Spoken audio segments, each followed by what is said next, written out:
Good evening, ladies and gentlemen.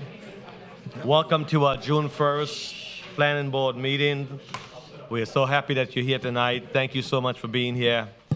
A couple housekeeping items. If you have your telephones, please make sure you put them on silent or vibrate, so we'll give everybody the respect that we need to. Also, if you'd like to speak tonight about any agenda item, please make sure you complete a green form and turn it into our secretary for us, please. We will have a 3-minute limit for each speaker tonight, so again, make sure that you adhere to our clock. With that in mind, may we have a roll call, please? Mr. Barhu, Present. Mr. McLean, Here. Mr. Newman, Present. Mr. Robinson, Present. Mr. Servance, Present. Ms. Washington, and Mr. Weatherhouse. Here. Okay, we have a quorum. I would like to say that since Mr. Servance is attending remotely, he needs to give a brief explanation as to why, and the board needs to vote to accept his attending remotely. Okay. Mrs. Vance. Good evening, all. I am not in attendance due to medical reasons. Okay. And Works for me. Good to see you. I'm glad that Good you're to be feeling seen. better. Hey, Tony. All right. Yeah. May we have a motion? Motion Move to allow approval, Mr. Chair. Servants to attend and vote. We have a motion by. I'll second that. Great. Got 3 seconds. Okay. All second. All in favor? Let it be known by saying Aye. Aye. Opposed have the same right? Thirds, fourths. Okay. Welcome. Thank you for being a part of the meeting. Thank you. Okay. We move to item number 3, which is our approval of minutes for April 27th, 2023 Planning Board meeting. Move approval, Mr. Chairman. Second. Okay, we have a motion and a second. All those in favor, let it be known by saying aye. Aye. Opposers have the same right. It carries. Item number 4, can we read, please? And then we'll get our staff up here. Okay. Silver Beach Plan Development, Redevelopment, Rezoning, DEV 2022-155, quasi judicial hearing. Okay, may we hear from staff, please? This is a request by Rob Merrill, Esquire Cobb Cole. It's on behalf of Daytona Atlantic Development LLC, who's the current property owner. Microphone. I don't have microphones on. Yeah, it doesn't sound like it. Can we? Okay, try it again. Okay. There you go. All right. This is a request by Robert Merrill with Cobb Cole. It's on behalf of Daytona Atlantic Development LLC, who's the current property owner. And it's to rezone 2.66 plus or minus acres of land from tourist accommodations, which is the T1 zoning district, to planned development redevelopment, PDRD, to allow for a 27-story condo hotel with the potential for a restaurant and or bar lounge use open to the public. The site is located at the southeast corner of Silver Beach Avenue and South Atlantic Avenue, or A1A. The site is currently vacant and cleared and was previously developed with a hotel. The future land use on the property is tourist accommodations, and the zoning on the property currently is tourist accommodations, or T1. And the applicant proposes to rezone the property to the planned development redevelopment zoning designation. To summarize a little bit about the project, the applicant proposes a condo hotel use, which means it would be a condominium form of ownership in which individual units may be owned by separate entities and maintain full kitchens, but they would be managed in common as one functional tourist accommodations use like a hotel, and no permanent residential uses are permitted on the property. The applicant proposes approximately 300 units within the structure, which is proposed at a maximum height of 350 feet and has the potential to include a restaurant and or bar lounge use that would be open to the public within the main structure. So as you can see, here is the proposed development plan for the project. The red dotted line outlines the building footprint, which includes structured parking within the principal structure. The green identifies the green space surrounding the hotel that's been proposed, and the pool deck amenity to the rear overlooking the ocean.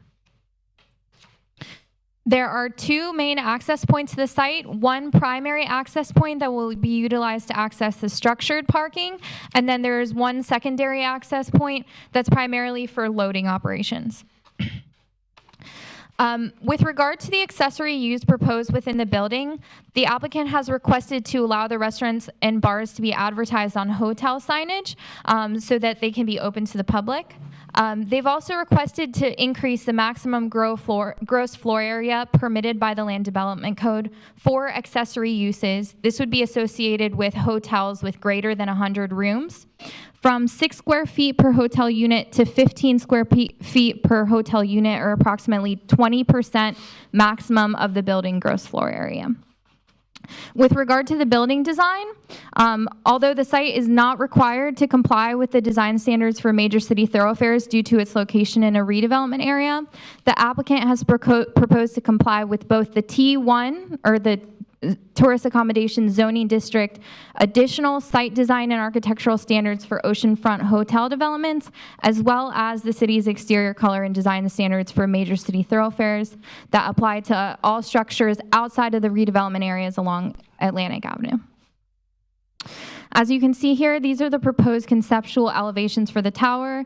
The left picture shows a view from A1A, and then the right picture shows like a bird's eye view kind of from the beach. With regard to landscaping, the applicant has proposed to upgrade some of the landscaping on site above and beyond code requirements. So with regard to the Silver Beach Avenue required landscape strip, the code would require an 8-foot strip to be provided. The applicant is proposing a minimum 3-foot at one location with a maximum 40-foot average of planted green space as shown on the development plan. And they would be increasing the required shade trees at that location from 5 shade trees per 100 linear feet to 10 shade trees per 100 linear feet. And that would also allow for 2 palms to be substituted for 1 shade tree, which is currently permitted by the Land Development Code for beachside landscaping.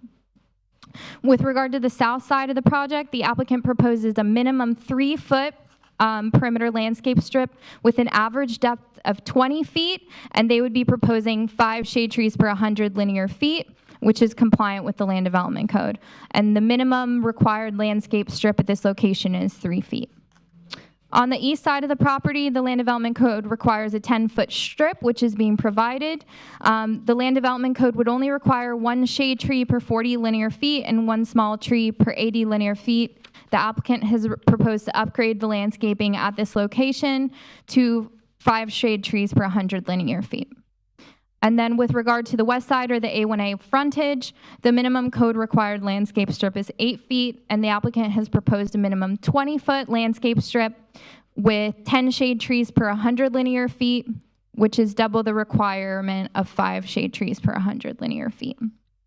The code does allow for 100% substitution of palms for shade trees on the beach side at a rate of 2 palms for every 1 shade tree due to the salt spray.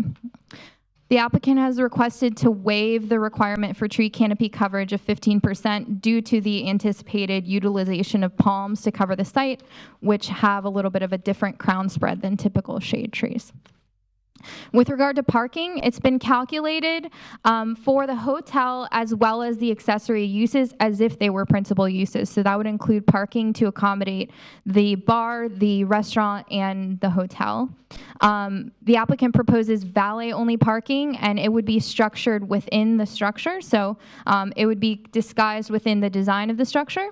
And then due to the design of the structured parking, the applicant has requested to reduce the minimum required stacking lane distance for the parking lot entrance from 100 feet to 50 feet. And that takes into consideration the approach up to the first level of parking. With regard to the setback requirements, the Land Development Code would require, or the Land Development Code has a staggered setback requirement for the sides of the property. And that increases based on the height of the structure. So the minimum required is 15 feet plus 6 inches per foot of height greater than 55 feet. So that would equate to approximately 162.5 foot setback requirement for the north and south sides of the property. The applicant has requested to reduce this requirement to 20 feet for the south side and 40 feet for the north side to accommodate the proposed structure. With regard to signage on the property, the applicant has proposed to be code compliant, and that includes the option for either a wall sign or a monument sign. So this project was, prior to being heard by the planning board, was heard at the May 10th, 2023 Beachside Redevelopment Board meeting. The board recommended approval 5-1 with the following conditions: that an environmental study shall be completed addressing potential impacts of the development from hurricane winds, shade, beach erosion, and the proposed seawall. The board also recommended that the maximum height be reduced to 295 feet, and that a bond be obtained to ensure the project is completed. Provided all land development code modifications are accepted, staff recommends approval to rezone 2.66 plus or minus acres from T1 to plan development redevelopment to allow for a 27-story condo hotel with the potential for restaurant and bar lounge uses.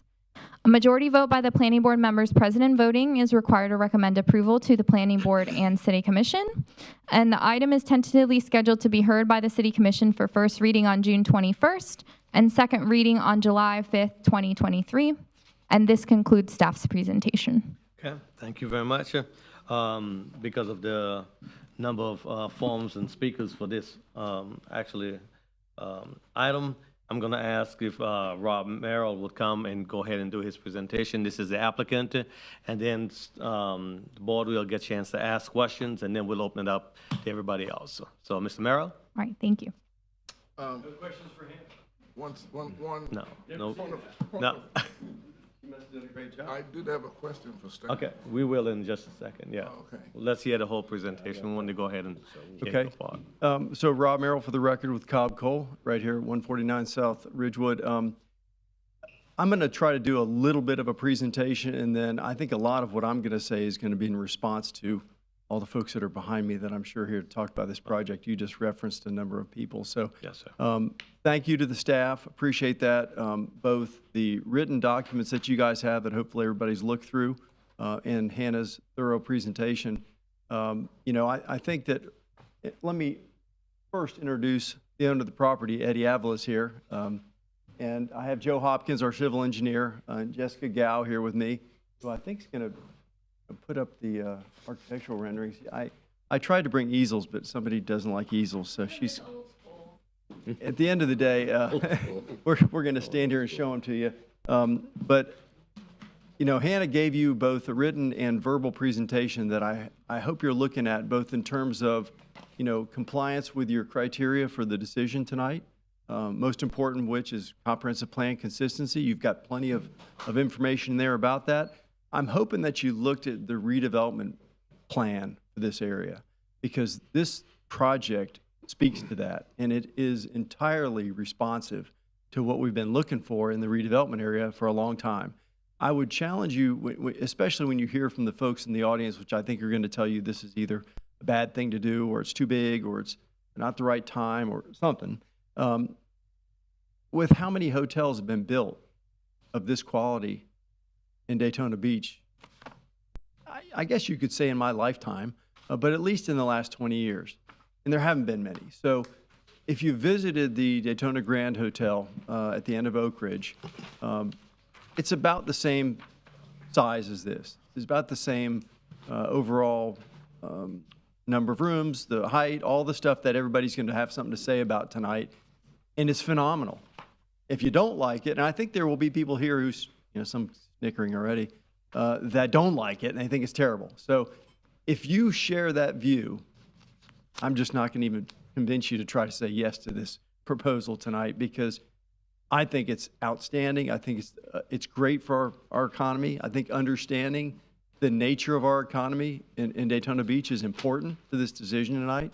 I think there will be people who will speak to their personal opinions about good or bad this project that I don't think appreciate the tourist economy in our area and how important it is to us. But I'll wait and talk about that once they have something to say about it. The Beachside Board recommended approval. They did have some conditions, and I wanted Kara, if you were able at some time during your participation in this to talk about, we're okay with all the conditions, except there was a final one that I think has some nuances and some concerns that I want to make sure you have the opportunity to talk about. But other than that, we're in favor of their recommendation, and of course, the staff's recommendation of approval.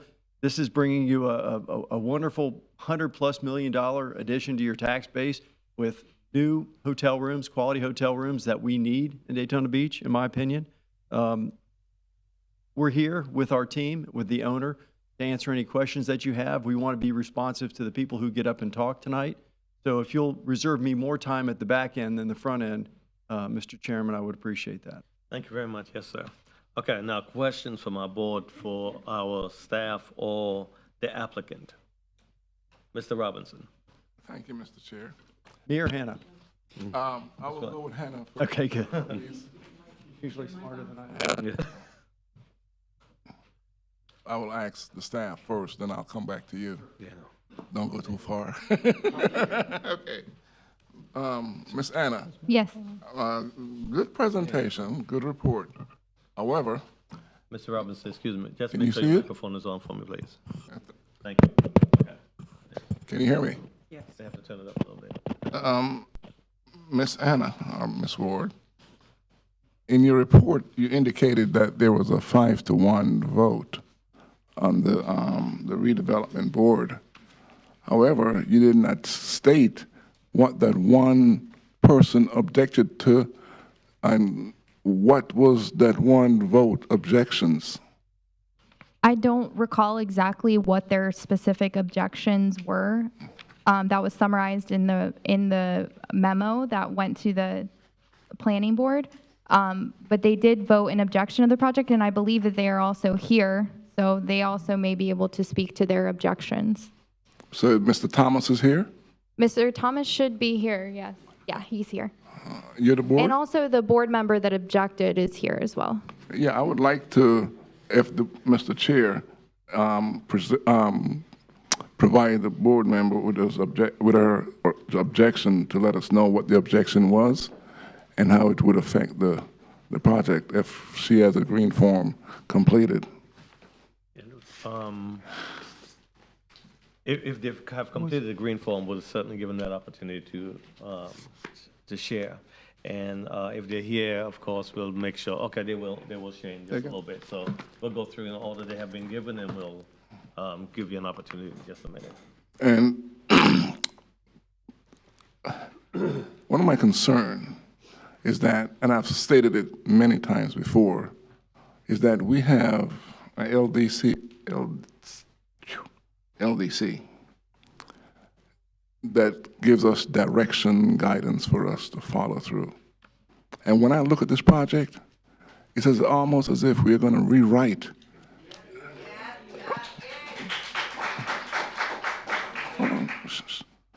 No, I lost my train of thought.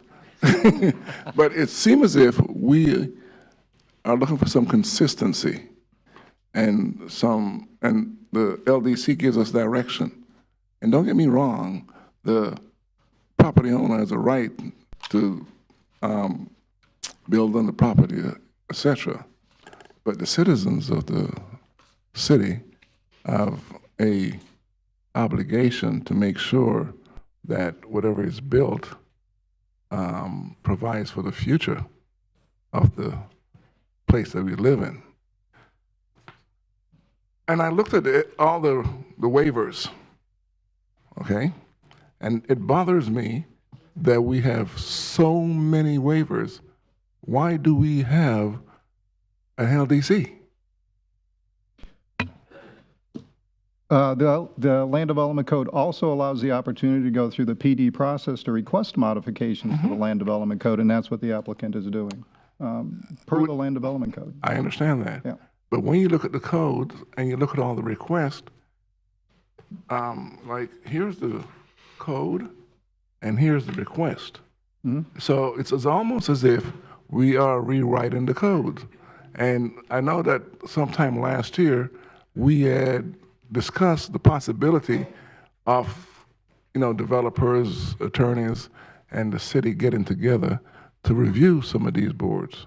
Mr. Robinson, you and I have had this conversation in this setting many times. Yeah. So I'll repeat myself, but I'm going to add a little bit to tell you that I was personally involved in the rewriting of the code as a private party. And we had a committee of people that talked about all the different issues for almost 5 years before it was adopted. A big part of that conversation, I can tell you as somebody who participated in that, spent a lot of my life working on it, is this PD process.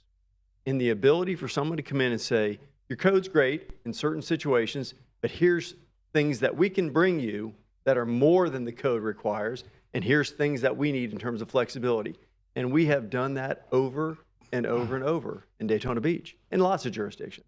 It's not a new thing, and I understand that the number of waivers typically is something that you have concerns about, and you and I and others on the board have, I think, successfully gone through each of them and understood them in context so that you could be more comfortable. There may be some that you decide you're not comfortable with, but the idea of waivers people use as a weapon, and it doesn't need to be done that way. You're in a balancing act here. You're looking at what somebody's asking for and what they're bringing you, and you're balancing them. That's what ultimately the city commission does, and they have to use judgment about that. So there's no judgment involved when you're coming through with a site plan, really, for a straight code approval. There's not a lot of discretion involved. This is a discretionary process. You could use your judgment, and you can voice your opinion, and ultimately voice your vote. Exactly. So to the extent we go through each and every one of those, I'm happy to do it, as always. Yeah. We can talk about them. But you talk about, we're getting $100 million and more. More does not necessarily mean better, okay? And one of the and that's why I wanted to hear so much also from the redevelopment board and to see how they come to this recommendation. I understand that there's blight in the area, but building something similar to the Daytona Grand or the Hard Rock, I lament the fact that as a citizen or a person, I cannot drive down A1A and see the beach like I used to when I got here in 1979. You know, when I go down. Hold on, Yeah. Mr. Robinson, please. The outbursts and so forth. We're gonna ask that you please refrain from that and make sure that we respect one another, please. Thank you. When I go down A1A, I have to go. I don't go the shores because it's nothing but a string of hotels and condos, and that's all you can see. Part of the attraction for families and folks coming to the Daytona is a part that says Daytona Beach, and you have to go all the way up almost to Ormond Beach to see the ocean. You see spots and spots here and there, but my beautiful city on the beach side is just almost non-existent. And a matter of time, we will be like our neighbors to the south. You said that there is a need, and I'm going to ask you, and I've stated, you stated your need, so I'm not going to ask you to repeat it. But one of the questions I had, and the staff didn't have it for me either, and I understand that, Mr. Dennis, is the occupancy rate in Daytona Beach now. Your proposal will be years down the road.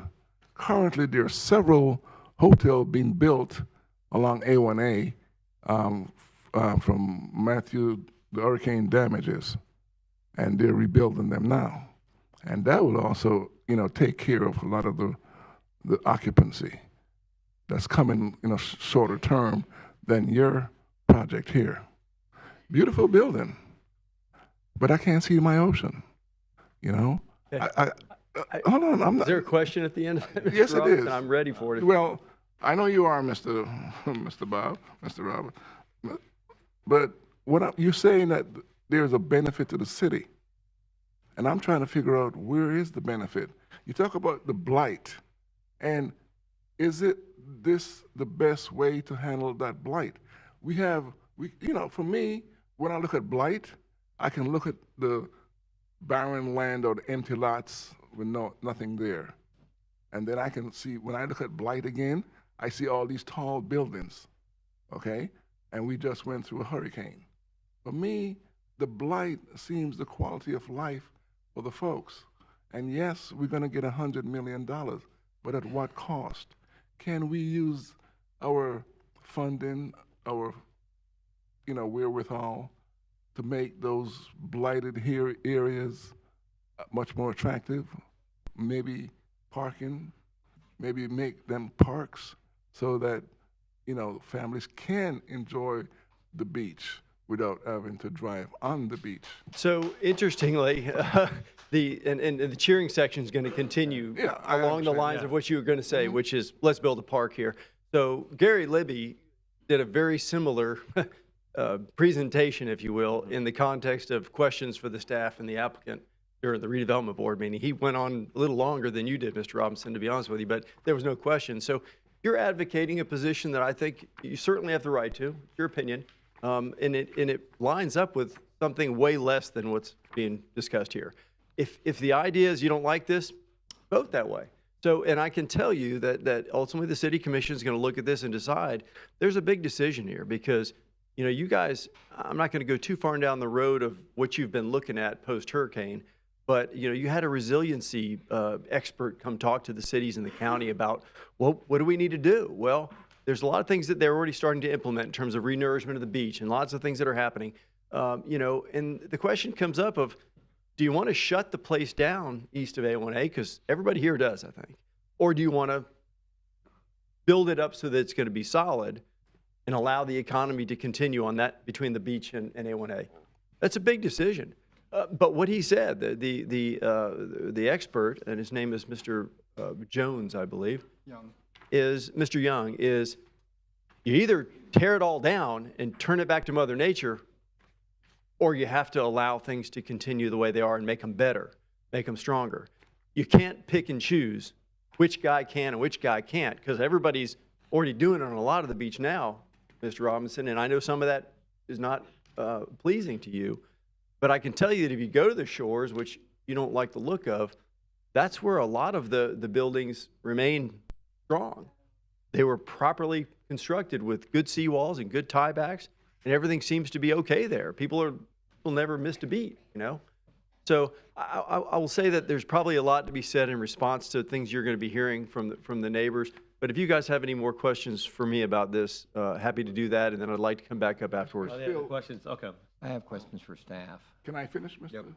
Oh, I thought you were finished. I'm sorry. No, just give him a chance. Okay, so to let's go respond. ahead and get. Let me ask about the public second. beach access, emergency evacuation. You only have two entrances to this tall building, okay? And are you gonna be asking for privatization of the beach section? And why is it that you cannot do the recommendations first and then bring it towards a rezoning request? That would be my, the recommendations from the,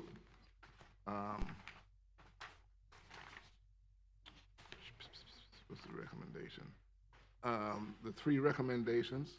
I'd be more inclined to look at your project if you had come before me and says, okay, we have done, an environmental study. Here it is. Yep. I would have been more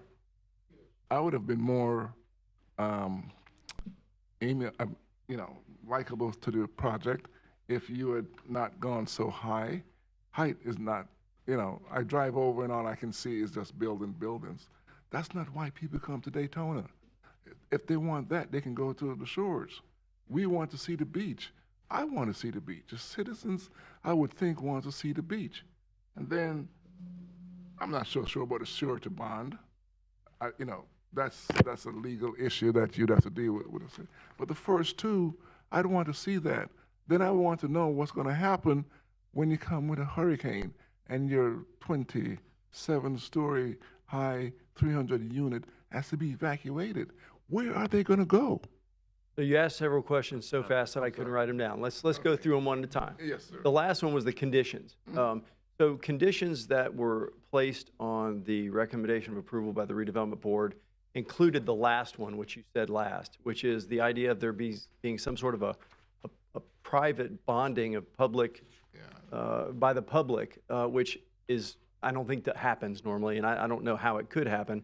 We normally do bond for certain things that will become public. For instance, when you do a residential subdivision, you guys may have some of those on the agenda tonight, where you either build the subdivision, the roads, the water, sewer, and you give them to the city, and then you can sell the lots to the people, or you place a bond that guarantees it can happen, and that the city can come and finish if they wanted to, because it's their road, it's their street, it's their sidewalk, it's their water and sewer lines. But this is not going to be a public project; it's going to be private property. So the bond thing, I don't think works. I think that some of this was based on what happened with the Daytona Grand project, building their foundation for their condo next door to their hotel. So that's a different animal altogether. It's a bit of an anomaly. So the whole idea of bonding to make sure something like that didn't happen has nothing to do with this project. So I would say if you took that off the table, the other things that you're talking about, the environmental assessments and such, are things that we do when we're going to build something, when we're coming through the site plan process, which you guys are part of. You know, we're going to be back to you with a site plan. This is zoning. This is talking about the concept. And so we did say we would do that, and we would check off those boxes as we go through the site plan review process, and we will. And you will see those, Milverton. Those are going to come before you. It's not the right place and time for it. And I think, you know, Dennis, you might speak to the context about that, but that's my comment and my response on the conditions. Your question about the evacuation came up also with the redevelopment board. This is a hotel. People aren't going to be living there. They'll be gone. Right. So evacuation really is more residences and when they decide to leave the island and how. Obviously, we have a new bridge right here. We got a way to get across if we need to, get her out to I-4, which is the straight route to I-4, and get out of here to 95. So these are people that are in hotels. They're not going to even be here. So I don't think evacuation is an issue. You had your first one. I forgot the question. I didn't write them down because you did them so fast. The beach access. Say it again? You're closing off the beach. Oh, yeah. So we're right next to what's going to be a new beach approach, totally redone, I think sometime in the next year, actually. Jessica, did you have a date on that? So the county gave us, I think, some plans that they're doing. They're moving the restrooms around. They're enhancing the access way there, et cetera. So we happen to be right next to a major public access. So that exists right now. You didn't answer the occupancy rate in the city. And how many hotels? Yeah, so that's the Hotel Motel Association folks. You can talk to them about that. They're aware of this project. I think they're very much in favor of a new hotel. So, but you said that there is a need. So I'm trying to establish, if we have 110 occupancy rate, right?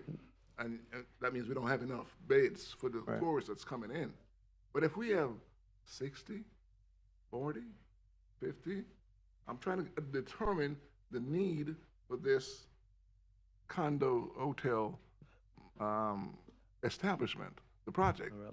And that's what I'm trying to understand. Okay, I'm not the expert on that. Economical impact. You're going to hear a lot of opinions about that. understand, People don't want it, don't need it. But I want to hear from you. I'm not the expert at hotel occupancy. It's not my that's expertise. really not To relevant the to extent this. that you want to talk to your staff about what they see out there, I can tell you this: your redevelopment plan calls for more new hotels, rooms, period, clearly. And so, to the extent that that the market can answer those questions, I'm not that guy. But I'm sure somebody can for you if you want to drill down further on that. Maybe somebody here is an expert. And- I do know that the folks that are in the hotel industry, if any of them are here, could probably speak to that. I know anecdotally that I know some of the hotel owners, one of which told me, boy, I'm sure worried that the big cheerleading convention is going to leave the room. And I mentioned that in the redevelopment board. I think people have lashed out and said, oh, that's way too far away from the Ocean Center and whatever. People will have an opinion about that. But I believe that new hotel rooms are a good thing, especially for our conventions and keeping those, those conventions here that bring us so much money. And you can judge it. I'm just giving an opinion of one person about that part. I'm no expert. So, Okay. Dennis? Yeah, I just got a couple of points, and I just wanted to follow up on Mr. Robinson. A couple of the conditions. One, the environmental study, the shade study. Those are things that you said you're going to be doing. Are you going to be doing a shade study before we get to the city commission? I think we can do that. We have architects involved that already have the building designed such that they can do a 360 and show the Because shading. typically the environmental study is done at the site plan level and the building level. So, and then the request to not exceed 295 feet in height, is that something that you Fine would- with that too. and that you agreed to as well? And as far as the third issue, it is not appropriate for the zoning issue. It is more of a, with this being a private project, no public, there was the concern of the redevelopment board, and I think that's what they were trying to convey about this project not being half-started and then not finishing. I think it was more of putting the point across of that concern as much as putting it as a condition. Okay, I will move on a little bit, Mr. Butterholz. Question. Okay, I'll try not to repeat any of the questions that Mr. Robinson said. I'm a developer, I'm a general contractor, and I've been in municipal government for over 10 years. And my first question to you is, why do you think that this development needs all of the additional requirements, the height, the setback requirements and everything for this particular hotel? Okay, so let's be specific. You said height, and you said setback. Is there anything else? Well, just those to start off with, because. Well, so we can't. No, and why do you need We them? can't leave it open-ended. So Okay. just like I told Milverton, if you have a specific question, I'm happy to try to answer it. The height is allowed. Now, these are things really Dennis could speak to because he's your authority, not me. And I'll tell you that the building height is allowed. The setbacks, I think, are bigger than all of the setbacks in this area. And the projects that have been approved are very similar to this in terms of height and setback. The one project I mentioned that's been built. The one that hasn't been built is not far from here, also very similar in terms of height and setbacks. So is it good or bad, right or wrong? That's for you to judge, not me. Absolutely. So what I'm But telling you is, one of the major issues that I have with the setback requirements is, say, like on the sidewalk there. You know, we have a problem in downtown right now along A1A, the setback requirements for the hotel, the Hilton, the Russian project. They're sitting right beside the hotel or the sidewalk. There's no room for people to even walk through there. That's just one of the issues that I think that I wouldn't want in any project, not only yours. One of the other projects, the turning lanes. I'm gonna have to write these down because you're going fast. Okay. Sidewalks, I'm gonna write that down. Okay, keep going. One of the other things that I've heard you mention in several meetings that you've lived here all your life. Well, I happen to live in the south part of Daytona, off the river there. And when I go to the beach, I go up to Peck Towers, and then head north to go to Daytona. I don't think that building a hotel or hotels in areas are needed in Daytona Beach. You know, over the years that I've been here in Daytona, they've talked about several places building hotels and apartments around the Civic Center and the big parking lots and having this and that. What do I object to this is it's so close to a residential area. You know, it's over, if you live on the other side of the road, most of the hotels that's being built here is in the downtown, what I'll say the downtown area, around the Civic Center and Main Street in that area. And I think that's well and fine. Because there's nothing across the street other than new business, the Civic Center, the Peabody and everything. This is being built in basically a residential neighborhood. I think that's wrong. I think that the wind loads, when they build, if they would build this building, I think it would affect the housing across the street from it with, wind velocity. These are things that you can predict or you can calculate.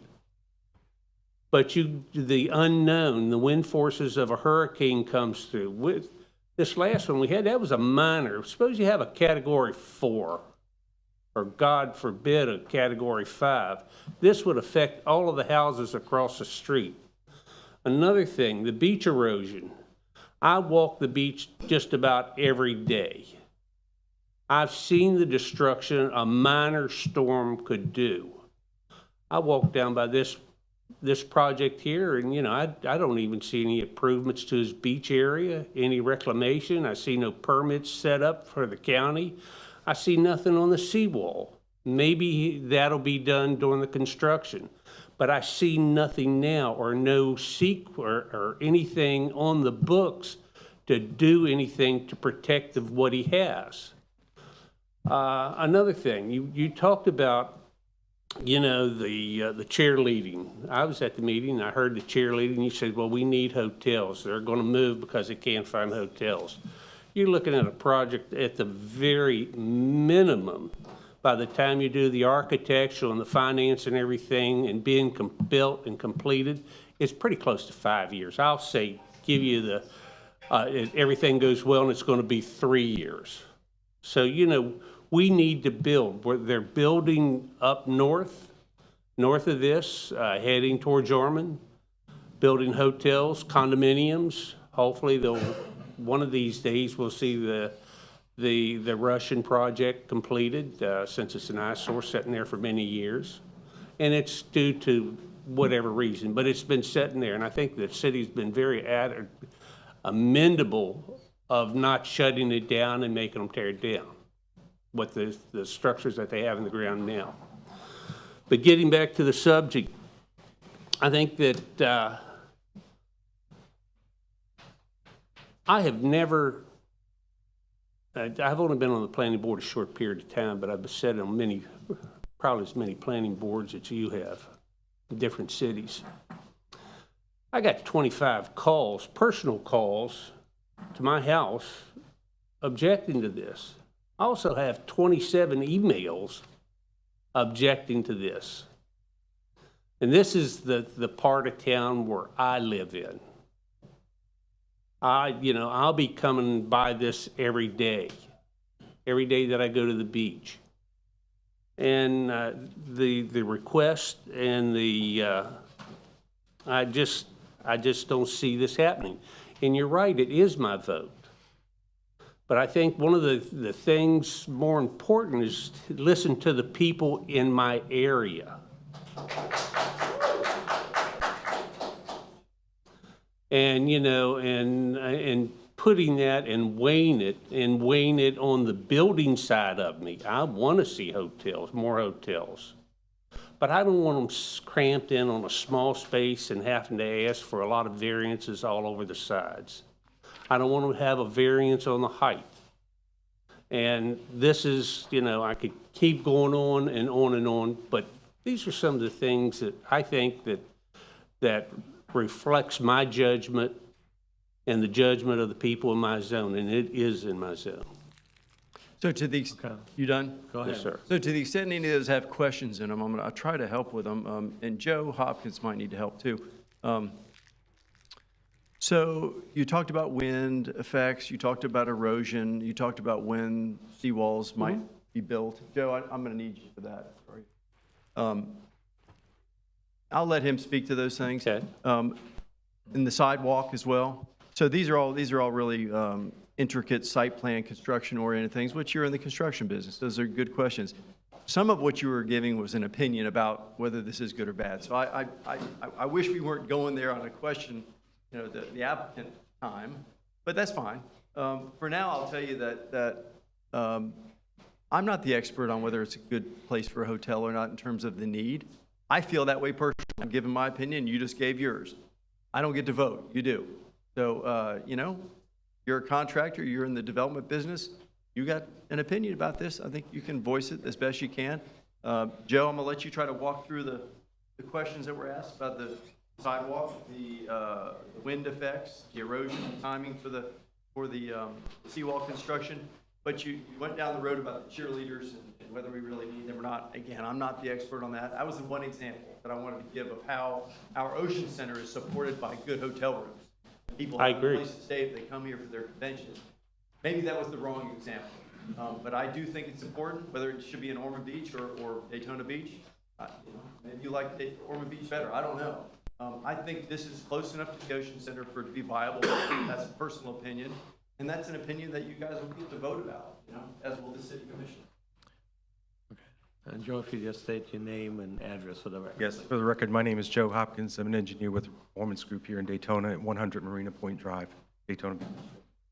With regard to the sidewalks, this project doesn't have the character as the Ocean Walk where it's built up against the sidewalk. We actually have a setback. more of a setback than is required by code, particularly in the front along A1A, and also along the beach approach, the Silver Beach approach. We've got a 40-foot setback there, and I think we're only required 3. 3. Yeah. So I don't see this as the same character as what you see in Ocean Walk, where the building is up against a sidewalk with very limited pedestrian movement area. So this is much different from that.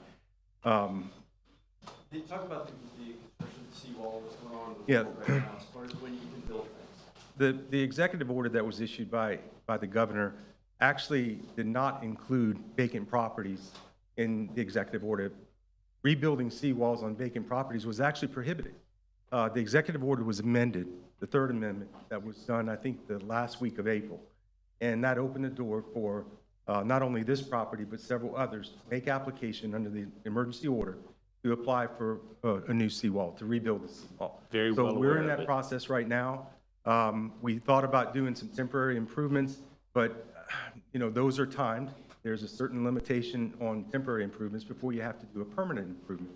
So we didn't go down that route and spend money only to spend more to build a permanent one. We're going to go and replace the entire seawall. That's the plan at this.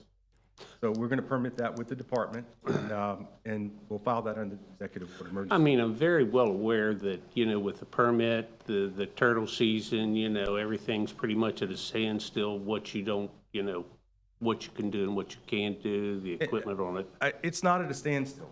I'm involved in a number of projects along the ocean. If I There's a walk lot on the of beach dynamics. every day and I see what's happening. It's a very expensive proposition. Yes, it is. And there is a lot of movement, there's a lot of permits being issued at the state level, and I support their efforts, and I support the efforts of the city to help us process these requests. But I think that we have a time lag here that where you can start back and really, really doing something on the beach side is a few months away. It's after basically hurricane season or turtle season, and, which is very important. And, but I think that, if I was even contemplating on spending $100 million, on a project, and I had land that was susceptible to more erosion or something like that, I would be doing something if it was nothing more than putting the temporary barriers up that they have all along the beach, waiting for the winds to come in. And we're going to have weather. We're going to have more erosion. I just see that as an example of how you're starting off a project, not really thinking about it. It's my opinion. And I know that, I'm well aware of the engineering that you've done here in the city, and I commend you with it. But these are some of the issues that I just see that maybe other people don't see, and I'm just bringing it to your attention.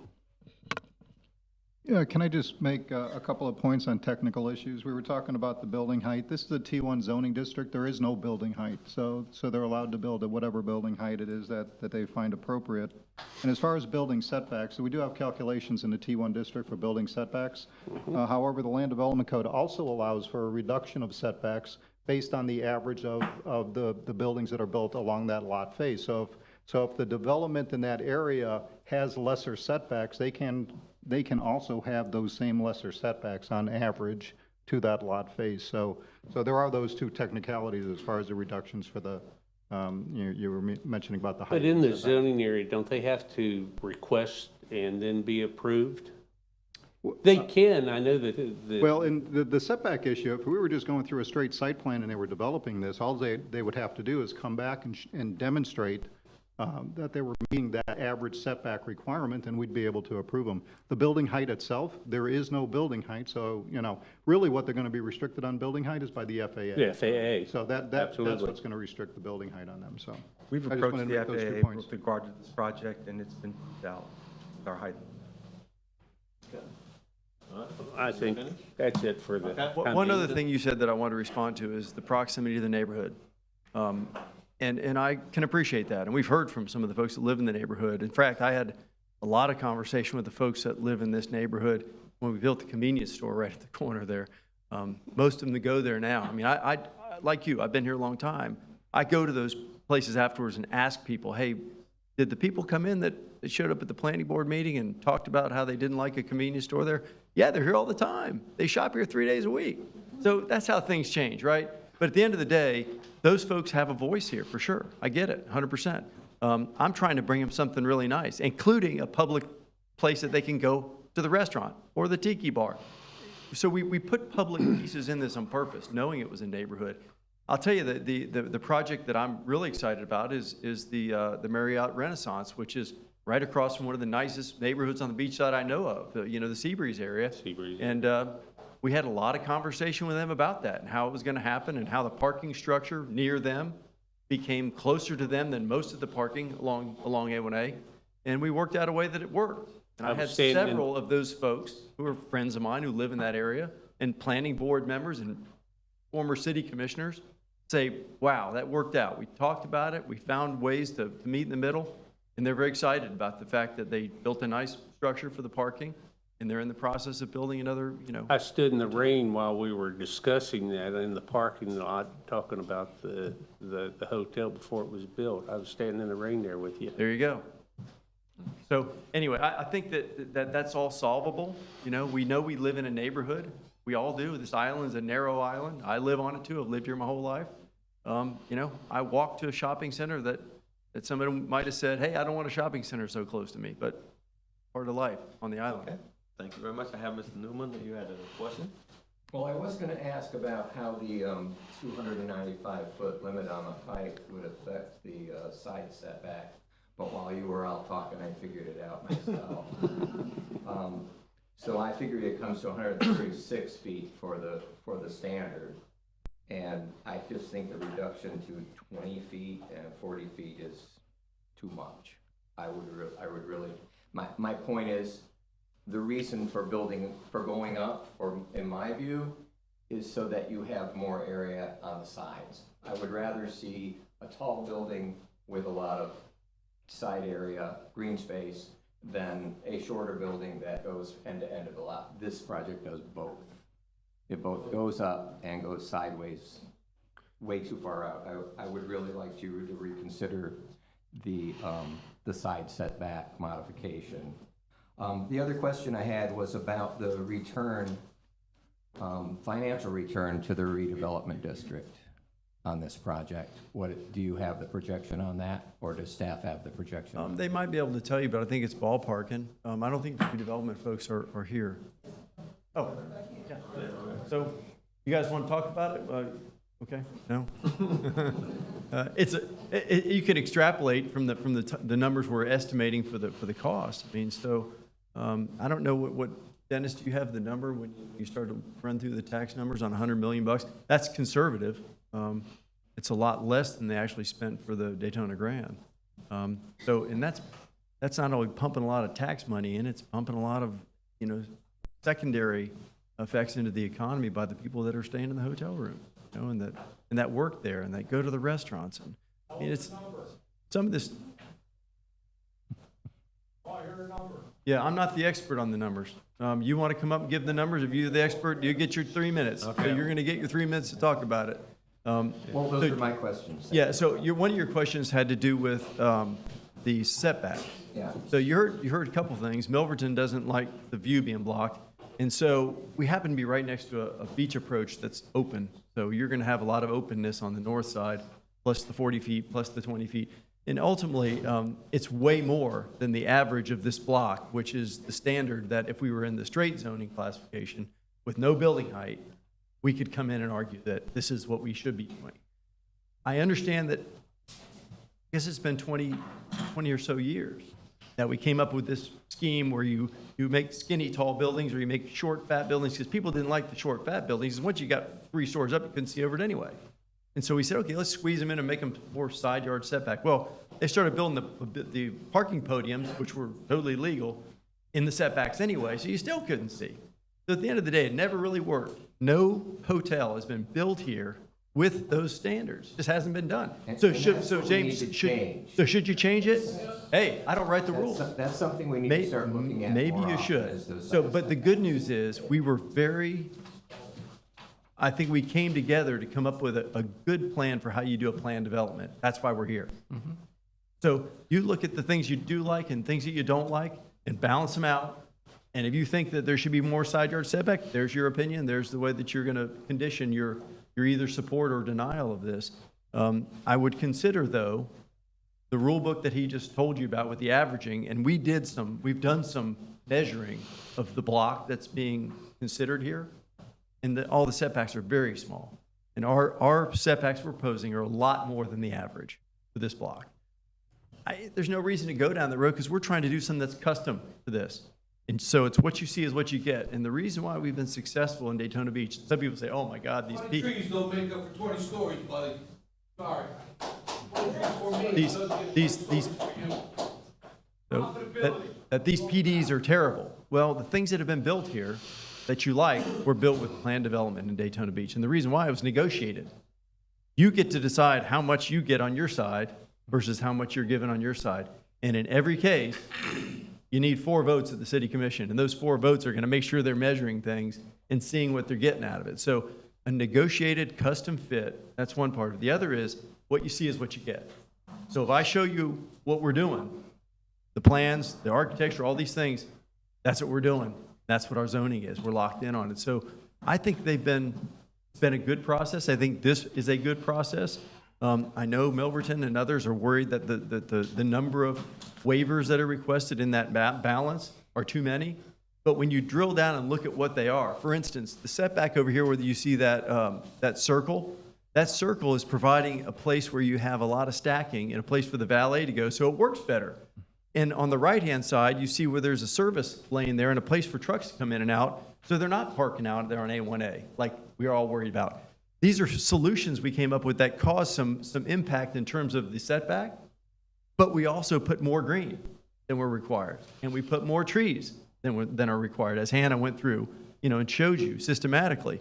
So, yeah, that's a waiver, but is it a bad thing? I think in a negotiation like this, you're getting a good thing. You're getting better than what would have happened otherwise. That's just an opinion, but those are things that you guys are supposed to be weighing. So, hope that helps with the things. Yeah, it does, and you've brought a lot of great projects before this board, Rob, and I'm just not sure this is one of them.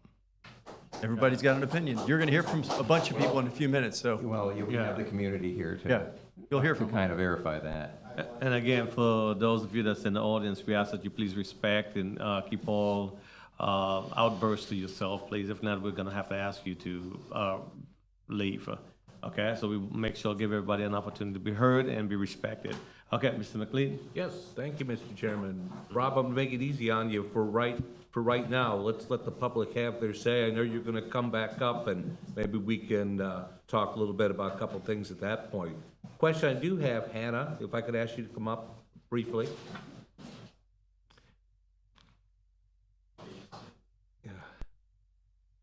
I bet this is shocking to you, Hannah, but it's a parking-related question. Yes. I noticed in the neighborhood meeting, Mr. Hopkins mentioned about the parking garage, 412 parking spaces. We have 310 units. My question is, do we have any standards regarding that amount of spaces? What does 412 mean? Is that high? Is that low? Where does that fit with the LDC? So as far as the zoning level document goes, they haven't nailed down the number of units that they've proposed, although they discussed it at the neighborhood meeting. So the requirement for hotels is 1 space per room and 1 space for every 15 rooms. Then the requirement for a restaurant would be 1 space for every 50 square feet of gross floor area.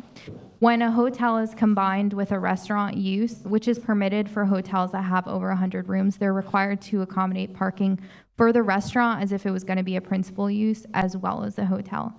And they had stated in the zoning document that they are going to be compliant for both, Okay, so although it's going to be valet parking. So what we're saying is 412 or whatever the number is going to Right. be, we're going to be compliant at the end of the day. Right. At the end of the day, they're going to be completely code compliant, including the provision of the valet parking that's permitted for hotels to have 100% of their parking as valet parking. Okay, that's what I need to know. Thank you. Sure, you're welcome. Okay, let me just ask Mr. Surveillance, Tony, do you have any questions?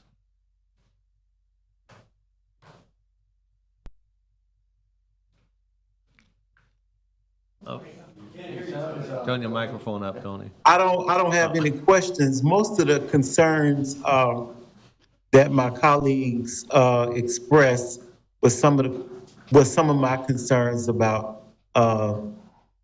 green space, about listening to the residents. I received a lot of calls today, and they expressed some of the same concerns that my colleagues are talking about. Is this a good project for the community? I mean, for the city of Daytona. So I think everything that my colleagues discussed, and from what I sat in on the Beachside Redevelopment Board meeting, I don't have a voting right, but I do listen to what they talked about.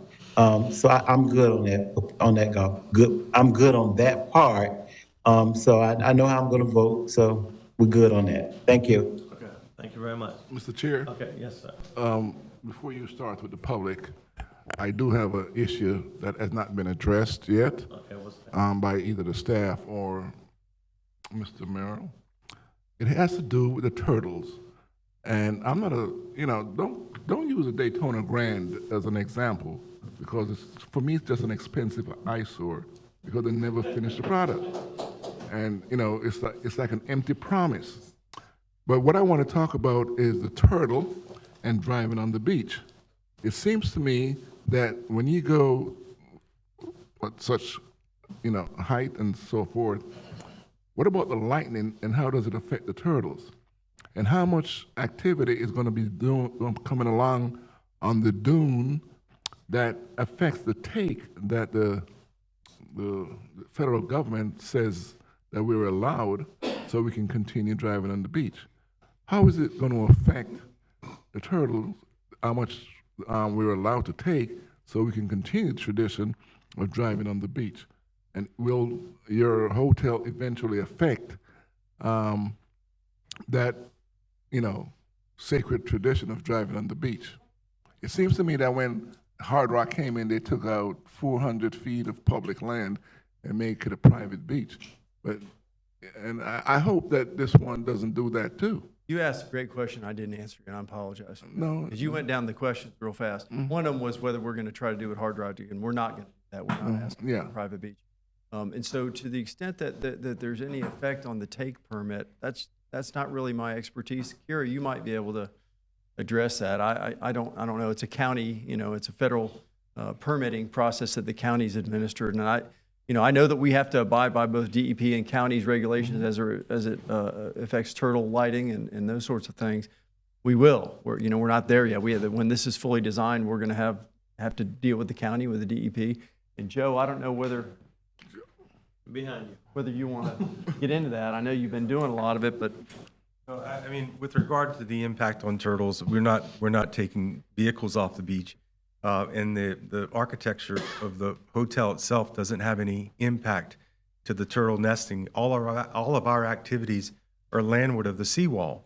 The turtles are seaward of the seawall. So the conservation zone's already established. We're not proposing any impacts, and the building itself won't have any secondary impacts. Yeah, well, the lighting's got to comply with DEP. That's all vetted through the system. But when you build your seawall for such a high building or for this project, there's going to be some effect. I'm not a turtle advocate now, don't get me wrong.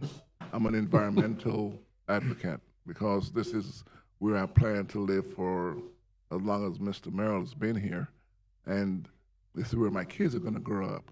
And I'm wondering what happens to that segment that we have spent so many years and funds advocating for, and the effect that if we don't abide by the take of the turtle, eventually they're going to say no more driving on the beach. And it seems to me like we're kind of headed down that way. Mr. Robinson, I don't think that's really But we are in the looking discussion it. for this. We're not, that's the county's responsibility with regard to the incidental take. sir. We're not driving Sir, on the beach. The sir. public is driving on the beach. Yes, but it's your responsibility too to ensure that it doesn't happen, that we don't lose our privilege or rights or our tradition to maintain that. We all have a responsibility to our community. That's why we're here. So Milverton, I'm an advocate for beach driving. I drive on the beach. I think it's an important part of our heritage and our culture and our history. This project's not going to be affected by that. I think most of the people who come to this hotel will be coming in by airplane or some other means. But at the end of the day, I just don't think it's, I hear what you're saying. It's an important consideration, but I just don't think it's that building a hotel on the beach to replace this vacant lot is going to have any effect on that. No, Other than the turtle lighting, which I get. It's But an you see, the important thing is, with component. the last hurricane that we had, and when you go by Wilbur by the sea and see how far and how much of this, the sand that it took away, I think, you know, and the seawalls that they had just took, you know, the ocean just reclaimed a lot of those houses along there. And I'm just worried about the fact that, you know, the hurricanes and the climate change and all that stuff. And we have this project here, that bothers me. It really does. What would you like us to do? I'm asking you, Yeah, I you're mean, the one who's saying so this the idea of building so, a public park and it's you know, nothing but sand, that's probably the best just thing, something but I just throw out there. Yeah. I think for our discussion, let's go ahead and move to the public so we can hear some of their comments. thanks, guys. I'll sit Folks down. have been sitting there patiently and respectfully, so I appreciate that. We have Ms. Kimberly Hoffpower, I believe. Thanks, Joe. If you would come. And again, you'll have 3 minutes as you come up and again to share and to speak. Again, when you come, please just state your name and address for the record. Okay, I'm Kimberly Hoffpower, 508 Rybalt Avenue, Daytona Beach. I just wanted to say that we moved here because we came as tourists. So we like the hotels. We know that they have to be here. It's what brought us to Daytona. We didn't buy at the Wyndham Ocean Walk on that end because there was blight from what was attracted near it. And we said that's not an area for us. That's where you do have more transient, more of your dealings. It just seems to not, it blends in with the larger groups and hotels. So I don't want to say that just because it's new that you're not going to have some level of blight attracted to having more people there. That's what we've discovered. We moved south by Silver Beach, so we're only a little bit away from that. I was surprised that we were going so far out, so into the beach, and so high. It didn't match the area what I was attracted to, but again, that is, I do believe it is their right to build the hotel, but if that's, why is everything, just because it's an exception, is it needing to go out to the furthest end of it? So that was my question, but I don't see anything wrong with having more hotels. I see it doesn't match the area and the style of our other hotels, even the Wyndham, for example. It still has a look to it. This feels more like Miami, where recently I was in Miami and the people don't live there. It's not a neighborhood, and I was followed by people that I didn't know and didn't want to be followed by. So again, that is blight. That is attracting other people. So with that, I mean, Cobb Cole has brought forward great projects. We all know it. I would love my mom to live in some of those. I just don't know that I thought that this was actually a good one for this neighborhood, the way it's proposed. And I was really surprised by what I've seen them do before. So I'm asking you to say no and decline this project and have them come back with something that matches our neighborhood and brings people and tourists to a historical town with great history and great buildings, but actually complements the area as it is now. Thank you. Thank you very much. Terry King, Terry, B-I-E-R-S. Okay. Hi, I'm Terry Piers, and I live at 503 Fifth Avenue, Daytona Beach. And I'm here on behalf of Ann Ruby, who couldn't be here tonight and really wishes that she could, and Denise also. We're going to just read what she has to say. How many hotel units are enough? We often hear that 40% of the sales tax is paid by tourists. That means 60% of the sales tax is paid by us, the residents. At what point do residents matter as much as the tourists. At the beachside board meeting, we heard the cheerleaders might leave the Daytona Beach because there aren't enough hotel rooms. How does this hotel project help with the immediate need if it doesn't have to be completed for 10 years? The reopening of the plaza will be a more immediate remedy. Several of the older small motels on A1A have been rejuvenated, and that's a more immediate remedy. It would be a win-win for us to all encourage more of that rejuvenation rather than supporting another long-term monster project. 7 years ago, the city approved a 20-year PD for another monster project, Project Longboard. By 2036, Krabby's Oceanside and the Land Shark are supposed to be replaced with 2 towers, where one could be as tall as the FAA will allow. The uses go well beyond hotel rooms, but there is no doubt Project Longboard will add to the tourist capacity. Do we need to approve another monster tower just a mile south? The proposed PD on Silver Beach is asking for a reduction of 78% on required side setbacks. The building is simply too big for that lot. In a residential neighborhood with single-family homes, this is being crammed into the lot like an urban high-rise. And with that, I'll stop and let Denise come and finish. Thank you. Okay, thank you. Denise, you're next. Denise Stabato, 611 Braddock, and I'm here to continue what Terry said on behalf of Ann Ruby. What about the long-term health of our beach? Do we renourish the beach? Who pays for renourishment and subsequent maintenance? Without renourishment, will our beach be tourist worthy? There will never be a seawall high enough or strong enough to keep a truly raging ocean at bay. Eventually, the ocean will reclaim the beach and the land beyond it. Is now the time to permit a new $100 million project on that fragile land? Are we chasing short-term gain at the expense of long-term pain? Our concerns for the health of our beach, to balance the needs of tourists and residents, for reducing side setbacks by 78% should not be dismissed. Property owners seeking a PD are hoping to make a lot of money. Without a PD, this owner could, by right, build on this property. But I suspect that what he can build by right is not, in his mind, yield a high enough return on investment in the land. Do we, as a community, need to underwrite his self-determined desired profit? Please consider more than the urgency of this property owner's agenda.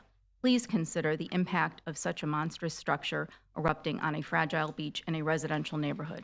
And please consider our quality of life rather than simply putting more heads in more hotel beds.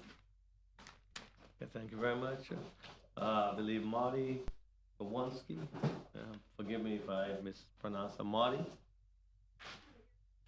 Okay.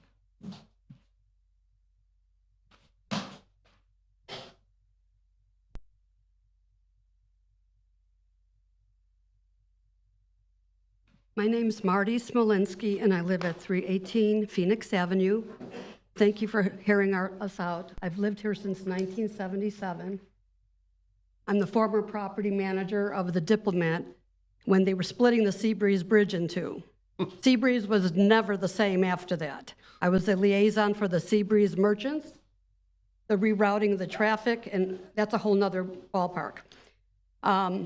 I moved here because it was a beach town. I moved here because I'm from a big city. I moved here because I love the small beach town feel. I don't want to live in Miami. I don't want to live in Tampa. I don't want to live in Orlando, where I would be living there, right? So I was going to speak from the heart because, you know, I've lived half my life in Daytona Beach, even though I'm from a big city. And I went back and forth a few times when my dad had a stroke, and so, but I've been out of touch with some stuff. But no, I've been back down here since '96. And back about 25 years ago, I went with a friend, and we went to the county council when they took away the Vermont and Goodall beach ramps for that project, which I called the Ocean Walk 2. It was supposed to be the dunes. I don't know if any of you even know about that. It never was built. They took away 2 beach ramps. We used to walk and ride our bikes through there. They never did an access for the people living here, because I've always lived on Beachside. I live around the corner from this. You know, this is my backyard, okay? I'm actually disabled now because I got rear-ended. I have a couple new hips and a new shoulder. I'm bionic Marty, but I'm coming back. I'm going to start walking more on the beach. I got rear-ended. And, you know, I don't want these high-rises. I want nothing taller than a palm tree. That's how it used to be. You know, the Copacabana used to be on that corner. Who remembers the Copacabana? Okay, Copacabana had beautiful palm trees, which the city took away. Copacabana was 2 or 3 stories, and the mother, the couple that ran it, her mother-in-law, excuse my language, they came down because her mother-in-law and father-in-law ran it, and they came to help them, and their kids grew up there. And then the husband died, and the grandparents died. And then the 4 hurricanes in 2004 came, and FEMA didn't come to help them. That's the only reason this beautiful little piece of land where Elvis had stayed, and even Elizabeth Taylor was rumored to stay there. That's part of our history, right? And you know what? Don't change this. Don't make anything taller than a palm tree. We don't need to be down by like the shores, all the walls, all the, you know, this is really close to, dear to my heart, you know, and we don't need that, especially after all the erosion, everything that we had. So please, listen to us in the neighborhood. Thank you very much. Thank you very much. Rich, yours? Mr. Rich?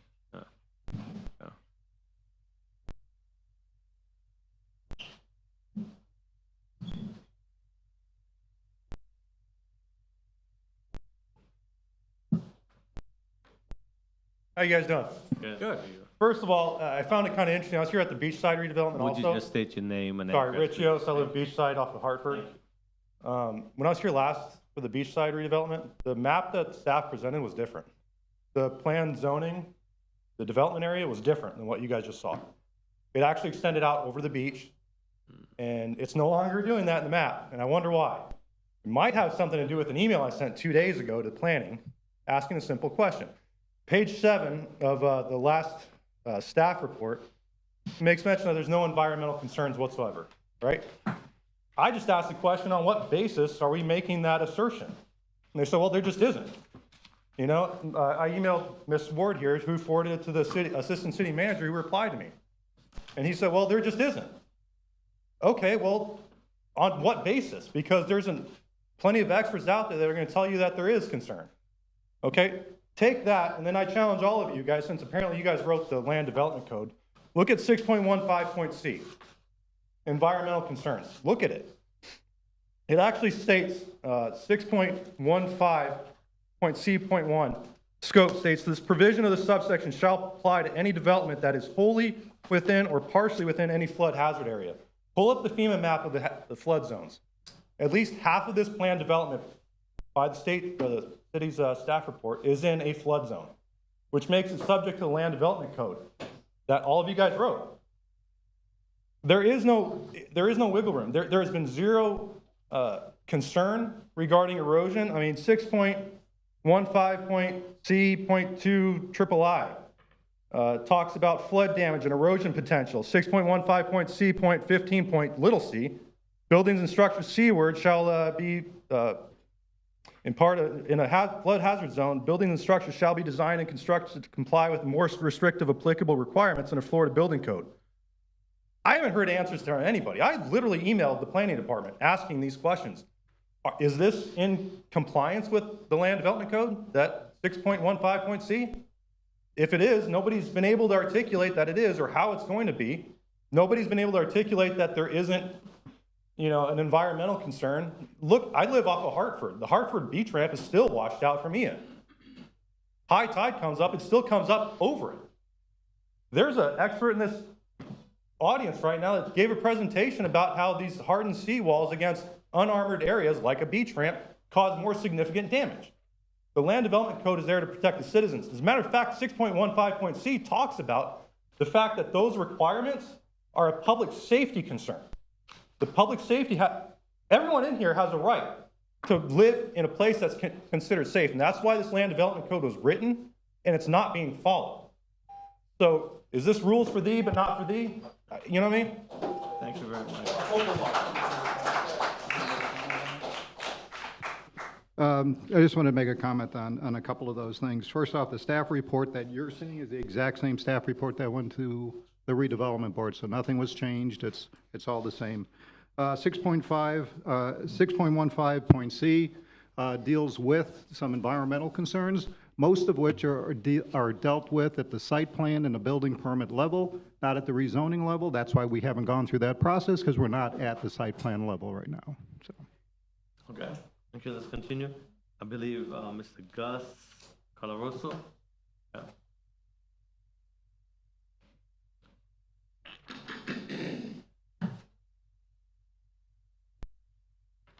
Yeah. Good evening. Ladies. My name's Gus Colarusso. I'm Rich's neighbor. I also live off Hartford. I spoke with a couple of you guys today. I called you by phone. I appreciate you all being so cordial and hearing what I have to say.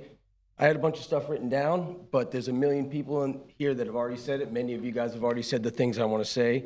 But I don't think we have to go into how many experts are out here that are here right now that I've gone to their presentations. I went to 2 presentations in the past couple of months about how the detriment that seawalls will cost. These guys are talking about building another seawall. That is not an answer to our problem. That's never going to be an answer to our problem. We have a very big problem. You see it every day, like you said, when you walk down the beach.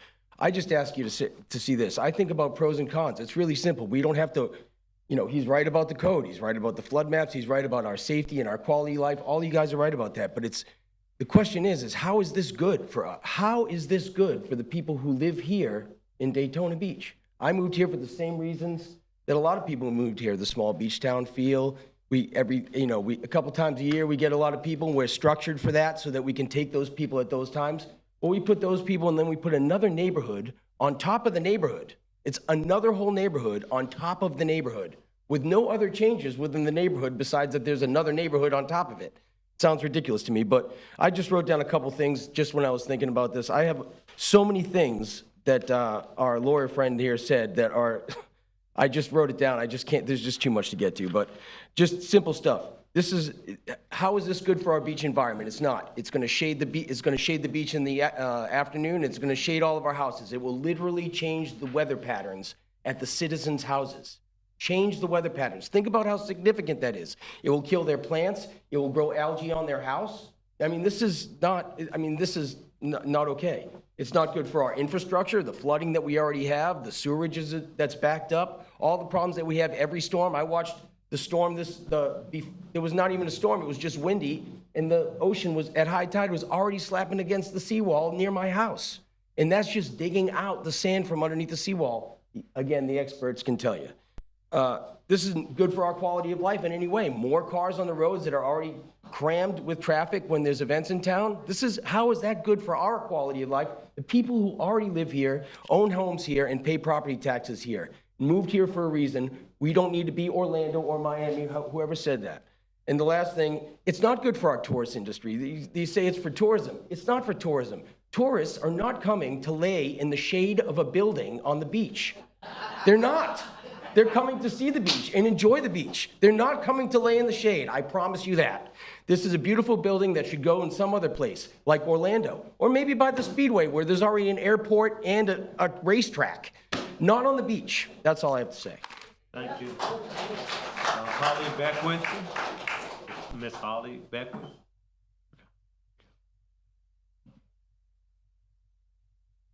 Yeah.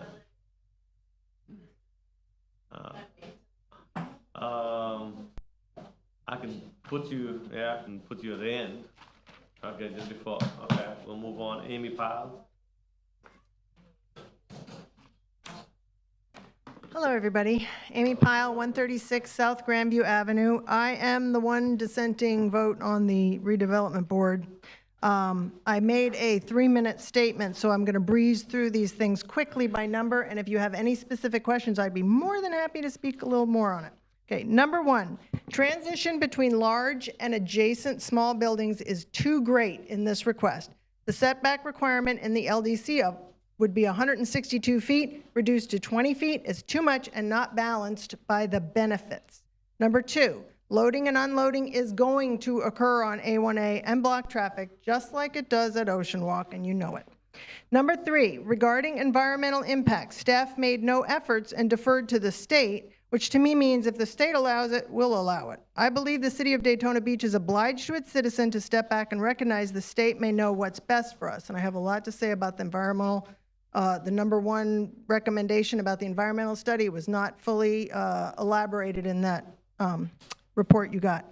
Number 4, because we may build east of the CCCL doesn't mean we should, or we are obliged to grant a developer the opportunity to take that risk. Number 5, when asked about economic impact on property values, staff deferred to redevelopment department, but I've seen zero backup to show how this building will have a positive economic impact to the area and will contribute towards eliminating slum and blighted conditions, as stated in the memo from the redevelopment department. Please consider examples of how a high-rise condo has affected surrounding areas in the past. Number 6, this project does not meet policies, goals, and objectives, in my opinion. Number 7, this project does not address a community need. Number 8, the restaurant and entertainment are valet only. Think about that. That's not inclusive and therefore, in my mind, not a valid public benefit. Number 9, concerns at the neighborhood meeting were pretty much dismissed and not even mentioned in the report. Here's my summary. What's the rush? For the next 1.5 years, the city's not supposed to strengthen building requirements along the beach, as it should, after learning what it now knows about beach erosion, sea level rise, the damaging effect of 2022 storms on oceanfront property. I believe a pause is in order, and there is no reason to rush this PD through now, except to put millions of dollars into a speculator's pocket.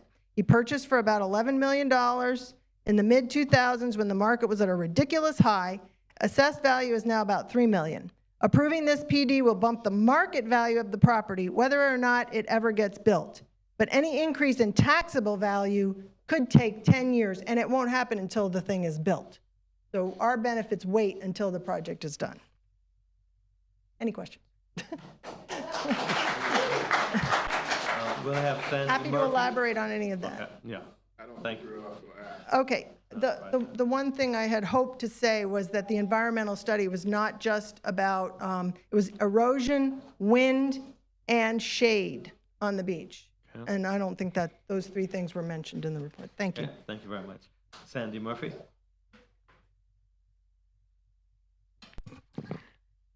Good evening, Planning Board. Sandy Murphy, 136 Park Avenue. I oppose this project for several reasons. One, it's just too big and too tall for this location. There's no transition from the 2-story structures to the west side of Atlantic Avenue to this looming hulk. It's completely out of character for the area, dwarfing nearby hotels. In my opinion, it also doesn't meet the important CRA requirement that development be aesthetically and environmentally pleasing. The large reduction in side setbacks put this building too close to the edge on either side. This property is literally too big for the space it is being squeezed into. The benefits of the project outlined in the staff report weigh heavily towards the tourist population. Does our community really need more low-paying hotel jobs? If we need more hotel rooms beyond the large number soon to come online, should a negative impact on the neighborhood across the street be the price we pay? Or does a condotel this tall belong further from the residential neighborhood? I think it does. We don't have any idea what effect a building of this size will have on the adjacent neighborhood in the event of a hurricane.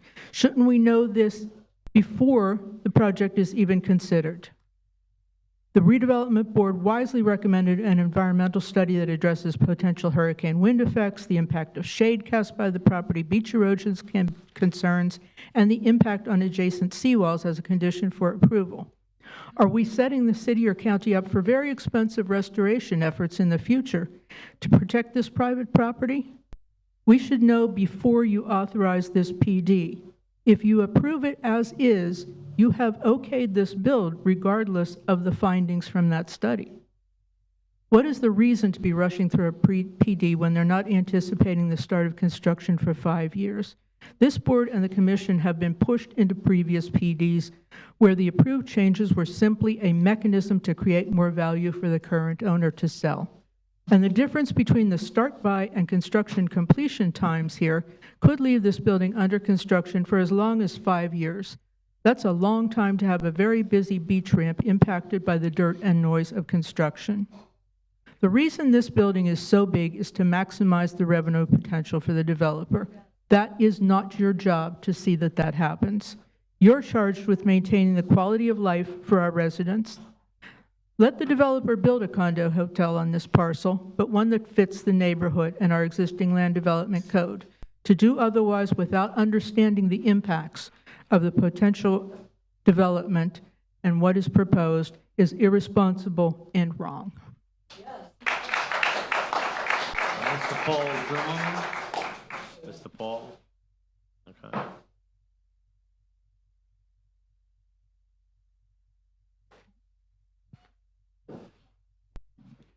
Paul Zimmerman, 356 Woodland Avenue, Daytona Beach. And it would be my luck, I have to follow Amy and Sandy with their unbelievably outlined and well-prepared message. So I'm going to forget what I was going to have to say. But I'll tell you what I'm thinking and what I'm feeling. Are we in 2023 or are we in 1950? Have we not just experienced 2 small tropical storms almost destroy our beachfront, and yet we're considering building more on the ocean front? I mean, are we sane, or are we just going to keep repeating the same mistakes over and over again? Seawalls are known to, and to get to your concerns about turtles, Mr. Robinson, seawalls are known to create erosion problems. As our beach erodes, there's no place for the turtles to nest. So you're right in having concerns about that. In addition to that, the seawall on this property will be adjacent to the Silver Beach approach. And land adjacent, unprotected land adjacent to a seawall is known to be devastated by erosion. That means the taxpayers of Volusia County will be repeatedly repaving and reconstructing Silver Beach approach. To what benefit? How does that benefit us? I don't see any benefit to this project for the community, and I'm asking the board here to deny this attempt at rezoning this. The building's too big, it's not necessary, and our coastline. And Mr. Merrill, what is wrong with building on the west side of A1A? What is wrong? We have an opportunity. Everybody's saying, "Oh my goodness, we're gonna ruin the economy of Daytona Beach if we say we can't build on the east side of A1A." Well, folks, don't you understand that gives us an opportunity of building on the west side of A1A and turning the east side of A1A into beautiful parks and oceanfront properties? Please vote no for this. Thank you. Ms. Suzanne? Suzanne? Okay.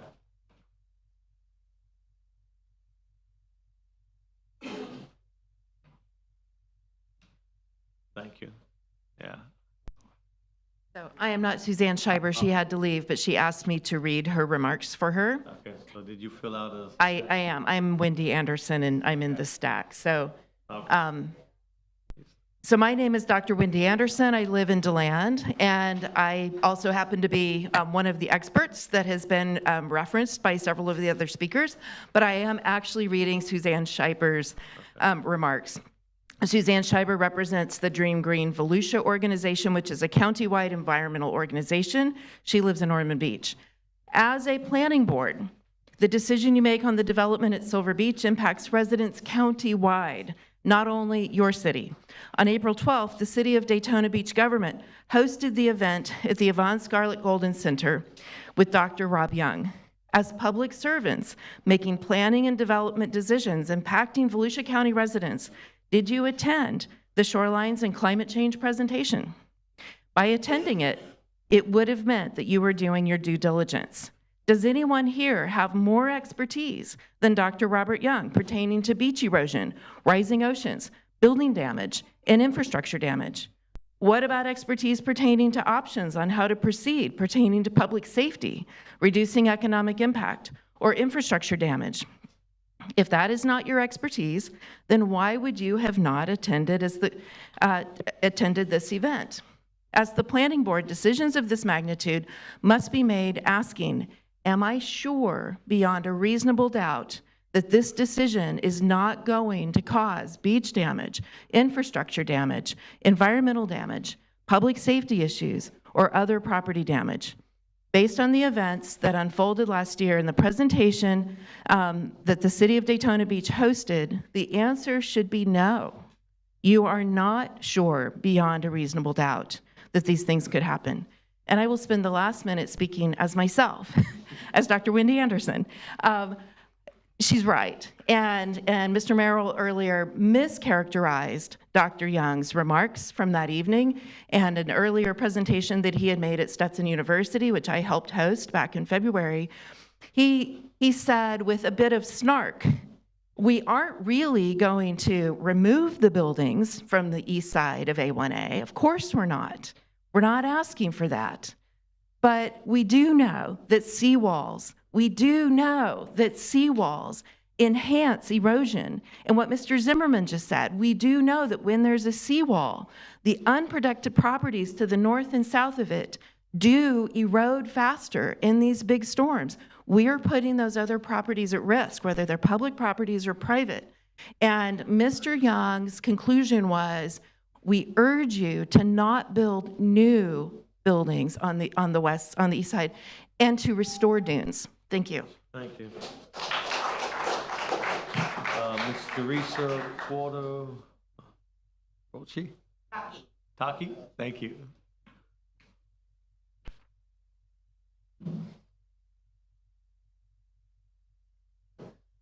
Thank you. And as you come, just state name and address for record. Thank you. It's Teresa Quattrochaki. Hi. I live at 330 Sears Avenue, Daytona Beach. I'm here as a resident. I wish Mr. Merrill's person who owns the property, I wish you would sit down and speak to the residents. This is a residential area. This is not a big hotel area. We are going to lose, in my heart, we are going to lose our beach approach. I am handicapped. I might not look it, but I am. My friends that are with me are handicapped. What happens when our beach approach shuts down? What happens when we lose the bathroom? What happens when our right to drive on the beach away? Because we know it happens, and it's going to happen. Whether he says it's not or not, we know in our heart it's going to happen, because that's what happened with the other hotels. There is a beautiful Russian hotel that you talked about. Build it there. It's already in process. You want it that bad? Take that property. But we live in a residential area. Not only that, you have condos behind them that people, timeshare condos, they're going to lose their ocean view. You go down to Peninsula, you have those condos. They're going to lose their ocean view on top of it. Okay? We don't want it. I would like to start a petition with most of the residents that can show you we don't want this. We are going to fight it, and I pray that all of you say no to this, because you need to listen to us. He doesn't count. He doesn't live here. He's going back to Miami, and he's going to make the money. We're the ones that count. We're the ones that are going to be paying the higher taxes. We're the ones that are actually come out and clean up the beach that most of us actually go out and do.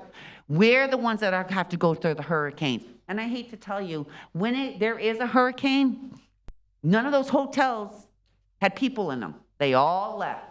So when you have 300 people staying at a hotel, where are they going to go when they close the beaches on beachside? Because they do during hurricanes. All our beaches were shut. So please, listen to us. We're the ones that live here. We're the one that pays taxes. We are the ones that live here. Keep your hotels in Miami. We don't want a Miami. We don't want a South Daytona. We don't want that here. I like going over the bridge, and I love seeing the ocean. I love it. I'm home when I drive over the bridge. It takes my anxiety way down. When I have to go over the Orange Ave Bridge and I have to see that 27-story building, I'm going to be pissed off. And you're going to have a lot of people in this community so remember that next time you want to get voted for. All right. This time we have Pam Van Dam. Oh, she's going to say no. Say no to it. Pam. You're not Pam, and then I have Larry Van Dam. I want you to say no. That's all Okay, Larry? Not either. Okay. Kathy Walker?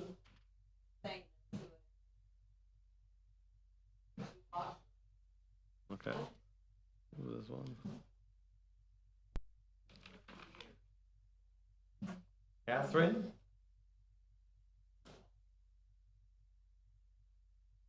Oh. Okay. All right. It's, yeah.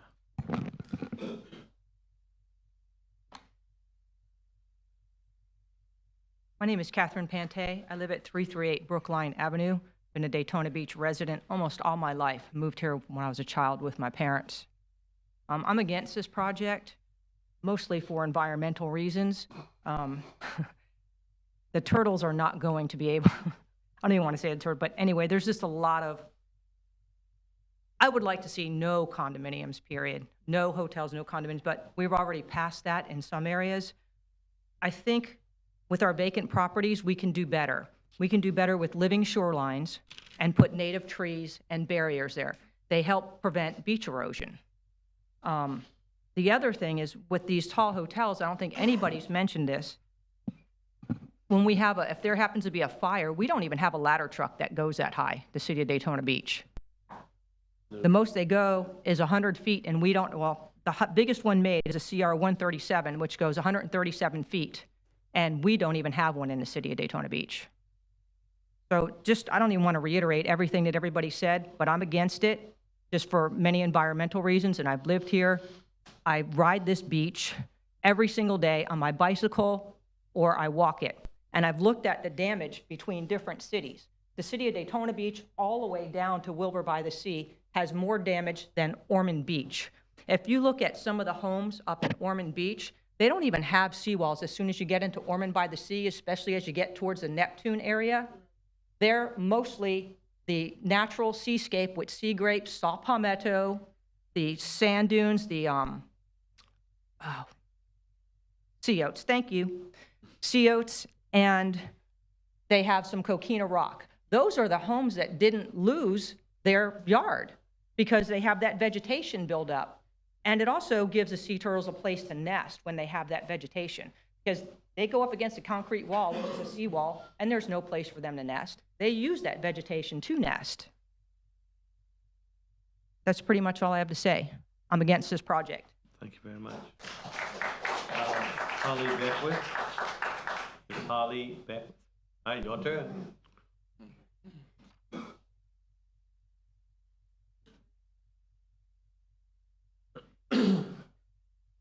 So I'm Holly Beckwith.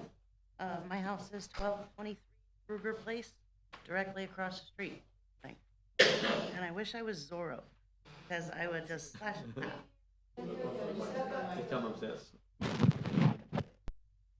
I wish I was Zorro, because I would just slash the building in half.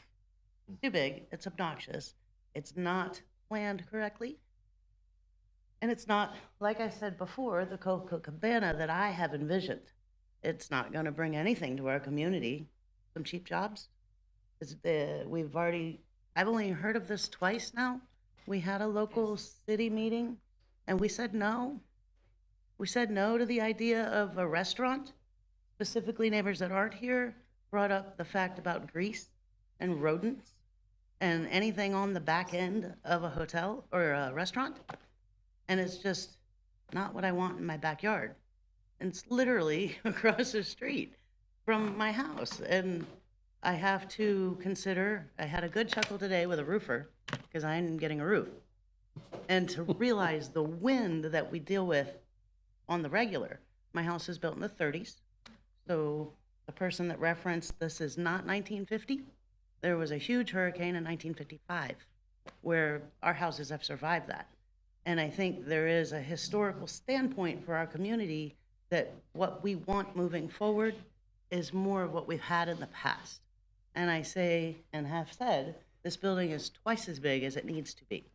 I have just yesterday stood at the Wyndham and the Hilton in front of parking garages that are 6 stories tall, much less looked up at how big the buildings are, and had quite a chuckle with the valet people. I see them regularly. I deliver to these places. They have not planned for that not to be a pain in the butt for me. I don't think they've also done the math on the larger vehicles, limos and whatnot that they would hope to have as guests. But they really have not considered the neighborhood and the people who will be directly affected every day. This was not how I wanted to spend my only day off in weeks, so I'm here. I don't want to be able to get emotional. I think the historic notes are there. I have an interested party that would like to see the engineer's report for the building. I think the height could be smaller. The seawall, I bought a parking pass just recently, drove out there, and the parts they put out there to fix the seawall, or at least pretend to fix it, they haven't done anything, and they're gone. So, other than noting the nuisance laws that would be inevitable, and the traffic patterns, that 300 people getting into that building is not gonna pass, so neither should this. Thank you for your time. Thank you very much. Okay. I don't have any other green forms. Is there anyone else that would like to speak for or against? If you can do that now, because I'm gonna have Mr. Merrill come back and address some of these issues. I do appreciate your patience if you go ahead and fill it out. So I have two more, and then we'll have Mr. Merrill come back up. After that, I do appreciate you respecting one another, and we're listening to each other, and I do thank you for that. So would you go ahead and tell us, Mr. Michael? Okay, did you fill one out yet for me? And your name? Janet Meredith. Oh. Oh, I called. Oh, you did? I'm sorry. Okay, go ahead. Okay, I'm Janet Meredith. I live at 1600 Big Tree Road. I am a homeowner and I'm a native. I was born in Halifax Hospital, and my grandparents had a very small grocery store around here, which somebody, if you lived here for a long time, you may have shopped there. And I think it's a little ironic that today is the first day of hurricane season, and my whole thing is the erosion from the hurricanes. I grew up going to the beach in Wilbur by the Sea. I still go to the beach in Wilbur, and it's horrible, horrible what happened. And somebody already mentioned they weren't even really big storms. And so I don't even understand how something this big could even take any more erosion, right? The sea oats are gone. When I was growing up, it was all sea oats. Wilbur by the Sea didn't have homes, and those hotels or whatever they are in Ponce weren't even there. And it was all sea oats, and that's what kept the erosion. So, and I also wanted to say, somebody mentioned about getting emails. I was one of the people you got an email from. So I just beg you, please, to vote no. Thank you. Okay, thank you very much. All right, Mr. Michael?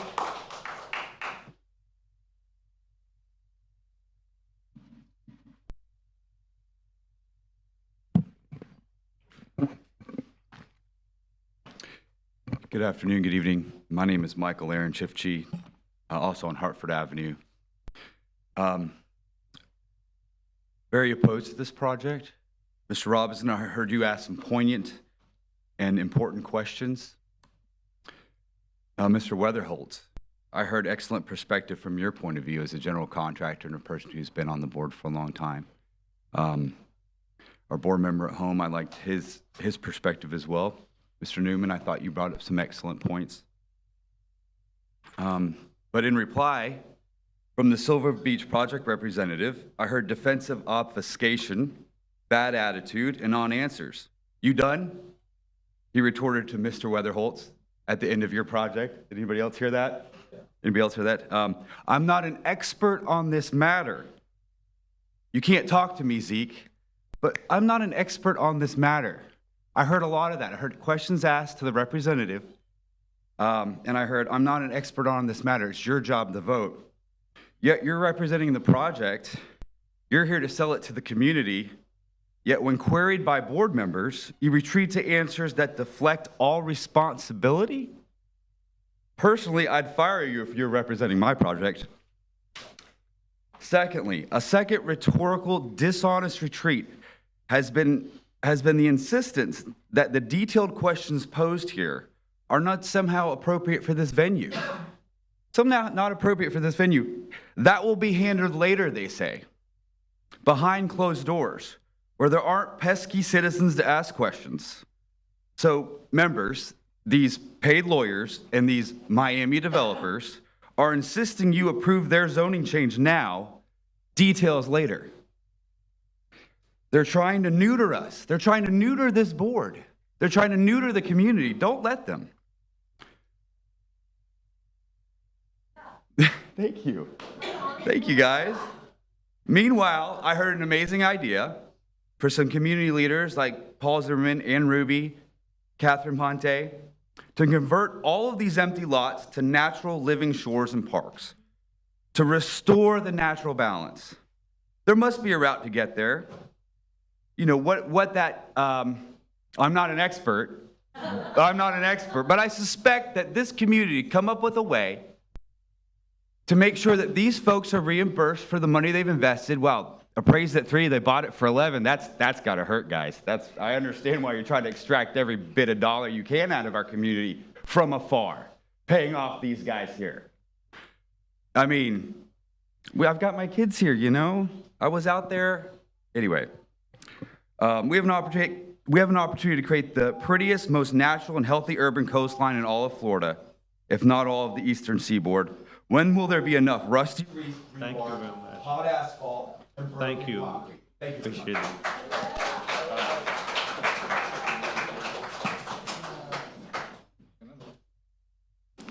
Okay. All right, I have Miss Sally. Yes, sir. I need a stool. Okay, thank you. Okay, Miss Sally. Okay, I'm Sally Jass. I live at 524 South Beach Street. I was sitting here listening and looking at the pictures of the hotel. I live in a high-rise, not close to that, but I know what happens when we have storms, not just hurricanes, but regular storms, and that building moves. And sometimes it's not even a storm. There must be something going on with the weather, whatever, and the building moves. It vibrates sometimes. So imagine being in the top part of this other building, and it's, you know, what is the purpose of going so high? Daytona Beach is losing its history. People come here because it's Daytona Beach, and we're getting away from the reasons people come. All these hotels, it's for somebody to make money. And I understand in a way, but we can only put so many hotels or motels up. And with that, we're not, I don't know if people have read online how many businesses across the country, and Walmart is included, and Walgreens are closing down stores. Bed Bath and Beyond closing for good. So we, and it's also, as of July 1st, any workers here without their papers will be let go from their jobs. And if they're not, the hotels or restaurants and that will be fined $10,000. So there's going to be people without jobs in all different places. And this is not even, I'm sorry to say, sir, but it's not even attractive. You look at it and it's not, it doesn't draw you to, you know, stay there. The older hotels have got the atmosphere that people are coming for. So I'm against this project. Thank you very much. I have Miss Jenny Nazer. Jenny?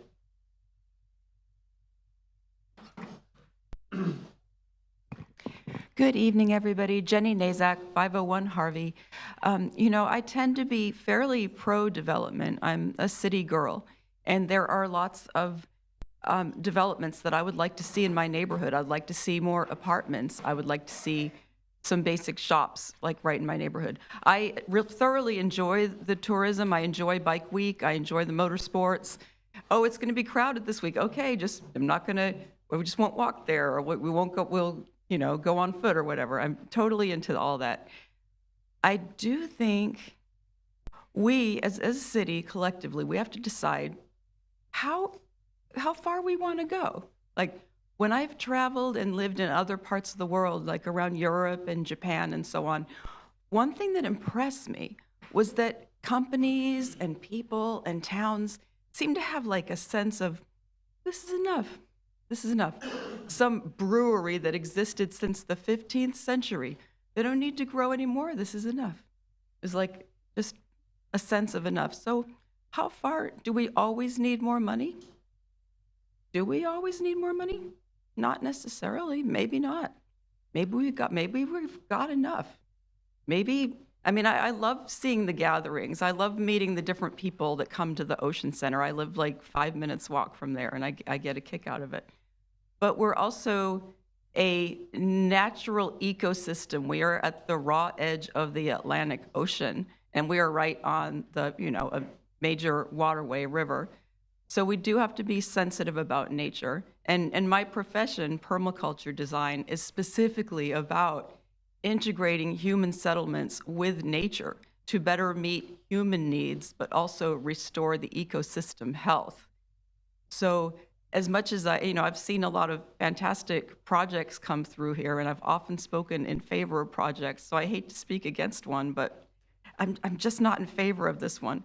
If it was like maybe a shorter building and it was apartments for residents or something, I could maybe get behind it, but I hate to speak against it, but I'm not in favor.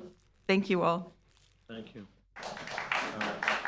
This time I don't have any other green forms for this item. I'm gonna ask Mr. Rob Merrill to come back and maybe address some of those things real quick, and the board will go ahead and vote. Sorry for the long night, but this is important. Despite the, kind of personal attacks on me as a human being, I resent it, but I'm still going to be gracious and say thank you for coming. I appreciate your input. I want to say that there aren't a whole lot of questions from this. Most of the things that were brought up in terms of questions, you guys have already brought up at the very beginning, so kind of took some of the ability to have back and forth out of the mix. I will say, though, that Dr. Anderson's,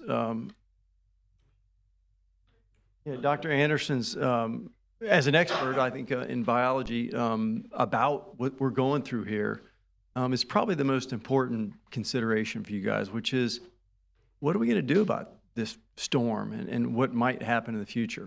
I think it's an important consideration. I may have mischaracterized because I was not at the resiliency conference. Some of you might have been. Jessica Gao, who is a lot smarter than I am, actually went to the meeting, and she's the one who characterized it the way that I did to you. That may have misrepresented, at least it was snarky out here. But if I did that, I apologize. But I want Jessica to try to say what she heard. I will also mention to you that I am not an expert on a lot of things. So when I say that, I'm not saying it in a demeaning way. I'm trying to be honest with you. My role here is as a land use lawyer. I understand the laws. I understand the process we're going through, and I try to help us go through those processes. You guys have known me since you've been on the board, and I've seen this board for more than 35 years. I've known all your predecessors. I think we've worked well together. We've had a lot of meetings like this. We had them till 2 in the morning back in the days 20 years ago. So a lot of what shaped us as a community, what's allowed us to, in some people's minds, prosper, is a result of things like this, these kind of meetings happening, and a referendum resulting in you guys saying, no way, we're not doing it. A lot of that has happened in Daytona Beach. So people ask me, people come here to invest in this area, and they say, how did this happen? And I start to tell some of the stories that are kind of like I'm feeling right here from 20 years ago. I want you guys to think about this being a message that, it could be a message right back to these guys. You guys showed up, you said this is terrible, we're going to go with you and because you live near here or you live down the street. Think bigger, please, for Daytona Beach. Think bigger. With the message that goes from a no vote here tonight, okay, so here's what we're going to do. I'm going to walk away and we're going to say we have to rehear this because it's been too disruptive, or I'm going to finish quietly. Go ahead and finish. Okay. Again, we need to respect, and we've already stated our rules. If so, we're going to have to ask you to leave. And I do want to say that, when Zeke was up here talking, the reason why I said I can't talk is because we have protocols, and I'm just trying to abide by them. I wasn't trying to disrespect anybody, including Zeke, who's a friend of mine, I think. And when I asked you whether you were done, I was trying to be respectful, not spiteful. I wanted to make sure I got all of your questions and comments so I could try to respond. And I did the best I could, and maybe I should be fired, I don't know, but I was doing my part of it. We had Joe Hopkins, who's an expert. We don't have a resiliency expert on our staff, so I wasn't able to do some of the, responses to things, Milverton, that you brought up that I think are important questions. I do. I believe that we need to think about what we're doing. And part of this has to do with, whether we're going to advance or whether we're going to go backwards. So, Jessica, if you wouldn't mind, I'd like to hear from another person's perspective who was actually at the resiliency conference, what she heard. Good evening. Only take a minute. Jessica Gao, Coppola Law Firm, 149 South Rouge Avenue, Daytona Beach, Florida. This whole binder is not on this project, thank goodness. I did attend Mr. Young's presentation. I will say right off the bat, typically how this shakes out with me and Wendy is we don't actually disagree. We just say it differently. And so the takeaway for me from that presentation, it was fantastic, and I almost guarantee that it was recorded, and I urge all of you to go find it and listen to it by someone, not by the city, by someone. There's a Facebook Live going, I know that. There you go, sonsofthebeach.org. You can watch the presentation. It was fantastic, and the speaker was great, and the takeaway that I portrayed to Rob is that at some point he did say, we have a few options, and it's figuring out how we move forward with an active beach nourishment plan that puts sand back on our beaches and combats erosion. Or we're looking at buying and tearing down every house east of A1A, and we don't think that's going to happen. That was this kind of throwaway joke. I agreed with Wendy, that's what it said. And I agree with Wendy that unarmored properties have an impact on structured properties beside, and there's this interaction. This property already has a seawall. We're not talking about unarmored versus armored. It is already armored. It is already there. We know that the county is looking at a beach renourishment plan. They're taking that advice from the expert and looking into that. It's going to be a huge undertaking. And so I don't agree with what was said. It's just, I think, a different way of presenting it. So we just wanted to give that insight. Thank you. Yeah, so it's going to be important to all of us how we play this out. The county and others are already bringing forward an effort to renourish. We're all living on this island, a lot of us together, so we want it to happen in a way that's, advances us all. But from a business perspective, because that's the perspective I bring, some people think that's awful and I'm a bad guy because of it. That's fine. This morning, I don't know if any of you went to Larry Bartlett's presentation this morning, 100 or 200 people at the airport. Larry talked about the prosperity that we've been feeling. And a large part of that is because of, places you live, Mike, Margaritaville being built, things happening, and growth is part of our economy. It's a big part of it. Tourism is a big part of our economy. If we want to say, I got mine, I don't want anybody else to have theirs, we're just not going to go forward in this community. I promise you that. Is it going to cause some growth pains for some people? Yeah, it's part of life. There's going to be more traffic on the road when we got twice as many people living here. We're going to try to do it. Right. Yeah. So and sometimes it's good to get that, because part of that mentality has caused negative effects in this community. Right. So I'm going to close by saying, you guys got a judgment call to make here. And the message that you send is either going to be a message to these 15 people that showed up to talk to you about what they think about this project, or it's going to go out to a lot bigger audience. And it's going to say something about how we're doing business in Daytona. So there have been other communities that have put messages out. I don't like to point out, but I've lived them over the years. And you probably know them around here because we got a lot of cities that have put a message out. We're closed for business. And maybe they were a place that had a lot of fancy, nice, rich houses. They didn't need anybody else. They had plenty of tax base and they just did fine. We're not that. We're the opposite. We're a place that needs more people that have the ability to have good jobs and pay their taxes. And a project of $100 million on the beach moves us in a positive direction. That's one person's opinion. You guys get to weigh in on what your opinion is on that. And that's going to be, I think, something that a lot of people are going to listen to. That's all I got. Thank you very much. Okay. Again, I just want to say, and I'm going to come back to the board, I do appreciate all of you and all of your input, and I appreciate your patience in this. I know it's very touchy subject, and we do appreciate, again, being respectful to one another as we hear one another and listen to one another. So with that being said, board, may I have a motion or? If I might make a comment, Mr. Chairman, is that you might remember earlier, it was so long ago, it's hard for any of us to remember, but I wanted to hold off on my comments until we heard from the public and also from Yes, sir, Rob. go ahead. I want to mention to you folks, because you're not at these meetings normally and don't have the chance to interact with Rob, with Jessica, with the team at Cobb Cole, what a positive force they have been for economic development in this area. There is no question about that. And I come from this in a little different perspective than my esteemed members here, is I'm the new kid on the block. I moved here from the Lake Mary area 4 years ago, so perhaps my perspective might be a little different than others. But what I try to do is I'll talk to my neighbors and friends and I'll ask them, I'll say, what do you want Daytona Beach to be? What are you looking for this community to be? And I can tell you, no one has said to me, I want it to be Fort Lauderdale. I want it to be Miami. I want it to be Tampa. What they tell me is they want it to be the best Daytona Beach it can be. And cities go through a natural revolution and transition as we grow. As was mentioned by Rob a little earlier, I live in Latitude Margaritaville, down in that I-95 LPGA corridor, which is challenged with a lot of economic interest. And we, as a board, have been working through some of those things, and it's challenging some of the infrastructure discussions that we have up here.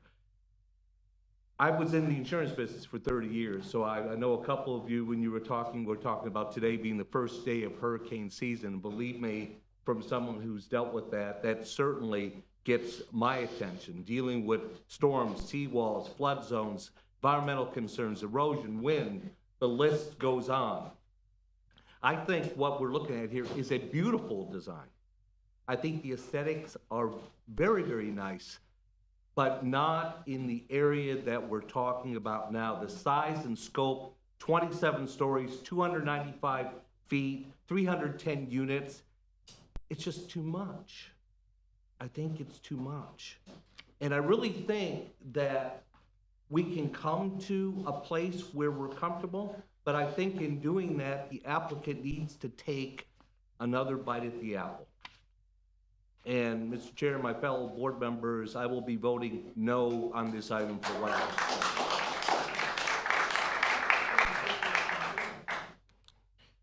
now. Okay. Yes, sir. Robinson. You finished, mister? Yes, I am.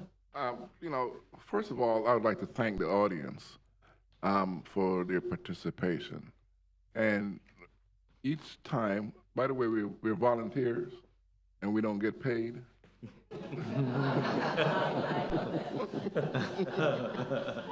Days sometimes we did. You know, we're all here, and Cobb & Cole or Mr. Merrill, they do a fantastic job, you know, and we all have at heart the best that we can be for the city. I'm just repeating what my board member says. And we're not opposed to growth, okay? Don't get me wrong. But when we're growing, we have to look at the consequences of that growth and how we can best manage it, not for us, but for the next generation that's come in. So when we walk down the street, you know, there's some green space. There's some animals who, bless their hearts, have nowhere else to go. And once we approve or recommend a certain major development or project and the domino effects on it, and that's what we've got to look for. And I do appreciate you guys coming in to give your opinion, and I wish every meeting that we have could be like this instead of just an empty seats. Absolutely. And when the community comes out, and even if it's not everybody that lives in the neighborhood, comes out and with all the efforts that they make and they say they don't want it, you know, we have to listen to them. And when I look back and I drive down A1A a lot, I want to see the ocean, you know, and I look at the hurricanes and the damage that it has done, and we have to take that into effect. And there are some environmental impacts, physically and structurally impact, regardless of what the report says. And I'm not saying anything negative against the report. It could have been more detailed, as I've been saying all along the board. I don't want to see another expensive eyesore like the Daytona Grand that built half and ran out of money, or another Hard Rock that comes in and says, you know, we want to build this structure, but you have to take away from the public, okay? Or the unfinished hotels that got started, and then the hurricanes come in and do their destructive actions. We have to look at all the elements, and when we approve, don't take this personal, Mr. Merrill, you know? And what I would suggest to the owner and Mr. Merrill is that we take everything that's been said here by the board and the questions and go back and look at the questions and to see how we can take, or go back and take another bite of the apple, like my colleague says, and then come on back. But in good conscience, I cannot vote yes on this project. I would have to vote no also. And that would be my recommendation, Mr. Chair. We don't have a motion yet. I just have one more comment from another board member. Just one real short. You know, everybody talks about Daytona, about the hotels and the high rise and everything. I think that Daytona does need more hotels for the tourist industry. But one thing that to keep in mind, and I'll never forget, I was in Rome in 1985, and I told the person that I was talking to that I was from Florida. And they says, Daytona Beach, the world's most famous beach. Now that was in 85, and you know, some of the large hotels were here and most of them weren't. But I think we do need growth. And, you know, now where it's at, whether it's on the beach or whether it's on the other side of the road, that's, you know, something that's for the developers, they're going to have to decide. And I think that I was at the seminar for the beach erosion. I thought it was very important. A lot of things, I learned quite a bit at the seminar. I know I see a lot of the people that here in the audience that was there. Another thing about replenishing the beach, I think it's something that's coming.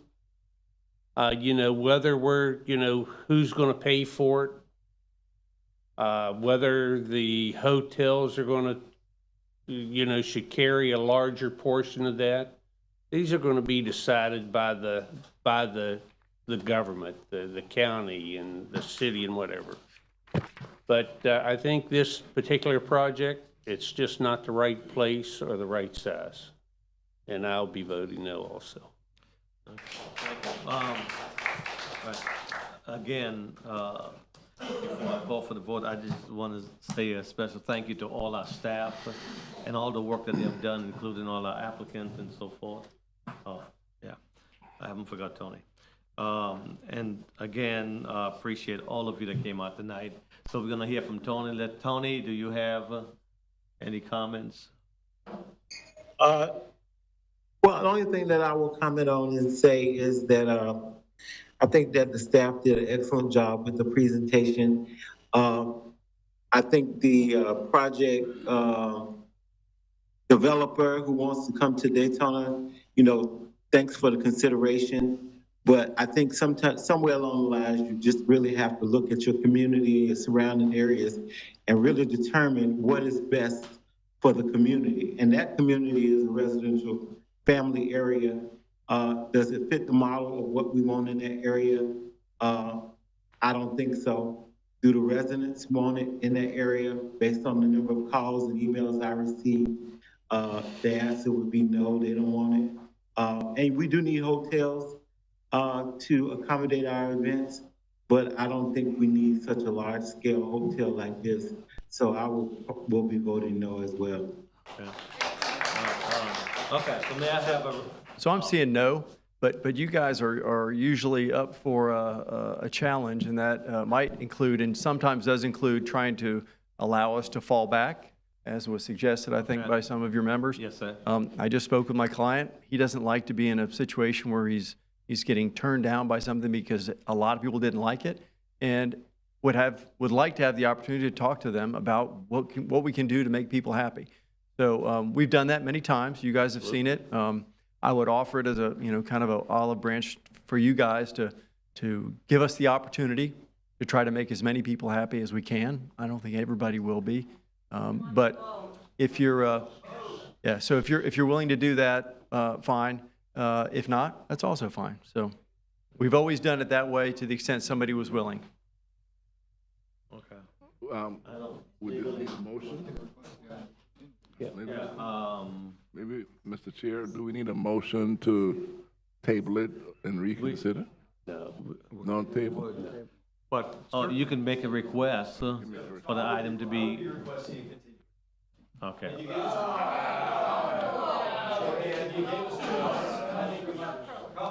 Some of these people we would have, but others I think we're talk to. I'll get to the microphone for the point of order, but that's the only point of order I'm going to live with. But at the end of the day, if you guys are willing to continue it for 2 months, we'll work on it. If you're not, that's fine too. We'll get to the city commission. Okay. It's totally your call. It's okay. As an applicant, according to attorney, he can request a continuance on this matter. So do we have to vote on it? We do have to vote on a continuance if we want to hear back in 2 months. So how much time would you need? I think 2 months should be good. Okay, so you're requesting a 2-month continuance? 2-month continuance, to allow us to try to see if we can't appease some of the concerns that we've heard tonight. Okay, so. 2 hours worth. Okay, so that's the applicant's perspective. So can I get a motion for a continuance in 2 months? Mr. Chair. Mr. Chair. Yes. I move that we grant the applicant's request for a 2-month continuance on this agenda item number 4. Okay, so I do have a motion for a 2-month continuance on this item.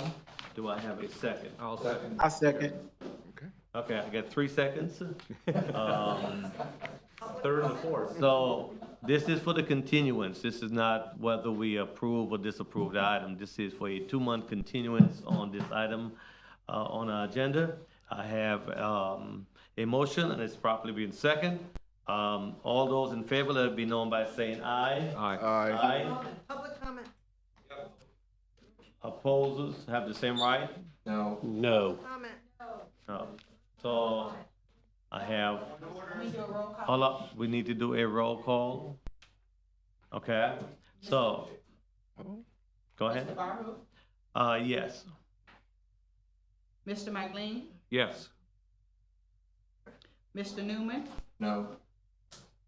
It's on, the motion was made based on the comments that were already been prepared. Mr. Robinson? Yes. Mr. Servance? Yes. Mr. Weatherhall? No. So it's a 4 yes, 2 no to continuance, and that will be moved to July 27th, 2023. And the public will have the opportunity at that meeting to also provide comments.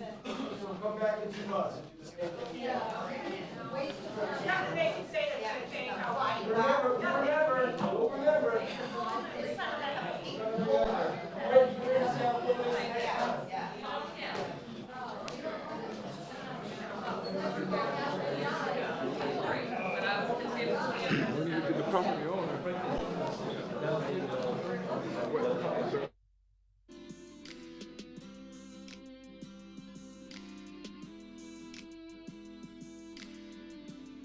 Break, if anybody wants to use restrooms or board, we got 5 minutes. Yes, Mr. Chair. We on break?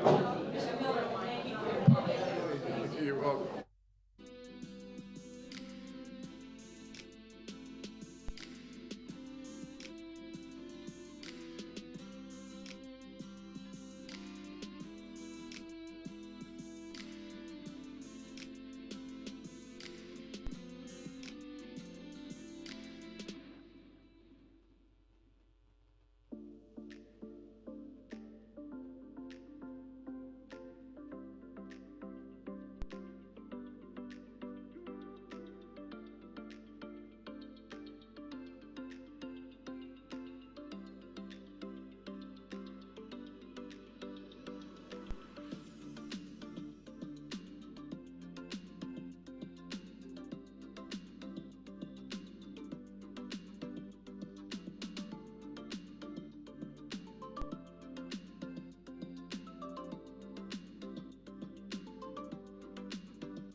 We're back to order. Item number 5, please. Can I have a secretary read item number 5?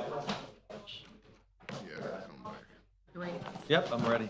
Hallmark Heritage Major Subdivision Preliminary Plat, DEP 2022-106 quasi judicial hearing. May we hear from staff, please? Good evening, everybody. Everybody got their energy back up again. We're ready to get to part 2. Good to see everybody. I'm Paula Long. I'm a planner here with the city. And tonight I am here to present a request by Michelle Wittick, PE of Zevcoin and Associates, Inc., on behalf of Charles Thompson of Evergreen on Williamson, LLC, and Gregory Wicca of North Williamson Partners, LLC, the property owners, to approve a preliminary plat. Sorry about that. To approve a preliminary plat for 1 multifamily parcel, 2 out parcels, and stormwater tracts on 15.2 plus or minus acres of land. Here we can see the aerial view for, wait, hold on 1 second. All right, somehow my location got lost in there. But we do have the aerial view of the property. You can see there that it is vacant and undeveloped. This property is actually located east of the Advent Health Complex, west of Williamson Boulevard, and north of Strickland Range Road. It is zoned Plan Development General. And what you're not actually able to see, somehow I lost two slides in here. The future land use for the property is actually mixed use. It is surrounded by the same, with a portion to the east being majority office transition. The plat, you can be able to see here, it was included in your packet as well. This is the whole entire piece, and then of course you have the match lines in your packet that you reviewed last week. The proposed major preliminary plat development is consistent with Article 7 of the Land Development Code, subject to the Hallmark Heritage Planned District Agreement. Approval of this preliminary plat will allow the applicant to move forward with the final plat approval process. Staff recommends approval of this major subdivision preliminary plat for Hallmark Heritage Plan District, allowing 1 multifamily parcel, 2 out parcels, and stormwater tracts on 52.7 plus or minus acres of land. A majority vote of the planning board members present and voting is required to recommend approval to the City Commission. This does conclude my report for the first one. I have 2 others. And the applicant is here to answer any questions that you may have. Okay, do we have questions for staff? Yes, Okay. and I'm sure you're probably not going to be able to tell, but I'm going to ask you anyways. You know, with the city, just tonight, on these applications that we have, we're looking at about 1,200 acres, plus or minus, on just tonight's agenda. You know, and we're looking at, that's just what's named, the amount of about 2,500 units of different varying. And some of the plats don't have any numbers on them. But what I was wondering, when we get something like this about the utilities, on large plats, you know, when the team puts a package together, they usually say, you know, the sewer plant's got, you know, such and such a capacity, and, you know, and we have ample room. Well, I think with just tonight's issues, the sewer treatment plant is going to have to be upgraded. The utility size pipe's going to have to be upgraded. And so if we could get staff, you know, the utility manager to give us some kind of numbers, say it's adequate for this and the infrastructure's in place, I think it'd be helpful. And maybe not a smaller plat like this, but say like the one that's coming up that's, you know, almost 900 acres. And plus, I'd like to see, you know, It's still not decided on Avalon Park who's going to provide the utilities. I know that we were in, a verbal agreement with Foreman Beach. I don't want to get too off. I know, but I'm just saying, I'm just giving you the example. I'd like to have on each one of the individuals I just if we don't want could to get it. expand on something that may be coming up at a later meeting that we would be discussing at this meeting. The plat itself is actually a subdivision of property to allows the developer to sell them off. The actual intensities and densities, once those are determined, the uses, that's when we're going to take a look at the capacities that are involved with the water and the sewer and the traffic. We don't know that right now at the plat level. We're going to come back with the site plans, and that's when we're going to see what the actual impact is going to be. So for the plats That's what I was just saying. yeah. If For when the site plats plans are themselves, gonna we start. don't know at this point what we're going to be looking at. That'll be coming on later on when we do the engineering on the site plans. That's the reason I didn't ask for this one, but future and coming up on Yeah. the ones that we do know. Yeah. And I didn't see them in these tonight. And we do know. Well, we have a couple of site plans in here that are impacts, and that's where we do see some of those numbers. Okay. Okay, thank you. Any other questions, Mr. Robinson? Yeah, I more of a comment. Okay. When I look at this, the process, there's somewhat of a disconnect because I have to approve what is this, the preliminary, the planned subdivision Yeah.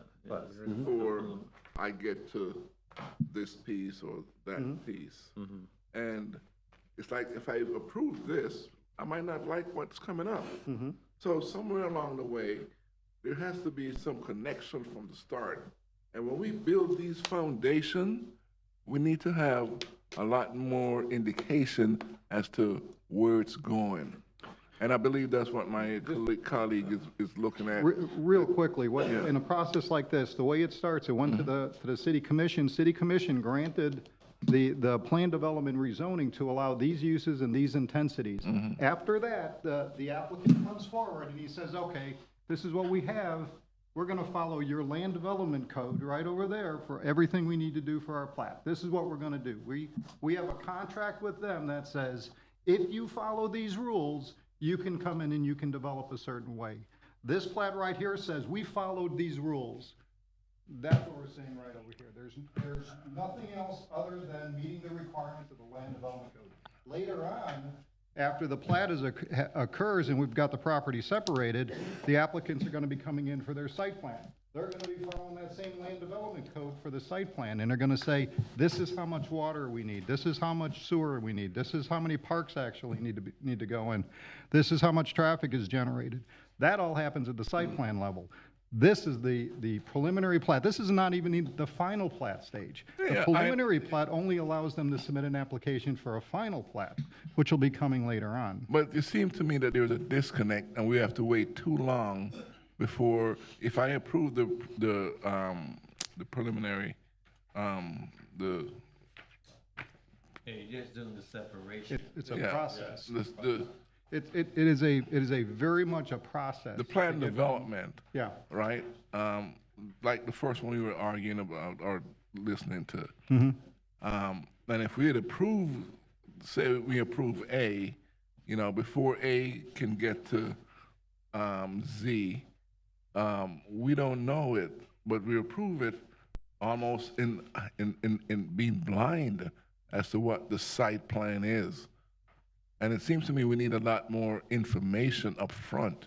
Because, it's like when I'm building a house, I want to know what the foundation is, what the design is, and what the consequences is. I understand See that. what I'm talking about? I understand I'm talking about the normalcy, the simplicity of it all. So I know that, hey, I won't object to this because I know in the final what it's going to look like. And in the site plan, sure, we can make some changes and stuff like that, but I want to know up front, what am I approving or what am I not approving?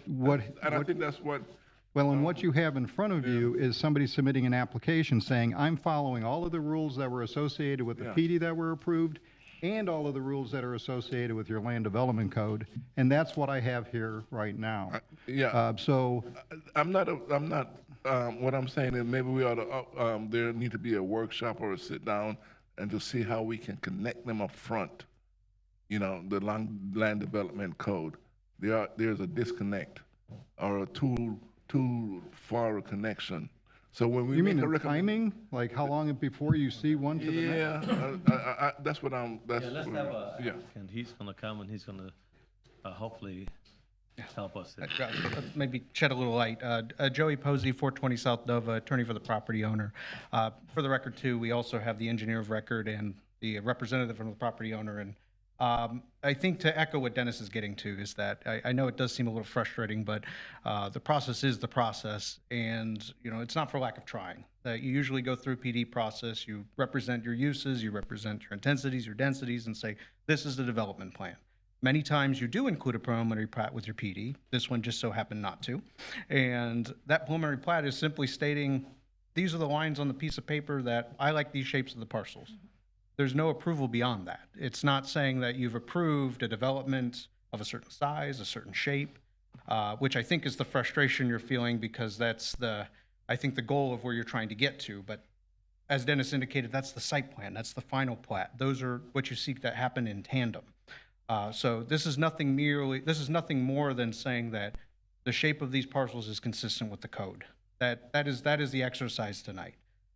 So as much as I'd like to clump all these together, these approvals, and get every consultant on earth to move as fast as possible, I'm at the whim of the process. So you know, I know that probably wasn't the best answer, but there will be a site plan, there will be a final plat moving forward, because when you see the preliminary plat process, that's when you're really doing the engineering, you're starting to spend the money, that's when the consultants are engaged. So, you know, those are those deep questions that I know you're gonna, and we're happy to entertain and have once we get to that stage, but we're just not there yet. So, you know, I wanted to echo what Dennis was getting to, and maybe that helps add some clarity. But that's how the code's structured, and that's how we're told to follow it. So, My point is that we need to look at the connection within the code. Sure. To see what needs to be adjusted, so that when you bring this to me, I would have already had an idea up front, and it's a consistent pattern that you're following from what you told me up front, and I said yes or no, or if I say yes as a recommendation, by the time it gets to the site plan, you know, it's just making some minor adjustments. Sure. And I'm not blaming you. You're following the rules, right? But the process. But what I'm saying is there is something in the process that needs to be adjusted so that we know what we're voting on, except just a vision. Okay. Okay. We got any other questions for staff or our applicant? Again, it's. Mr. McLean here? Nope, I'm good. Okay. Chairman? Tony? I'm not talking about, there's another Tony. Tony? No. Yeah, I'm good. I No, don't okay. have any comments. All right, just want to make sure you're back with us. Okay. Yeah, I'm back. Back. Okay. And again, this is just a preliminary plat. That's all they're asking, separation, right? Okay. Do I have any? Let's see, number 5. I do have. That's your. Okay. And Michelle. Oh, okay. Oh, okay. You just. Okay. Oh, you just put them in there just in case. Okay, I don't have any other green forms for or against. Anyone else would like to speak to this item? May I have a motion, please? Yes, Mr. Chairman, move approval of agenda item number 5, major subdivision preliminary plat, DV 2022-106, Hallmark Heritage. Okay. Second. There's a motion, properly second. All those in favor, let it be known by saying aye. Aye. Aye. Those that have the same right? It carries. Thank you very much. May we have item number 6, please, read. Project Oasis Phase 1, major subdivision preliminary plat, DEP 2022-195, quasi judicial hearing. May we hear from staff, please? Came back. Okay, so we've got 2 more of these. Another preliminary plat. This time, a request by Stephen Buswell of Parker Mitchenberg and Associates on behalf of Jeff Fiesel, President and CEO of Halifax Hospital Medical Center the property owner, to approve a preliminary plat for the development of a 5-lot subdivision with a public right-of-way extension for property between Clyde Morris Boulevard, Williamson Boulevard, and south of LPGA Boulevard on a total of 184 acres of land. The property site, as you can see, is generally located north of Mason Avenue, south of the LPGA, east of Williamson Boulevard, and west of Clyde Morris Boulevard. The aerial, as you can see yet again, we have a property that is vacant and undeveloped at this time.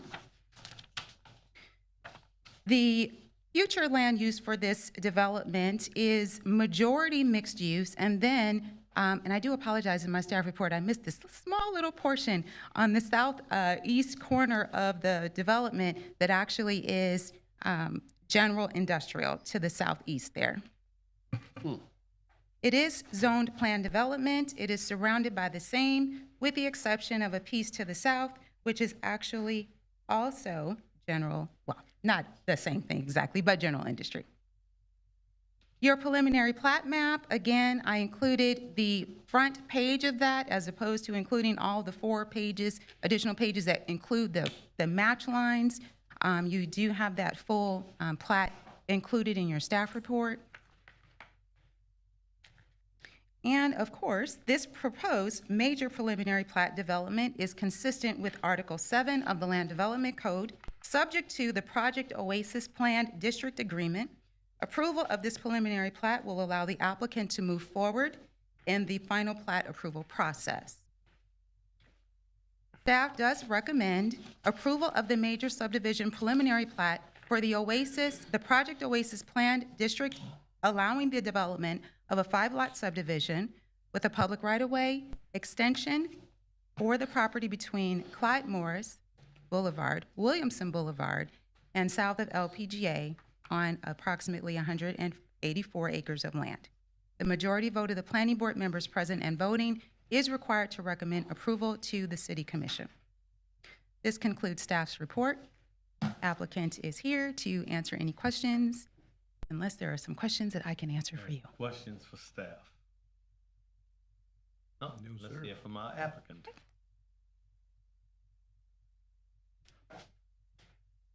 Good evening again, Jessica Gao, Cobb Cole Law Firm, 149 South Road Avenue, Daytona Beach, Florida. We are back in the comfortable realm of Jessica's fun facts. The first one is that the magic show was amazing last month, in case you guys were wondering. And I made it on time, perfect timing, great seats, it was fantastic. Tonight we're here for the Oasis plat. I do have Walt with Hines Development with me, and Steve is actually going to answer any hard questions you guys have. So my fun facts are that this is the site, Project Oasis. We did the rezoning not too long ago.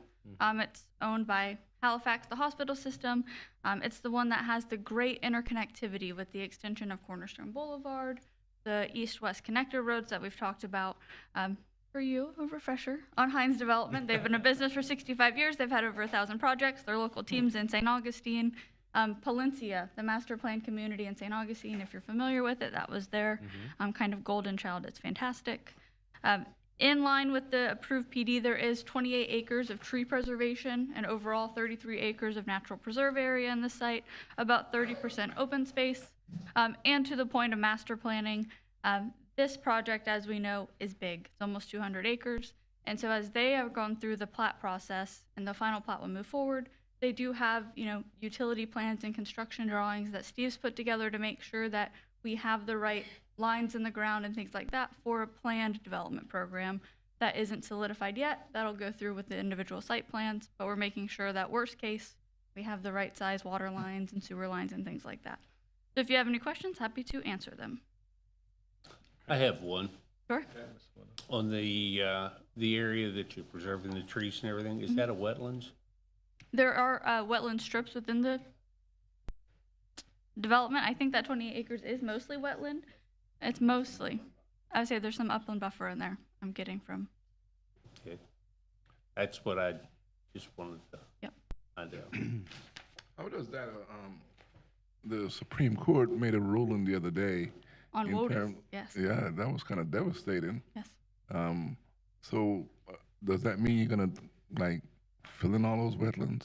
No, to quote Rob Barrel, I'm not an expert, but from what I know, so this is just between us. But he did say I'm smarter than him, and I'll cherish that forever. It's recorded. The WOTUS ruling is on the navigable waters of the United States, right? So navigable waters and their tributaries. So it really impacts dock permitting, some wetland review on larger systems. I don't really think it's going to impact the review that we do at this level too much on such an inland piece of property. It is a sweeping rule, but it's very hard to argue that the wetlands on this site are navigable waterways, which is what the rule affected. Yeah. Yeah, but one of the issue was the fact that about the landowners being able to do as they please with their property. So I don't think the Supreme Court said that. yeah, It was. that's what it was. Yeah. Okay, but we can rest assured that we're going to have some wetlands. The 28-acre tree preservation area is noted on the plat. That cannot change based on this approval. And the 33-acre preserve area is contemplated by the plat as well. Thank you. Question? Okay. I don't have any other green forms. Is there anyone that would like to speak for or against this item? Okay, may I have a motion, please? Yes, sir, Mr. Chairman. Move approval of agenda item number 6, major subdivision preliminary plat, DV 2022-195, Project Oasis Phase 1. A second. Okay, we have motion properly second. All in favor, let it be known by saying aye. Aye. Aye. Opposers have the same right. It carries.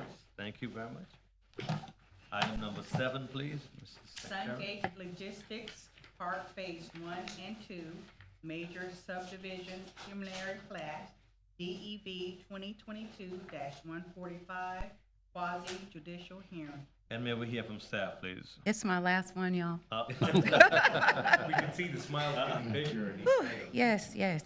Okay, so follow along, planner for the city. This is the last one, the last preliminary plat for this evening, and I am here to present a request from Parker Mitchenberg of Parker Mitchenberg and Associates on behalf of James S. Nix of TLO 12 Sungate LLC, property owner, to approve a preliminary plat for the development of 13 lots consisting of Phase 1 being 8 lots and Phase 2 being 5 lots on a total of 859 acres of land. The property is generally located east of Indian Lake Road, west of LPGA, with the majority of the site of north of the Old DeLand Road, and a very small portion actually between Old DeLand Road and West International Speedway Boulevard. Again, we have a property that is basically vacant and undeveloped. There's a nice bit of stormwater, runoff, retention already there on the site, which is great. You know, they're going to have to do some of the things with that at the site plan process. The current future land use here is all general industrial. It is surrounded by conservation for a good part east and north of the property. We have portions to the west that encompass mainly property that is under Volusia County, unincorporated Daytona Beach, which of course is still Volusia County. It's just our service area, which is why it's listed that way. And then we have low-intensity urban land uses. To the south is also some unincorporated Daytona Beach property and a small portion of mixed use land uses there. Property is zoned as planned development general, as the others have been as well. Surrounded by property to the north and east, with a portion to the west being Volusia County, again, unincorporated Daytona Beach, and heavy industrial zones. The balance of to the south is actually unincorporated Daytona Beach as well. Your preliminary plat map was a little bit different this time. You actually had preliminary plats actually listed there in your packet this time for both Phase 1 as well as Phase 2. You have match lines that were in your packet also for each of those, just included that very first page. And of course, here's the Phase 2. The proposed major preliminary plat development is consistent with Article 7 of the Land Development Code, subject to the Sungate Logistics Park Agreement. Approval of this preliminary plat will allow the applicant to move forward in the final plat approval process. Staff does recommend approval of the major subdivision preliminary plat for the Sungate Logistics Park Plan District, allowing the development of, again, 13 lots consisting of Phase 1 and Phase 2, Phase 1 being 8 lots, Phase 2 being 5 lots, on a total of 859 plus or minus acres of land. Again, the majority vote of the planning board members present and voting is required to recommend approval to the city commission.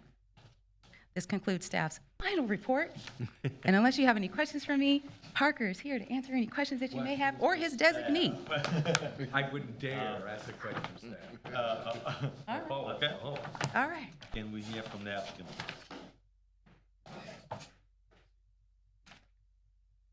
I'm not Parker. But Parker and I I'm Rob Merrill, and Parker and I are both here, as is Jessica, involved in this project.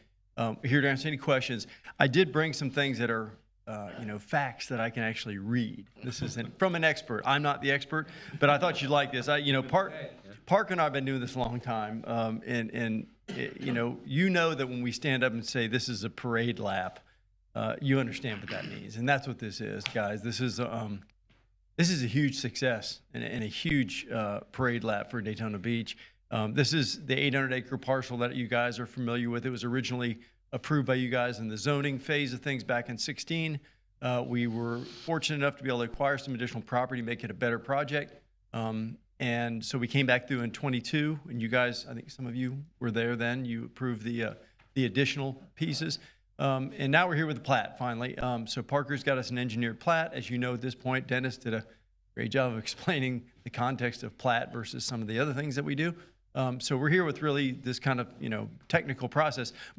And so normally I wouldn't say anything during a plat process, but I want to say something here, which is, Timberline Real Estate Partners owns the property. Previously consolidated, Tomoka did. So in 16, when we did this originally, it was consolidated.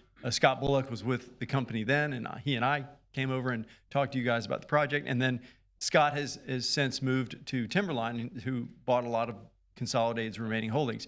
And so Scott commissioned a report that you guys are just going to love, I think. I love it.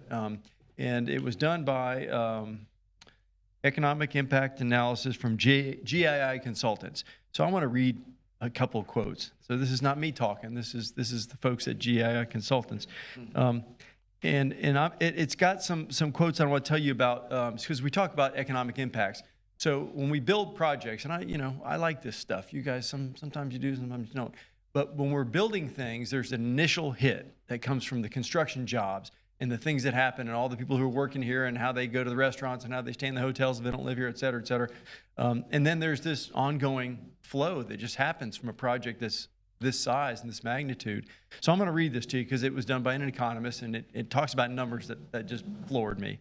So the one-time initial impacts, I got to put my glasses on because I'm really going to read this time. So construction of approximately 6 years. This one-time investment in construction project is expected to generate a total of $580.5 million in gross economic impact, $96.8 million per year during that construction period, $98.6 million per year of economic impact during that construction period, and a total of 4,221 total temporary construction jobs, 704 annual average through that 6-year period, providing a 30.6 million annual average of salaries. That's what we need here, right? I mean, so sometimes you guys can debate with me whether growth is really an industry, whether tourism is really what we need. This is jobs. This is industry. This is what we've been begging for since I've been doing this, and those are the numbers. So as we go down into the actual post-construction, perhaps more importantly, and again I'm reading from this is the expert, more importantly from the community's point of view, continuing permanent economic activity stemming from the management, maintenance, and operation of the project will generate $904.4 million in gross annual economic impact in a typical year across the local economies. I'm going to say it again. That's great. $904.4 million in gross annual economic output in a typical year across the local economies. I mean, it almost seems crazy, right? This is the expert. None of us are, I think, are experts in this field, and that's what we're hearing. So even if you cut it in half, it's the biggest thing we've ever happened in Daytona Beach. So this recurring annual economic impact is associated with more than 5,886 direct, indirect, and induced permanent jobs, earning nearly $250.2 million in wages each year. $250 million per year in wages that people will be making here as a result of this one project. So when you were talking about the acres earlier, this is half of the acres that you were talking about or more. So it's a big thing, but it's out in the middle of nowhere near the jail. But the money, I mean, it just speaks for itself. So the actual direct tax, so we get taxes and they don't just go to the city, they go to the city, the county, the hospital district, and everybody else. So when you look at the total taxes to everybody, it's $4,140,000 to $5,853,600 annual for all the taxing authorities. That's annually. And to the city directly, once the project's built out now, over the 6-year period, $1,760,000 to $2,490,000 per year just to the city of Daytona Beach in taxes. How about that? Yeah, it's big. I don't think there are any questions from that. I just wanted to say it. That felt good to me. Thanks, guys. Rob, before you run, one quick question, it's an easy one. Did I understand you to say that the current owner is local when you were talking about who bought it? No, they're not local. Timberline Real Estate Group owns a lot, what was left of Consolidated Tomoka's lands. They bought it. So this is the biggest piece they have, Bill. Got some Where are others. they out of? So Texas. Texas? Okay. With those numbers. Well, Scott, you know Scott Bullock, and he works here. He's their local representative. Okay, very Yep. good. Thank You know him. Okay, thank Yeah, you. We have okay. a question for Yeah, Mr. Parker. I want to put Parker on the spot for just a second, and I apologize, Parker, for doing He's been this. sitting over there smiling. But this is really in line with what Mr. Weatherholz was asking earlier. Now, this is just a preliminary plat, and this isn't the final plat, and there are no construction plans for the utilities or the engineering. But you do start looking at that when you start putting together the preliminary plat. Can you talk a little bit about, some of the things that you look at as you're putting this preliminary plat together? And how For the record, Parker Minchenberg, 1729 Ridgewood Avenue. I actually have a final plat, and this project is designed, but this is the first you guys see with the preliminary plat.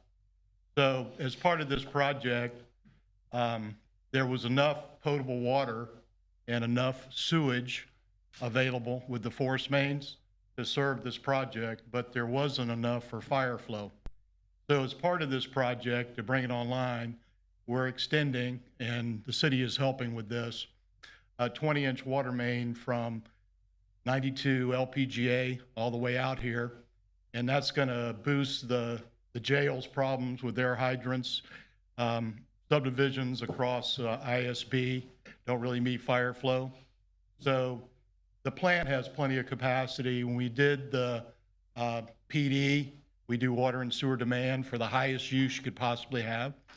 So there is capacity available at the water plant, wastewater plant. And then we're building a new lift station that'll pump into an existing force main that has capacity. Something for Mr. Robertson. Between this and Father Lopez, which is further to the east, there's a huge area that's in conservation for the critters. So I didn't hear you talk about critters tonight, so I thought I would. This one actually has a big preserve. But Dennis, there's water available. We are extending a 20-inch main out here, so we'll be able to meet fire flow with these larger commercial buildings, warehouses, maybe distribution. You're going to have a lot of sprinkled buildings, kind of like Trader Joe's distribution center, that kind of thing. And these utility extensions are necessary and are being handled. So. Is that what you wanted? Yep. Could I ask you a question? Yes, sir. On your fire flow, have you ever considered reuse water on your systems? It's kind of interesting. When we were looking at the cost of this water main extension, one of the things that we evaluated was potentially having a private fire protection system for the sprinkler systems. And we had suggested there is a 35-acre borrow pit that I think is like 30 feet deep. Yeah. That wasn't really looked on too favorably with the fire staff. So, we also talked about, a private system with storage tanks, maybe a few of them as an alternative. But really, the best solution in the cheapest maintenance is to, the plant's not that far away at LPGA. So you run a line out to it, you don't have repumping costs. If you do storage tanks, there's a lot of maintenance associated with that. Not a whole lot of maintenance with a 20-inch pipe.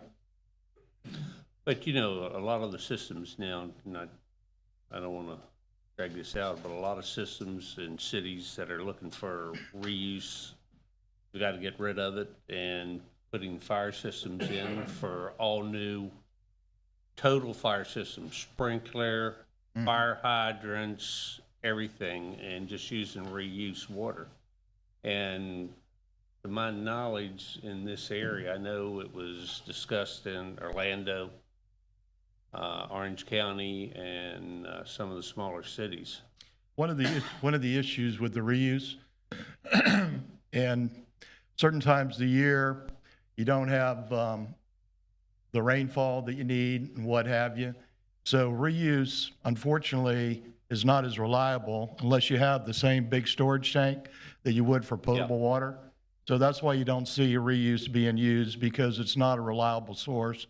When it comes to fire protection, you It has better to be have it when reliable, it catches on fire.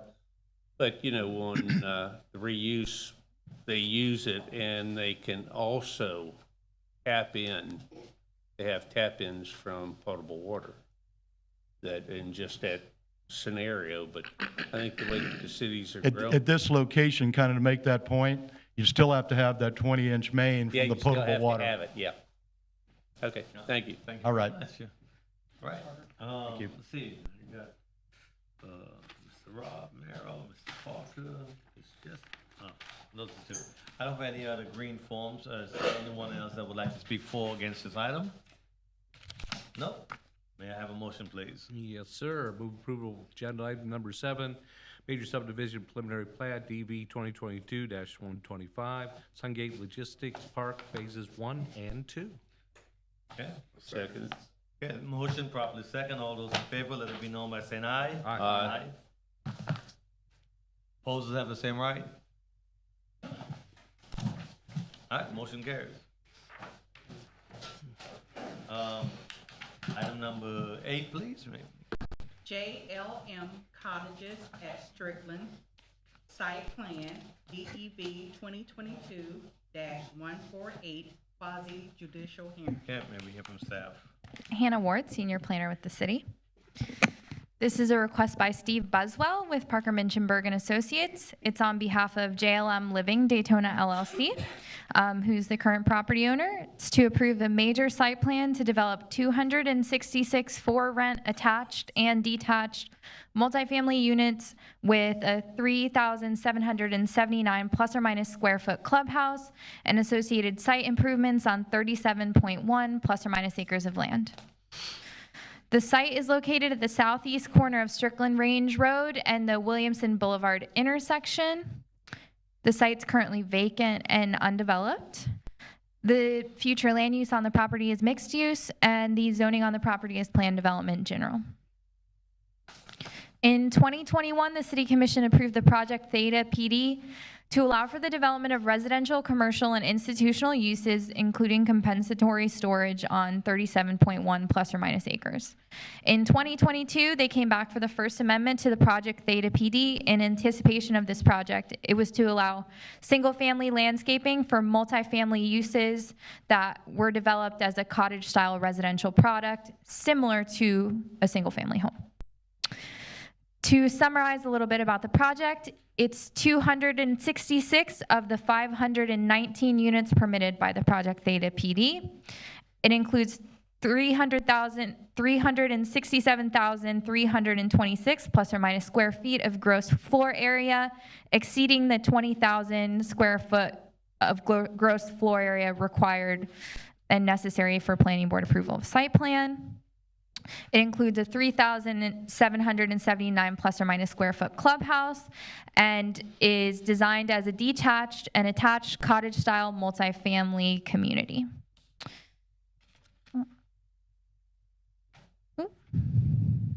This is the overall development plan for the property. I've highlighted the amenities and then one of the blocks that contain the individual cottage-style products so you can kind of see how the site is broken up. There are 2 access points to the development, one along Strickland Range Road, one along Williamson Boulevard. There's a tree preservation area towards the rear of the site, and then they are required to comply with Williamson Boulevard's Scenic Thoroughfare Overlay District landscape requirements, which require a 50-foot landscape yard. These are the surrounding water features that are also for compensatory storage.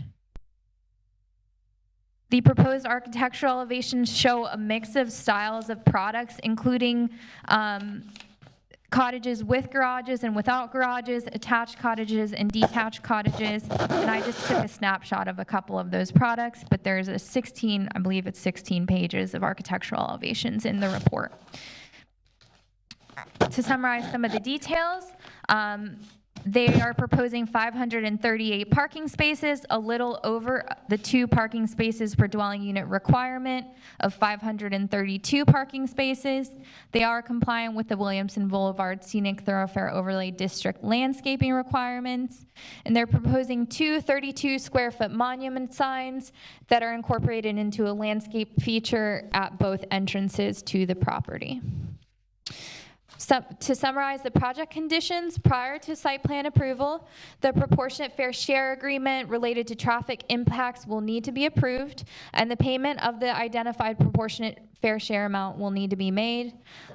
Although this was not addressed in the staff report, there are still outstanding utilities comments that will need to be addressed prior to the issuance of a site plan approval letter for the project.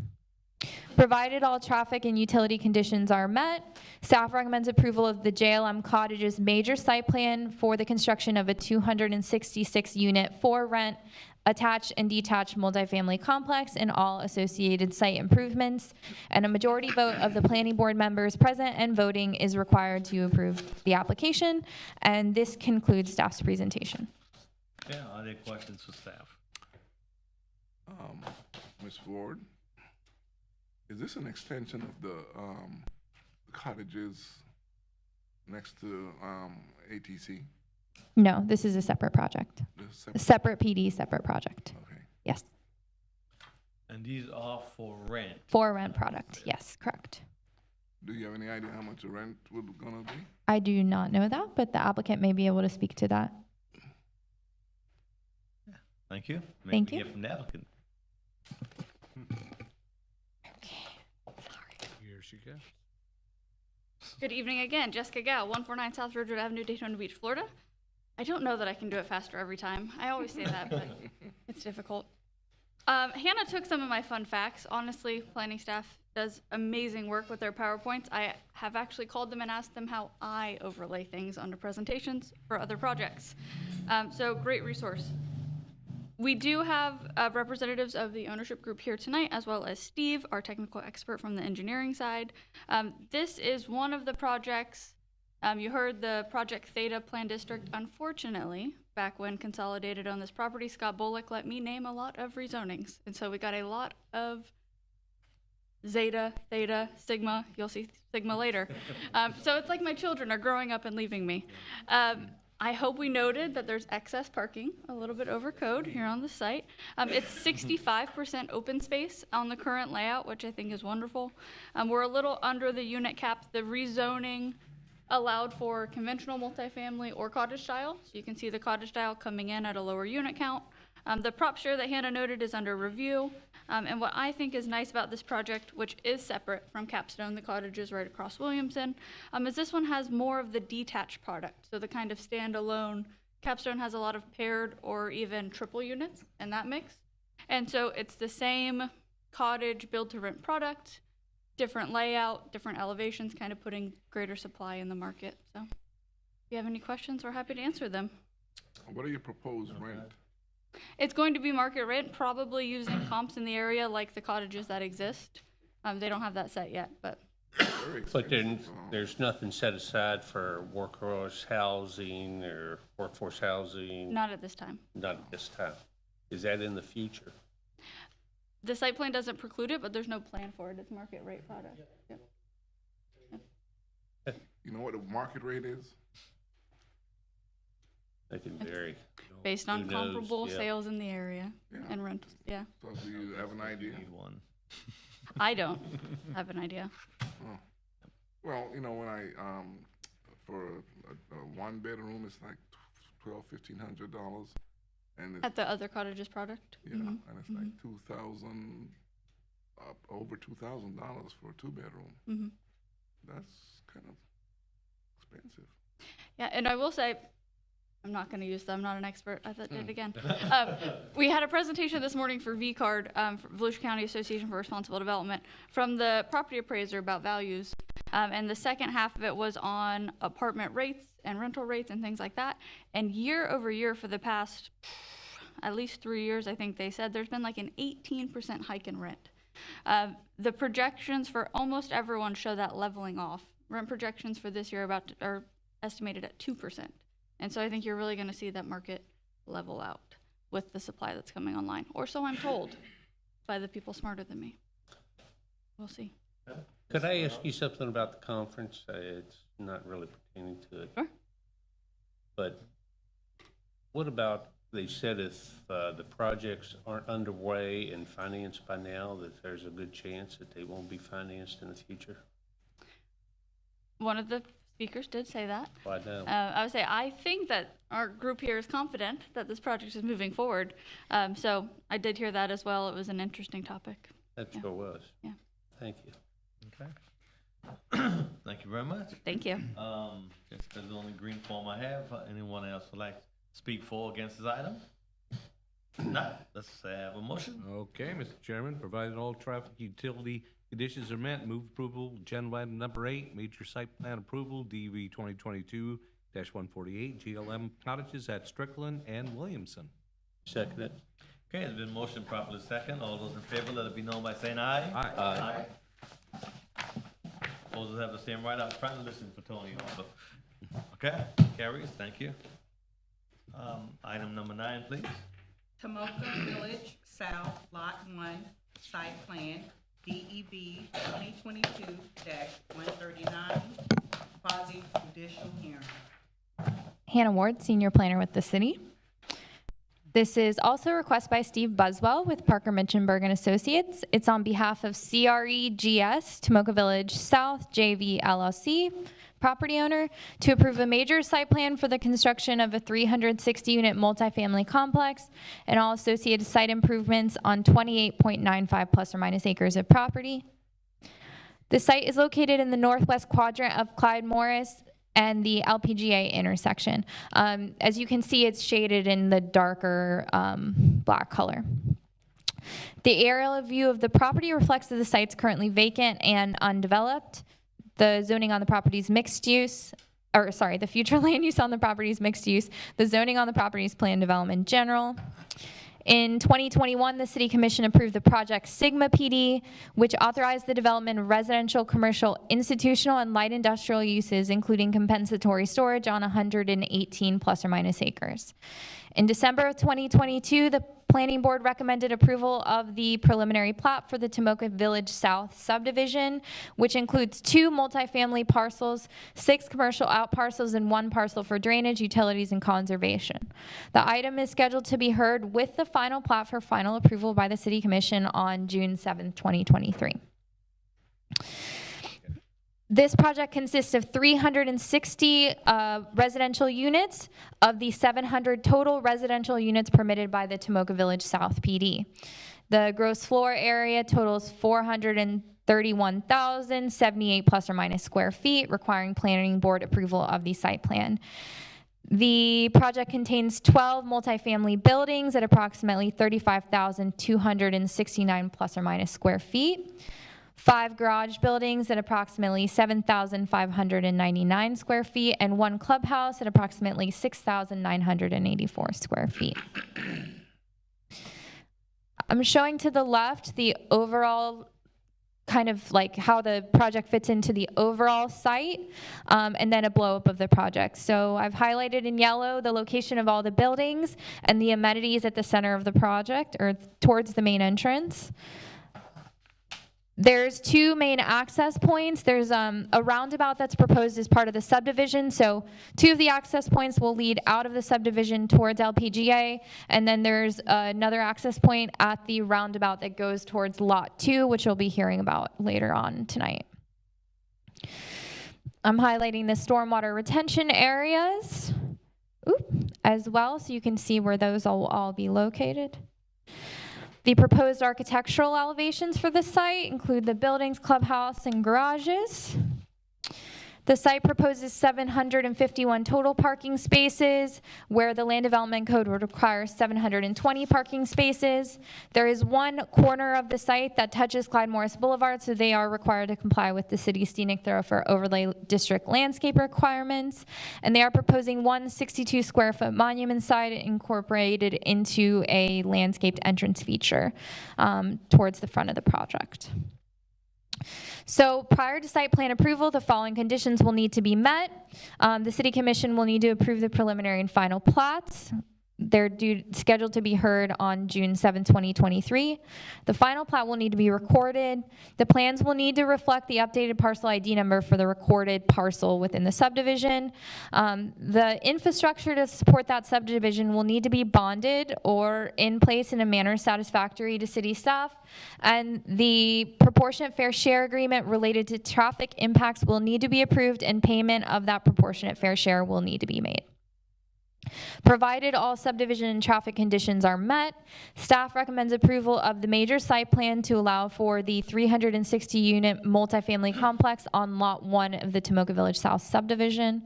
And a majority vote of the planning board members present and voting is required to approve this application. And this concludes staff's presentation. Staff? Okay, may we hear from the app?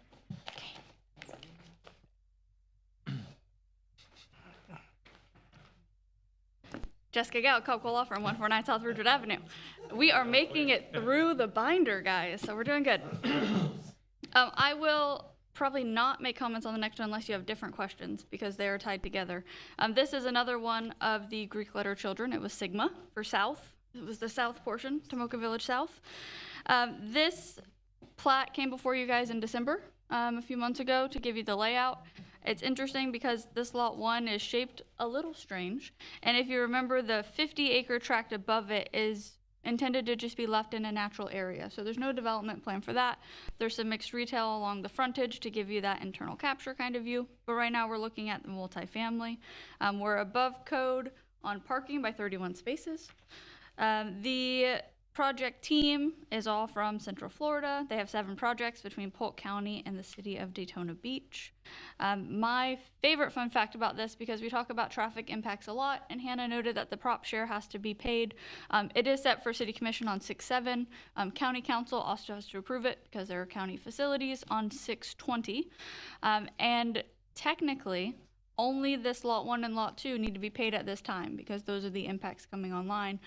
The developer has elected voluntarily to pay the entire prop share liability for the multifamily and the future commercial all at once, which is great because we know once that money is in the county's hands, they can do road improvements sooner. And so I think that's a great step.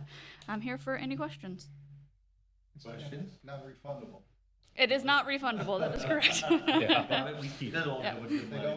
They don't like to give the money back, yeah. Questions for, all right. Thank you. Thank you very much. Okay, the only green form I have. I don't have any other green forms. Anyone would like to speak for or against this item? No, may I have a motion? Yes, sir.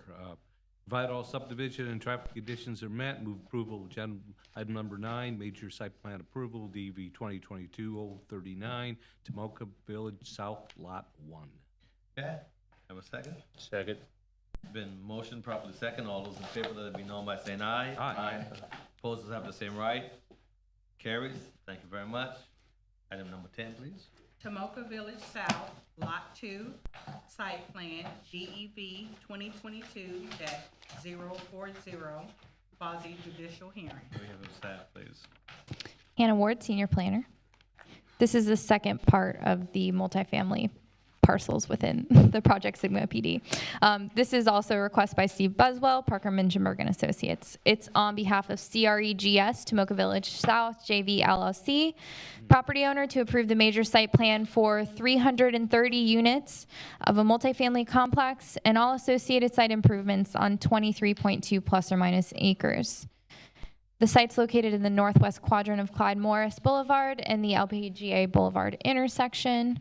As you can see here, it fits in with the other parcel, which kind of wraps around it. That's Lot 1. This is Lot 2. The site's currently vacant and undeveloped. Future land use is mixed use, and zoning is planned development general. And as I previously stated, this is a part of the Project Sigma PD, which was approved in 2021, allowing for residential, commercial, institutional, and light industrial uses. It also included compensatory storage, and the overall site's 118 acres. In 2022, in December, the Planning Board recommended approval of the pre-plat. Includes 2 multifamily parcels we've discussed, the commercial out parcels, and then a parcel for drainage, utilities, and conservation. And the final plat and the pre-plat will be heard at the same time by the City Commission on June 7th, 2023. This is 330 units of the 700 total permitted. So once you add Lot 1 and Lot 2 together, there will only be 10 units remaining to be developed. The square footage on this project was 461 plus or minus square feet. There's 11 multifamily buildings totaling 390,364 square feet, 5 garage buildings at 9,000 approximate square feet each, and 1 clubhouse at approximately 7,000 square feet. I showed it within the overall parcel, but also wanted to highlight some of the details to this project. You see the buildings and the amenities. 1 access point going out to Clyde Morris and 1 that goes through to the roundabout within the subdivision. We've got the scenic thoroughfare overlay district landscape yard for Clyde Morris at 50 feet shown at the east side of the project, and then also the stormwater retention areas. The architectural elevations are the same as the previous project, showing the multifamily buildings, clubhouse, and then the garages. This project includes 675 parking spaces, a little bit over the requirement of 660 parking spaces. They have the 50-foot scenic thoroughfare overlay district landscape yard and 2 32-square-foot monument signs at each of the entrances. Just as stated with the previous project, the same conditions apply. They will need the preliminary and final plat approved by the City Commission. The final plat will need to be recorded to record the subdivision, and they will need to update the tax parcel ID number for the project for Lot 2.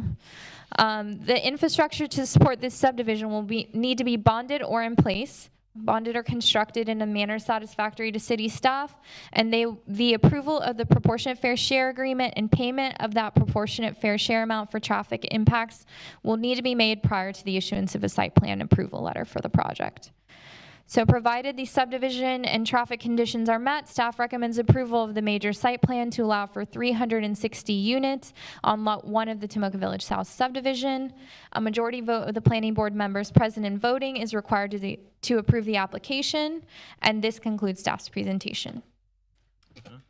Questions for staff? I have a question. Mr. Newman? When you put these two together, there's a strip along LPGA that's undeveloped. Are there plans to develop that on the line, or is that going to remain? So that's where all the commercial out parcels are going to be along LPGA.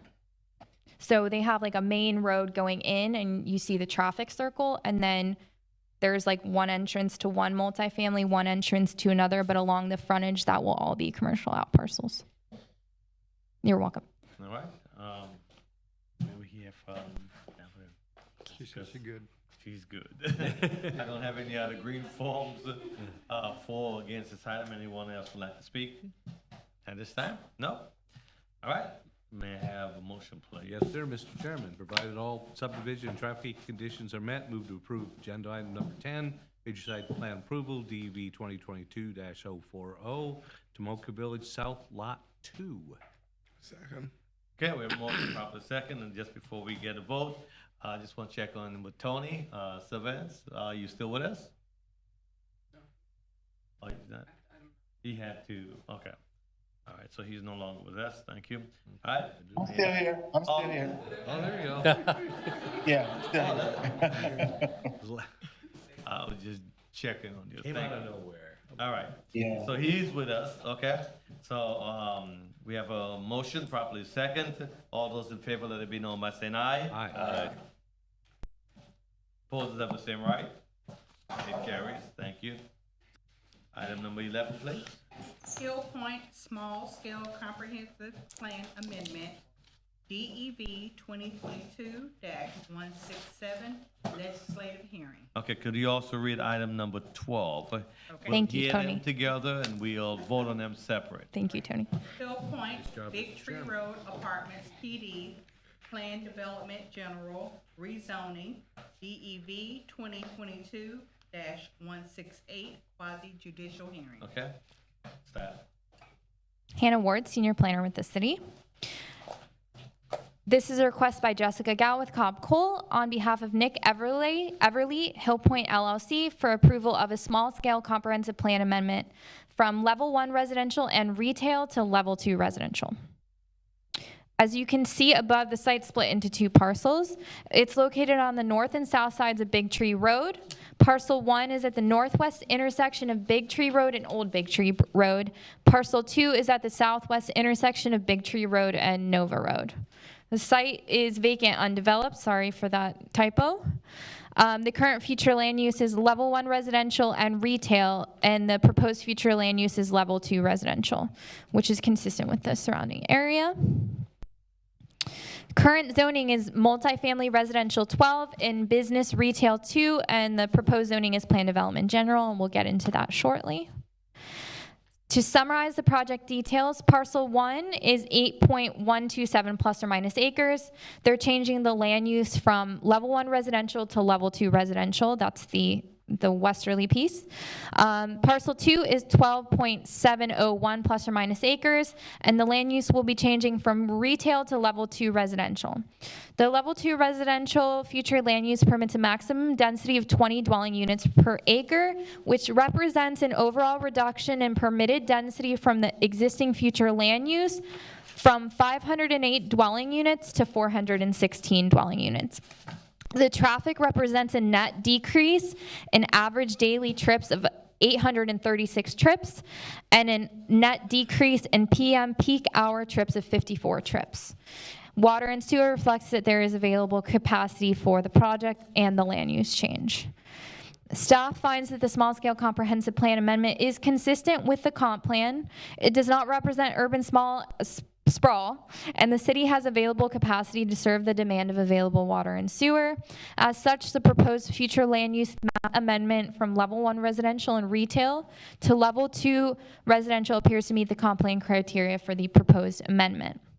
A majority vote of the planning board members present voting is required to recommend approval of this policy matter to the city commission, and the item is scheduled to be heard by the city commission for first reading on July 5th, 2023, and for second reading on July 19th, 2023. Okay, want to go ahead and do item 12, and then we'll ask questions. Sure. All right, so the second request is for the PD rezoning associated with this application. It's a request by Jessica Gow with Cobb Cole on behalf of Nick Everly with Hill Point LLC, and it's rezoning 20.8 plus or minus acres of land from business retail 2 and multifamily residential 12 to plan development general to accommodate a 276 unit multifamily complex. As stated previously, the site is located on the north and south sides of Big Tree Road, and it includes two parcels. One at the northwest intersection of Big Tree and Old Big Tree, and the other at the southwest intersection of Big Tree and Nova Road. It's currently vacant and undeveloped, and they're going from level 1 residential and retail to level 2 residential for the future land use. The zoning is from multifamily residential 12 and BR2 to plan development general. Here's the proposed development plan for the property, which bisects the multifamily complex into the north and south parcels. As you can see here, I've outlined the location of the buildings. There's 2 access points for each project, 1 primary access point and then 1 emergency access point for each portion of the site. They are requesting 2 historic trees to be removed as part of this application. That will be required to be heard by the City Commission for final approval. They've got a requirement for a scenic thoroughfare overlay district landscape yard along Nova Road. That's a 25-foot requirement. And then the stormwater facilities. And amenities as well. The amenities are going to be on the south parcel, as you can see from the overall. Parcel 1, approximately 8 acres. Parcel 2, a little over 12 acres. The max density out here is going to be 20 dwelling units per acre if the small-scale comprehensive plan amendment is approved. They will be required to comply with the city's exterior color and design standards for major city thoroughfares. The maximum structure height's proposed at 40 feet. That's to accommodate architectural treatment. For the comparable zoning district density, the max is 35 feet. The parking will average approximately 1.8 spaces per dwelling unit. They're proposing, or it will be a minimum of 1.8 spaces per dwelling unit on each parcel, but they will average out to approximately 2 spaces per dwelling unit. It's a minor reduction from the minimum required of 2 spaces per dwelling unit. The City Commission will need to approve the historic trees. One's a 55-inch live oak, and one is a 56-inch live oak located on parcel 2. They are requesting to eliminate the required sidewalk along Old Big Tree Road. That's approximately 1,300 feet. I believe this was a result of some of the neighborhood meeting discussion. I believe the applicant can get into that a little bit more. The signage, they are proposing 4 monument signs, 2 for each side. The code typically maxes out the monument signs at 64 square feet for a combined area of 2 signs. They're proposing 64 square feet per sign for a total combined sign area of 256 square feet for all 4 signs.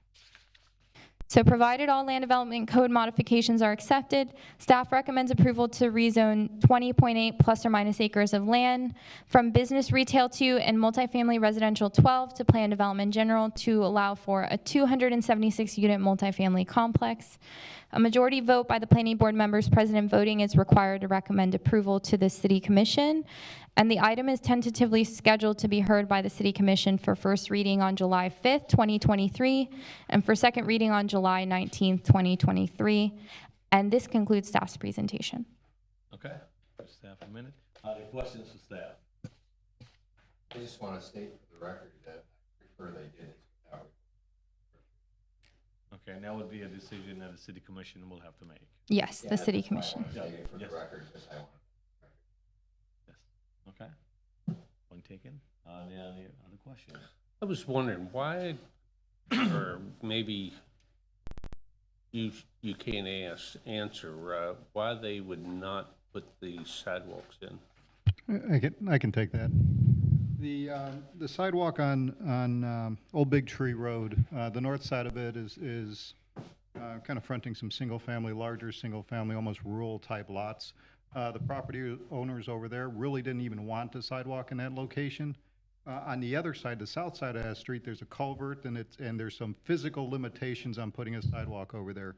So we've actually worked with the applicant to install a sidewalk on Big Tree Road on the south side. There's a residential development that's off to the west, and it would connect that residential development to this development and then further over to Clyde Morris. So it was kind of, we looked at it and we said, you know what, this is actually a good, safe way of being able to have that sidewalk installed. So it's not going to go in that particular location, but we're going to get a sidewalk. It's actually going to be a little bit longer than the sidewalk that would have been required. So. And that's agreeable to? Yeah, we worked with our Public Works Director, our Deputy City Manager, and we all kind of sat around the table and said, let's come up with the best solution over here, and that we were all happy with that.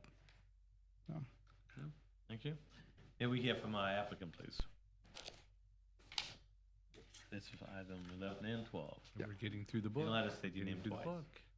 Good evening, Jessica Gao, Coco Law Firm, 149 South Ridgewood Avenue. This is a very fun site, so I'll do a quick overview and then I'll touch on some of the things that I've heard raised and some of the waivers. I like to say this site is located on the tip of Daytona, because if you look at it, it is actually only connected on a diagonal with other city property.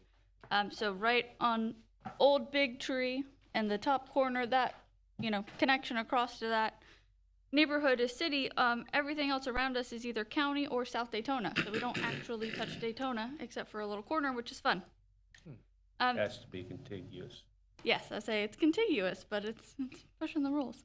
The site has a mix of future land use and zoning right now for residential, multifamily, and also retail. The key is that we want to do a multifamily project, so we're taking out the retail component of it. It's about 175,000 square feet of retail that will not move forward. On the zoning, I know Hannah said that the land use allows for 20 units an acre under that level 2. In the PD document, we have called out specifically 276 units, which is about 13 units per acre. So it's a little under that, which is great. My other notes here, we talked about the traffic reduction.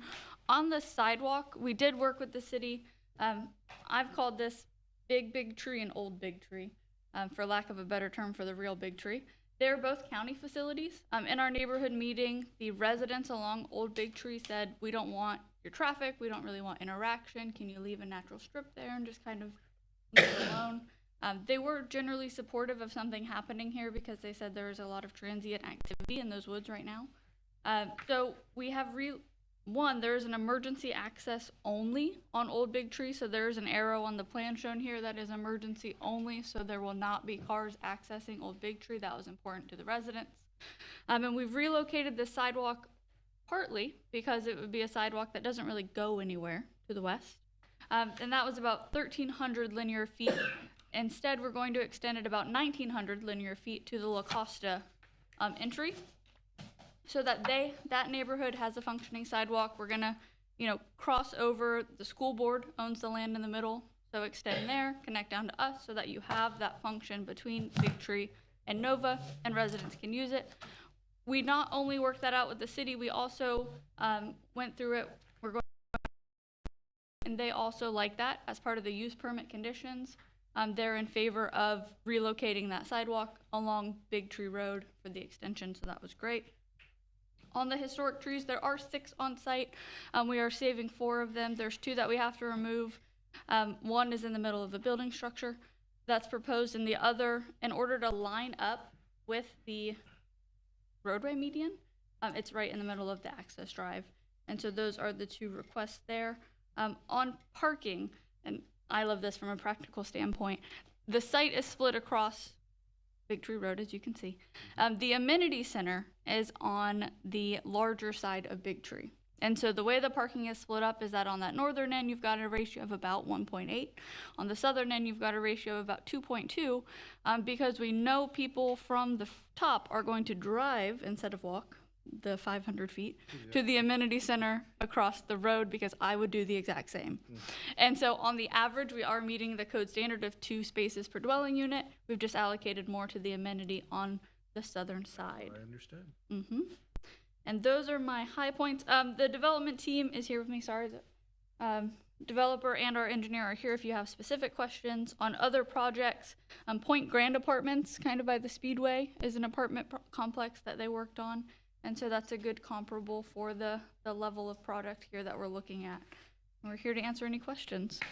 Just one quick one, Mr. Chairman. On signage, I certainly understand going from 2 to 4. We've got 2. We got 2 parcels. Right. Why do we're going from 2 to 4 and we're doubling the size of the sign? Is that necessary? We're doubling the allowable sign area. I don't know that we're doubling the actual size of the sign. Just to make to count the double, I would say. Let me see here. So you're saying that, I guess I took it to say that we're 4 signs of 64 square feet. Per sign. No, you're correct. Yep. Okay. And so under the land development code, right, you get 2 up to a maximum of 64. It's really getting that maximum across all of the signage. I think they're working on a mock-up where it kind of has those entry features on both sides that kind of mirror each other. And so it's just to make them all uniform and kind of stand out on the Big Tree, the major road. Okay. Good enough. Thank you. But I was wondering, is there any wetlands on that? Yes, I'm getting a yes. I'm going to have our engineer come up and talk about wetlands.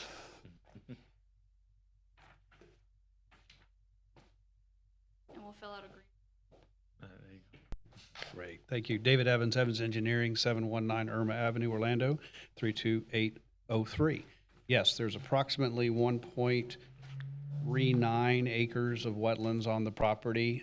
We are proposing to impact about 0.34 acres out of that, so keeping approximately 0.9 acres of wetlands on the property. It's on the south side, or east, I call it, and it's just contiguous to the retention pond. So the retention pond and the wetlands are the same. So you'll see on the far east side next to Nova Road, you got the retention pond, then you got the wetland, and then you have the development. And doing an environmental study on it? Yes, there has been.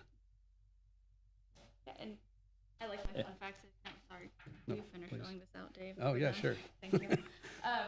The species review, which I thought was interesting, didn't show anything that there's, suitable habitat, I think, for like indigo snakes.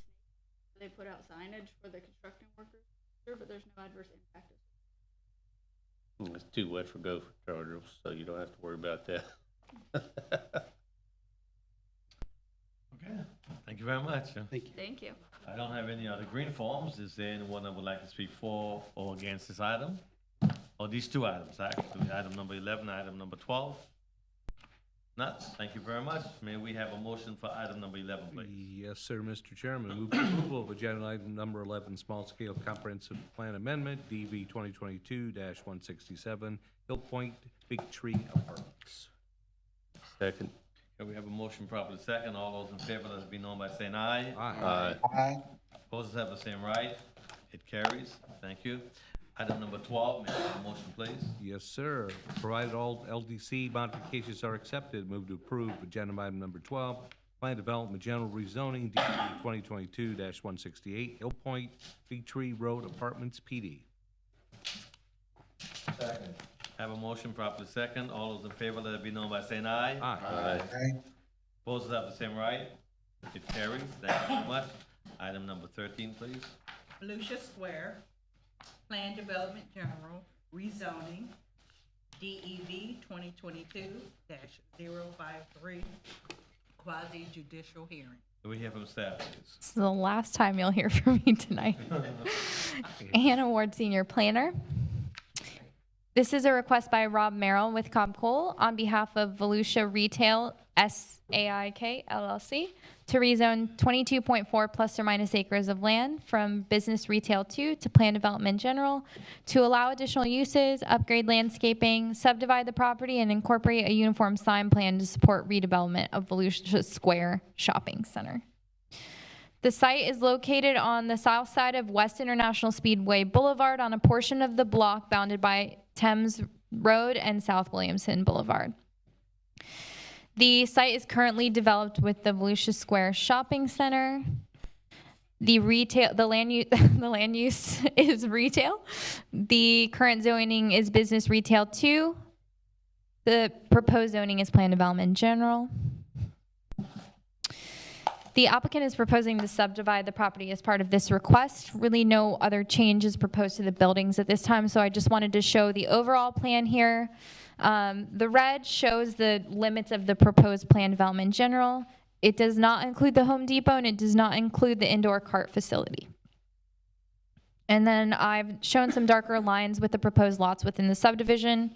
There's 11 lots total proposed that would break up some of the tenant spaces within the shopping center as well as some of the out parcels. That incorrectly states is a 9-lot subdivision. I'm sorry, it's an 11-lot subdivision. They would be proposing that any new buildings would comply with the city's exterior color and design standards for major city thoroughfares. We currently have one application in process. It was the location of the old Pier 1 Imports. They're proposing a drive-through restaurant there, Raising Cane's. We also have another application in for one of the tenant spaces that's going to be a World of Beer. The landscaping they're proposing for a number of these features that the existing conditions would remain. There is a landscape plan included as part of the rezoning. Where any of the materials existing would really need to be replaced, they're going to be replacing those materials so it looks, you know, nice, like nice landscaping. So the existing conditions limit a lot of the compliance with the city's land development code. So I've just identified here, building perimeter and property perimeter landscaping, tree preservation, and then the Williamson Scenic Thoroughfare Overlay District landscape yard east of the westerly driveway, which is shown. If you see here, it's like in between the Home Depot and the K1 go-kart facility. East of that, they're requesting for all the materials to remain. And then the materials within the existing center as well. But where those materials are dead, we have the original landscape plan from when this was developed, so they'd be, you know, proposing to rehab those landscape materials. To be enhanced, some of the vehicular use area landscaping within the parking lot areas, and then west of the westerly driveway there's the Williamson Scenic Thoroughfare Overlay District landscape yard. It's required to be 50 feet. They only have this is what's existing there, 14-foot minimum, and there's an average of 20 feet there. But they're proposing to comply with the 25-foot landscape materials for a Scenic Thoroughfare Overlay District at this location.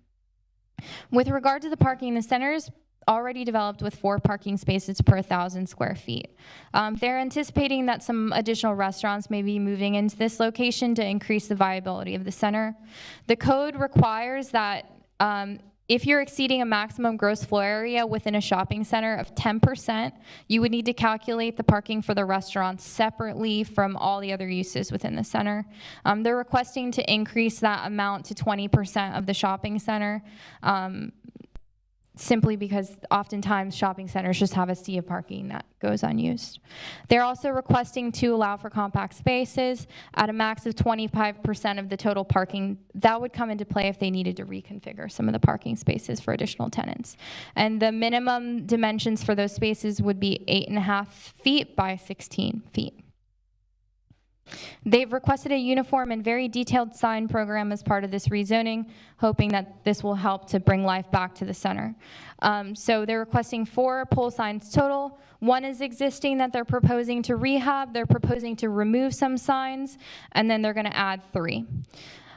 They're requesting to increase the maximum area, which is permitted by the BR2 zoning district, from 120 square feet per sign to 250 square feet per sign. The elevations are included in the packet, and I'll show some elevations as well.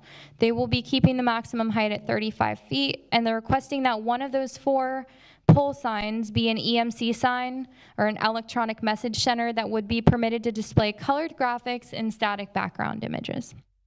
They're requesting a total of 5 monument signs. 1 is existing at 10 feet 6 inches, and they're requesting 4 more. They're also removing a number of signs as part of this. I think the older signs are the ones that are getting removed. The maximum height for the new signs will be 5 feet, which is much less than the code required 8 feet, and the maximum area is 30 square feet per sign, where the code would permit up to 120 square feet. They are requesting wall signs up to 200 square feet. It would be based on 2 square feet per 1 linear foot of tenant frontage. The code currently specifies this requirement as 2 square feet per 1 linear foot of lot frontage. That doesn't really contemplate how shopping centers are developed. So it would be based on how much frontage each individual tenant has within the center. That would be including the out parcels. So as you can see here, we've got to the left, that's the proposed EMC pole sign. It shows you an example of the EMC below the static copy. Then to the right of that, that is what the remainder of the static pole signs would look like, similar to the EMC. To the right of that, that's how they're proposing to rehab one of the existing pole signs that I had talked about, and then the monument signs are shown below. To the right of that are the directional signs that they're proposing internal to the shopping center, but those are not regulated by the Land Development Code because they help to direct people to where they need to go.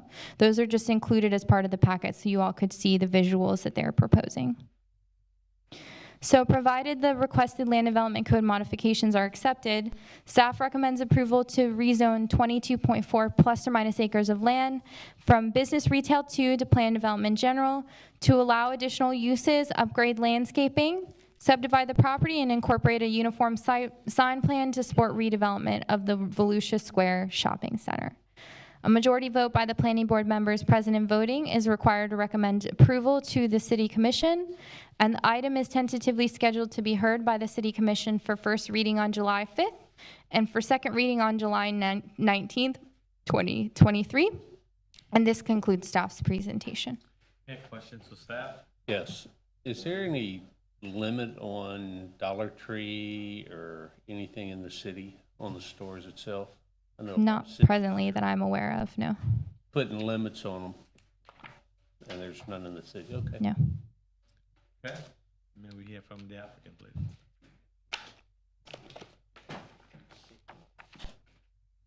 Thanks, Hannah. Rob Merrill still here, same address. Gee, that was quicker than the sort of machine gun approach she does with trying to get the whole thing out. I don't think it's necessary. So I'm here with Ralph Pugliano, who's with the Lamar Companies.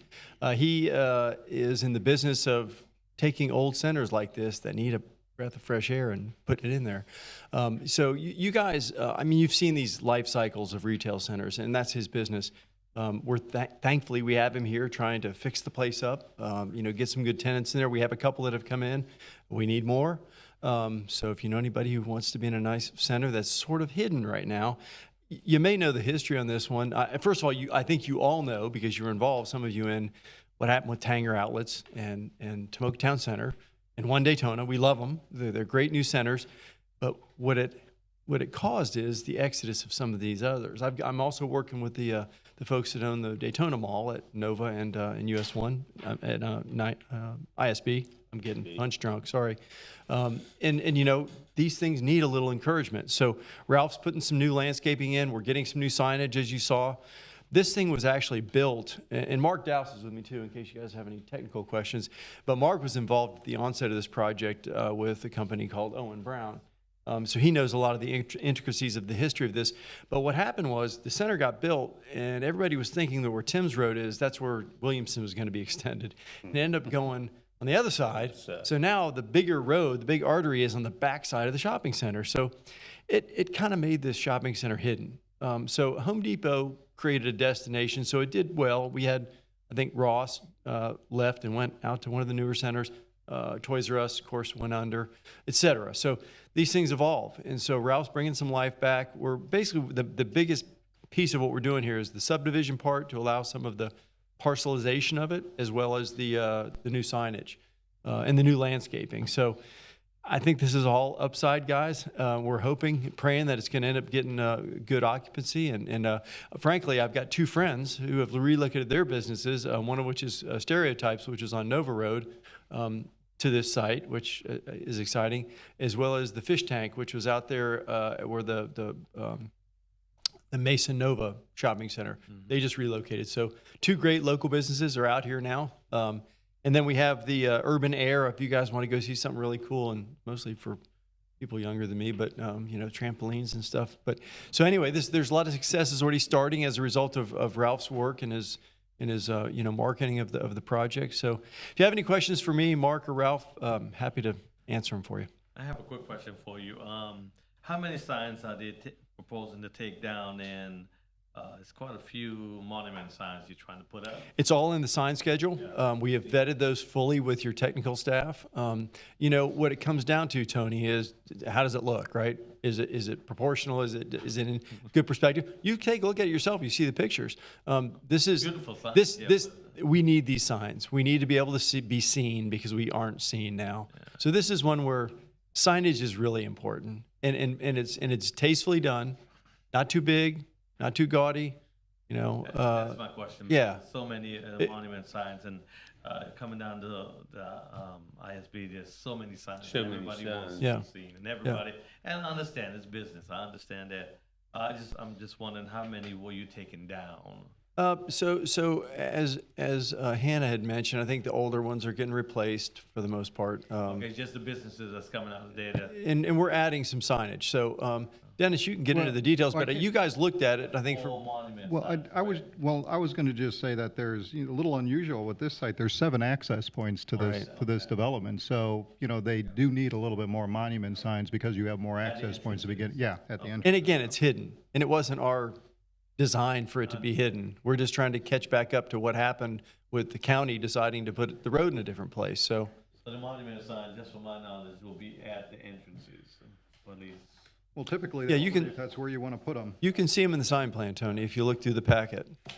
I mean, so with signage, I've done a lot of signage in Daytona Beach, and the best thing to do is look at the picture and see, with the little man standing next to it, which we don't have the little man on this one, so I'm not giving you a good perspective, but I think we do have one that actually shows it in place. Is that in your packet, Dennis? Looking at it right Yeah, now. while they're doing that real quick, any other questions for? One on the parking. I'm not real crazy about compact parking. Is there any way that, that can be adjusted? I know that people like to put it in so they can get the required parking spaces, but it's a real hassle, especially at restaurants or anything like that. Well, so I drive a big truck. You probably do too. You're in the construction business, so I can't use those spots. I get that. I drive a Tundra. I'm going to say something that I say a lot of times, which is this guy right here is in the business of making this thing work. He owns it. He's going to make it work. When we start to force things like more this, less that, and we know that the market knows how to do it better, sometimes we should just listen to them. So that aside, which I say that all the time, Dennis, you probably can speak to the idea that we don't know whether to over or under park. Now you're starting to talk about parking ceilings. There was an article in, it was the urban planning. You and I shared an article about how to over park or under park, and it's a conundrum. And so this thing is super fully parked, and you never see a need for parking on this site. And I apologize, Mr. McLean, but typically in a planning function, we do overpark. I think there's 1 parking space for every 7 parking spaces for every 1 car that are out there. So we just, when we start seeing sea of parking, in some of these locations, that you go to the mall, and really the only time it gets fully used is around the holidays, around the Christmas time, and then you have a sea of parking the rest of the time. So there's been a lot of studies done, and Rob has passed some things back and forth with me about some studies that say, we need to actually take a look at severely reducing what our minimum parking requirements are, and just being able to have the market find a way. And it protects the green space, and that's the whole intent: is more green space, less parking, and it's better for the environment. And I would put a qualifier to what I said about the market driving it by saying that if you happen to be in a place where you're surrounded by something that would be maybe you would intrude on somebody else's privacy by parking off your site, that's an exception. Then you have to figure that out. And we've done in many, many cases, put this land aside for parking if you need it, and show us your track record that you don't need it, and then you don't have to do it. And you don't have to do And we do that all the time. So in this case, this is a proven, commodity right here, and he's telling you this is what we need. So hopefully you guys are okay with and it. a lot of the standards we use come right out of the engineer's book of, well, if you have this use, this is what the parking should be required for it. We're also in a time where people are ordering their food online, Uber Eats, or they're taking an Uber to a location or not needing a car. So there's things that have actually reduced, people needing that parking space out there. So, these are always things that we can look at and update, and it's always something we're really interested in. And a lot of times in these PD process, we do have the opportunity to look at some of the flex and some of the mixed uses and how they can kind of work together to maybe reduce some of the parking. I know it's frustrating sometimes when you want that parking spot and you got to drive around to be able to find it. I always tell my wife, who goes to the mall, I'm like, we're going to walk 3 miles in the mall. We could park over there at the end. It's not going to really make that much of a difference. The place I have the biggest problem is right here. This parking lot. Tell me about It's the worst. Yeah, this is bad. Yeah. Sorry, I had to do it. Now, there are exceptions to every rule. You'll notice I did bring up a word about parking in this particular case. Well, I know, it But came they're up. interested in everyone, yeah. Any other questions for applicants? Yeah. Thanks. Okay, I don't have any other green forms out there. Anyone else would like to speak for or against this item? Nope. May I have a motion, please?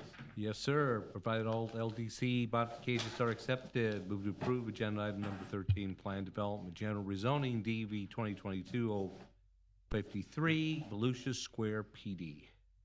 Second. Have a motion properly second. All those in favor, let it be known by saying aye. Aye. Aye. Opposed have the same right. It carries. And if I may, before Hannah leaves, and I think she's probably going to be leaving because she's had quite a night tonight, I just wanted to congratulate her. She took a test. It's a planning test, and it's a certification for planners, and it's an American Institute for Certified Planners, a very difficult test to take. She was all worried about taking it, and she aced it. And so now she's a certified planner. Great job, Hannah. All right, item number 14, please. Williamson Hand Multifamily Plan Development General, rezoning DEV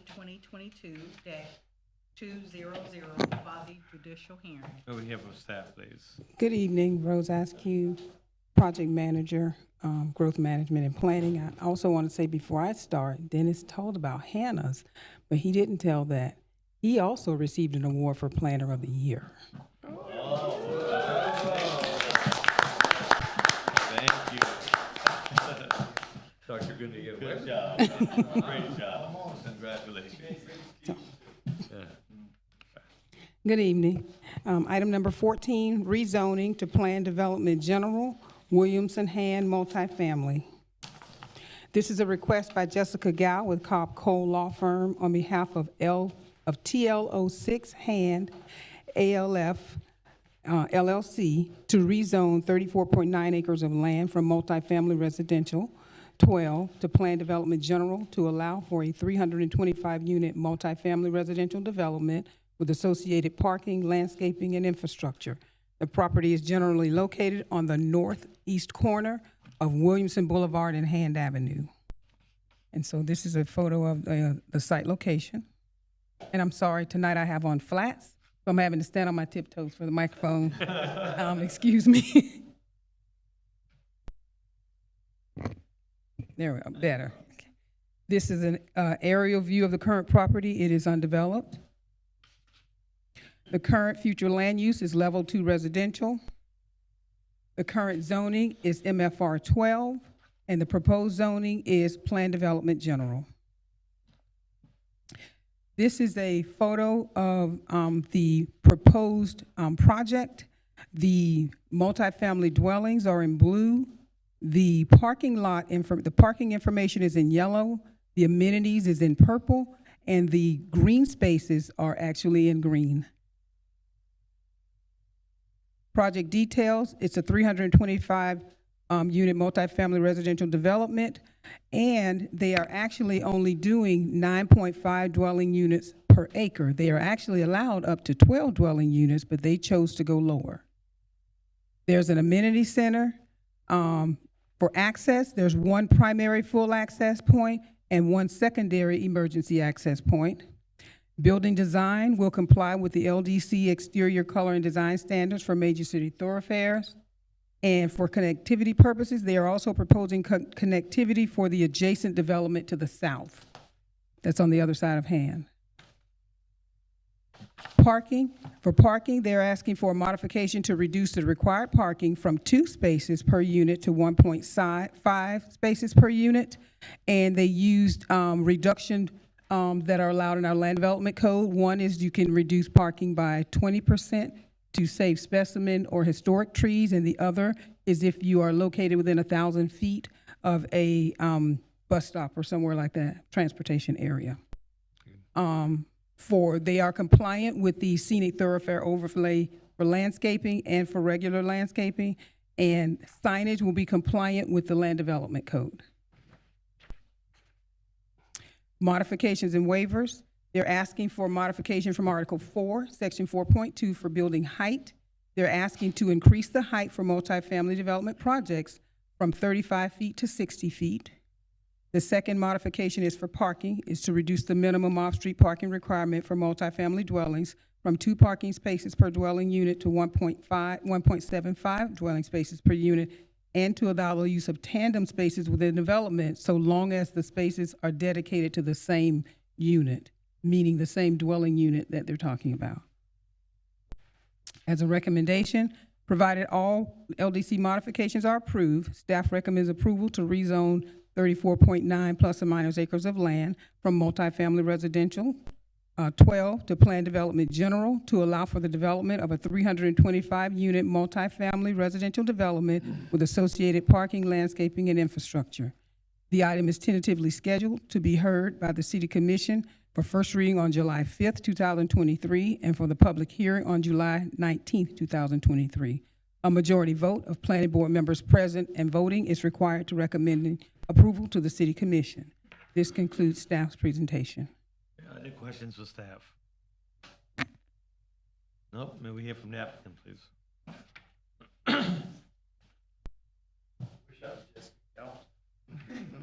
Rob Merrill again, same place. This one is I think, pretty straightforward. We are going to be essentially, I think, doing some smart growth principles in Milverton that I think you'll like, which is we're condensing things towards the center of the property, away from the more sensitive areas. We're going to do taller buildings, but fewer of them, resulting in less density, actually. So I would call it a down zoning from a density standpoint, which is what you guys measure most residential things with. So we're going down on the density, and we're going to condense things to a smaller portion of the property in terms of the development envelope. So with that, I've got Chris from Deb Cohen here if you want to answer any technical questions, but that's the gist of it right there. The only question that I have is raising the height of the building. Now, on the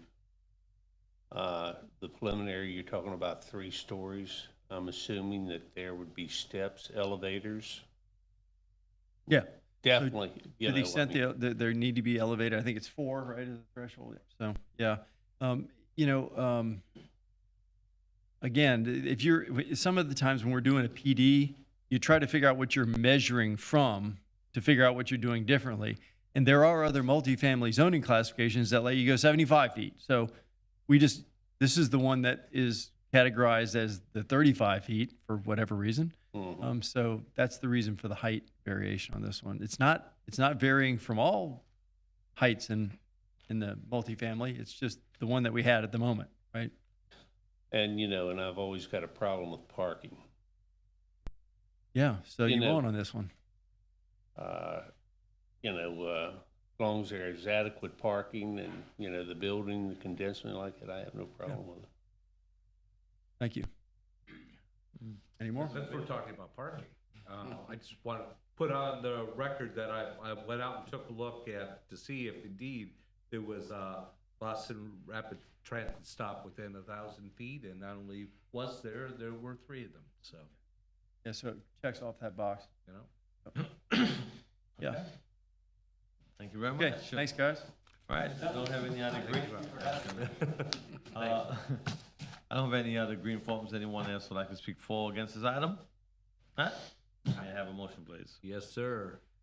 Provide all LDC modifications are approved. Move to approve. Agenda item 14, rezoning for planned development general, DEV 2022-200, Williamson Hand, multifamily planned development. I'm getting tired. Okay. Second. Okay, a motion properly second. All those in favor, let it be known by saying aye. Aye. Aye. Opposed, have the same right. It carries. Thank you very much. Good night. Item number 15, please. Special Events Land Development Code Text Amendment, DEV 2022-144 legislative hearing. Good evening. Last item on the agenda. Rose Askew, a project manager, growth management and planning.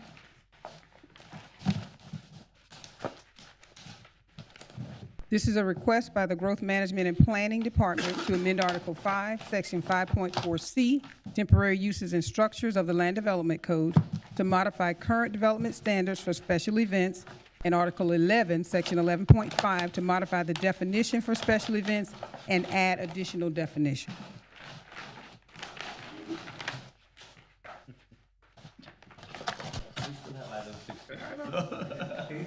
You ready to go?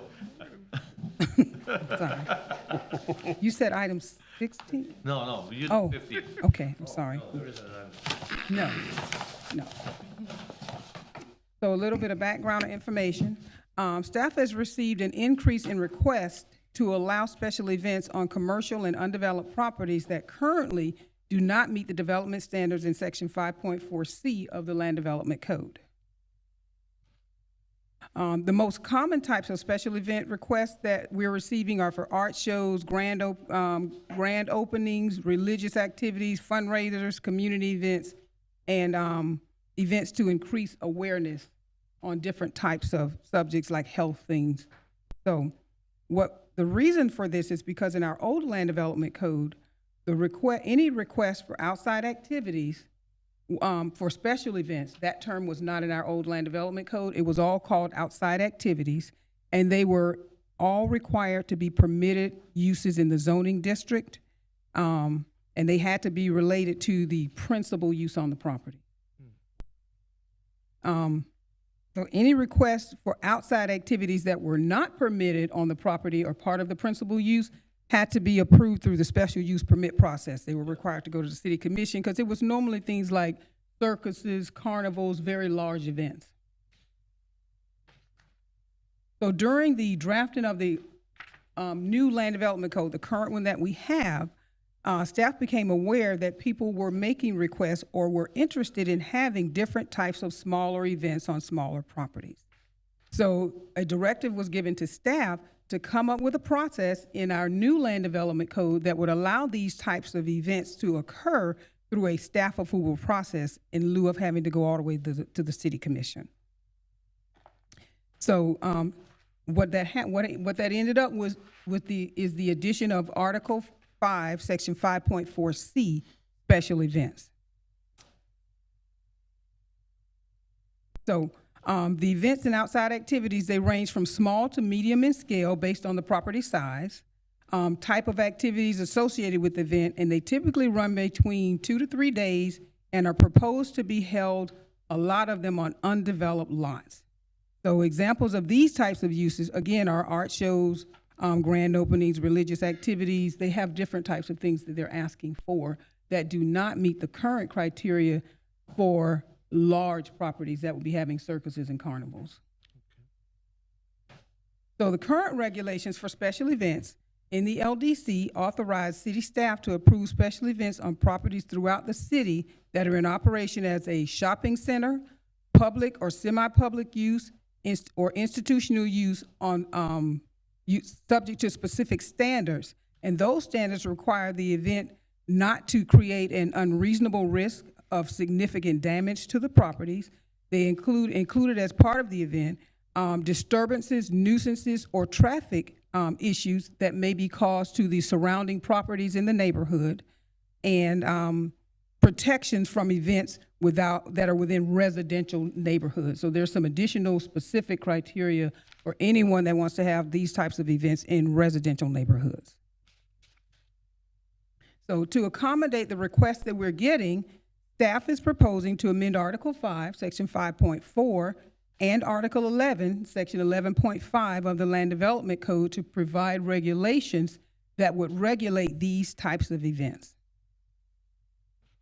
So the proposed amendment to Article 5, Section 5.4C, and this is a summary, a full list of the text amendment was provided as part of your staff report as one of the attachments. So the summary is for 5.4C is to add an exemption excluding requests to be part of Bike Week and Biketoberfest and requiring those requests to be approved through the Bike Week and Biketoberfest master plan process. What that means is if you want to participate in Bike Week and Biketoberfest, this is not the avenue that you can use. There's a completely separate process for that does have to go to City Commission as part of the master plan activities, and you would be required to apply through that process. Staff could not approve those types of requests. The second would be excluding any temporary use typically listed in the temporary uses and structures tables contained in Section 5.4B of the code. So in our Land Development Code in 5.4, we have temporary uses and structures that are already allowed as temporary uses in certain zoning districts. Would be for things that are not in that chart that typically would not be allowed as a temporary use or structure, as a temporary use in that zoning district. So we're asking to modify the standards to remove the restriction that would only allow special events to be allowed on properties in use as shopping centers, public or semi-public uses, or institutional uses, and add language that would allow the special events to be held on undeveloped properties and any developed non-residential property in the city. We're also asking to modify the existing and add additional standards for event durations, safety, and waiver process.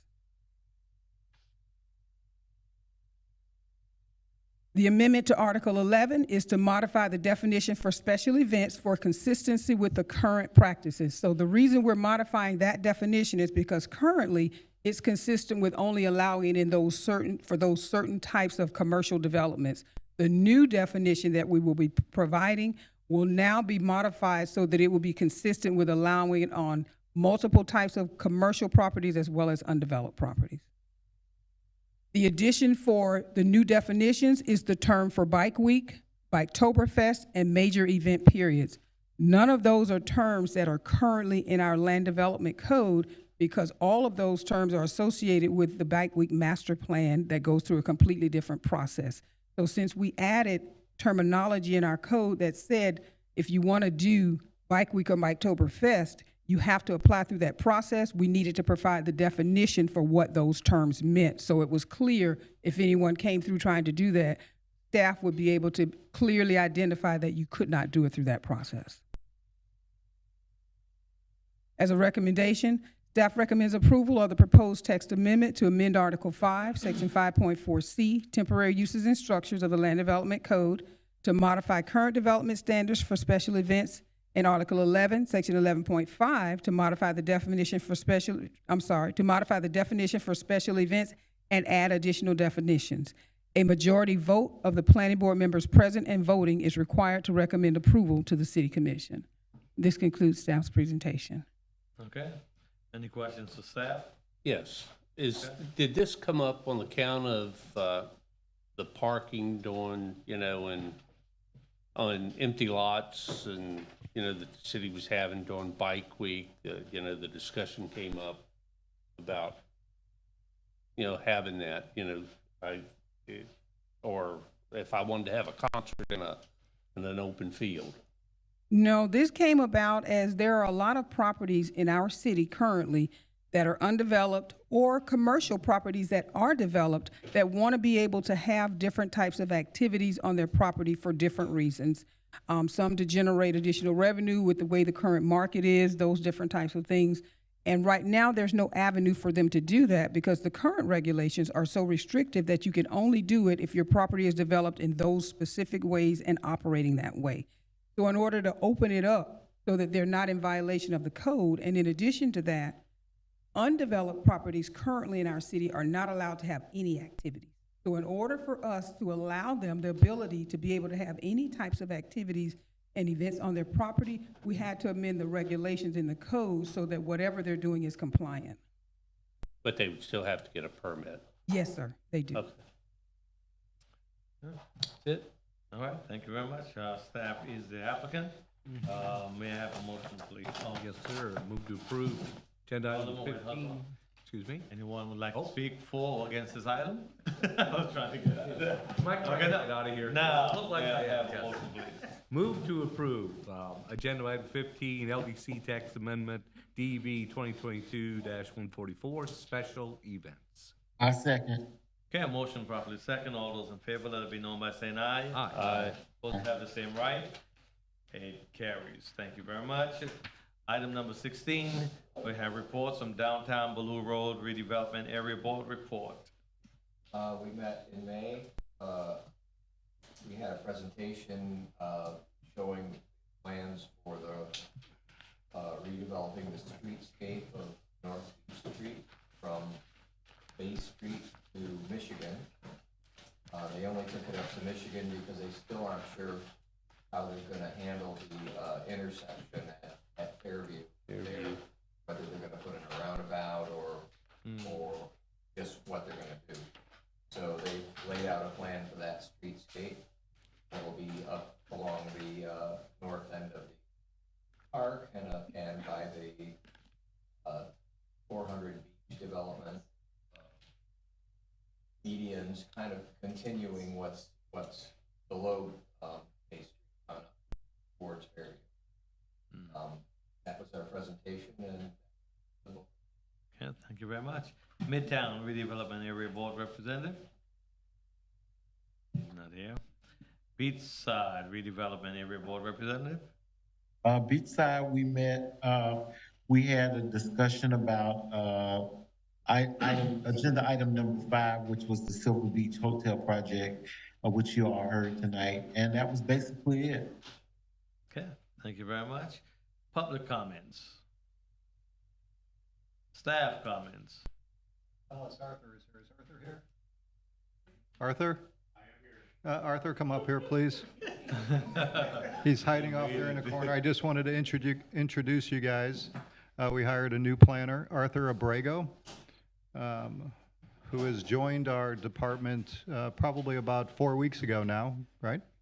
That's correct, yes. Yeah, and he joined us from, he used to work for the city or was working for the city in a public works department, and we poached him from the public works department to join us in a planning department. So, Oh, that's a change. why don't you just give us a brief little bit about you, where you're from, and it's going to be San Antonio, I know it.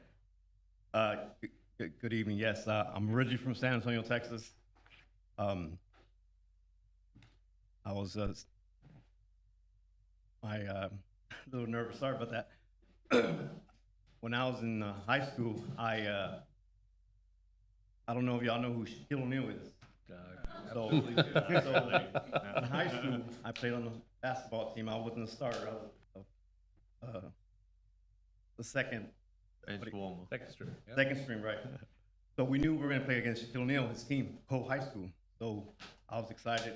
I actually got in the game, got matched up against Shaquille O'Neal, played against him. We lost. Not your fault. Lost. But I played against Shaquille O'Neal. I retired from the Navy. I did 21 years in the United States Navy. Came here with my fiance on the beach. And we've been here 4 years now, and happy to be part of the team. Thank you very much. Yeah, we're happy to have him. you. Thanks, Arthur. Congratulations. All right. Just pretty much want to say thank you to staff again for all the hard work and all the details that they put into these projects. I do appreciate all of you. Thank you for staying our public. We appreciate you. Are there any board comments real quick? No? Other than that.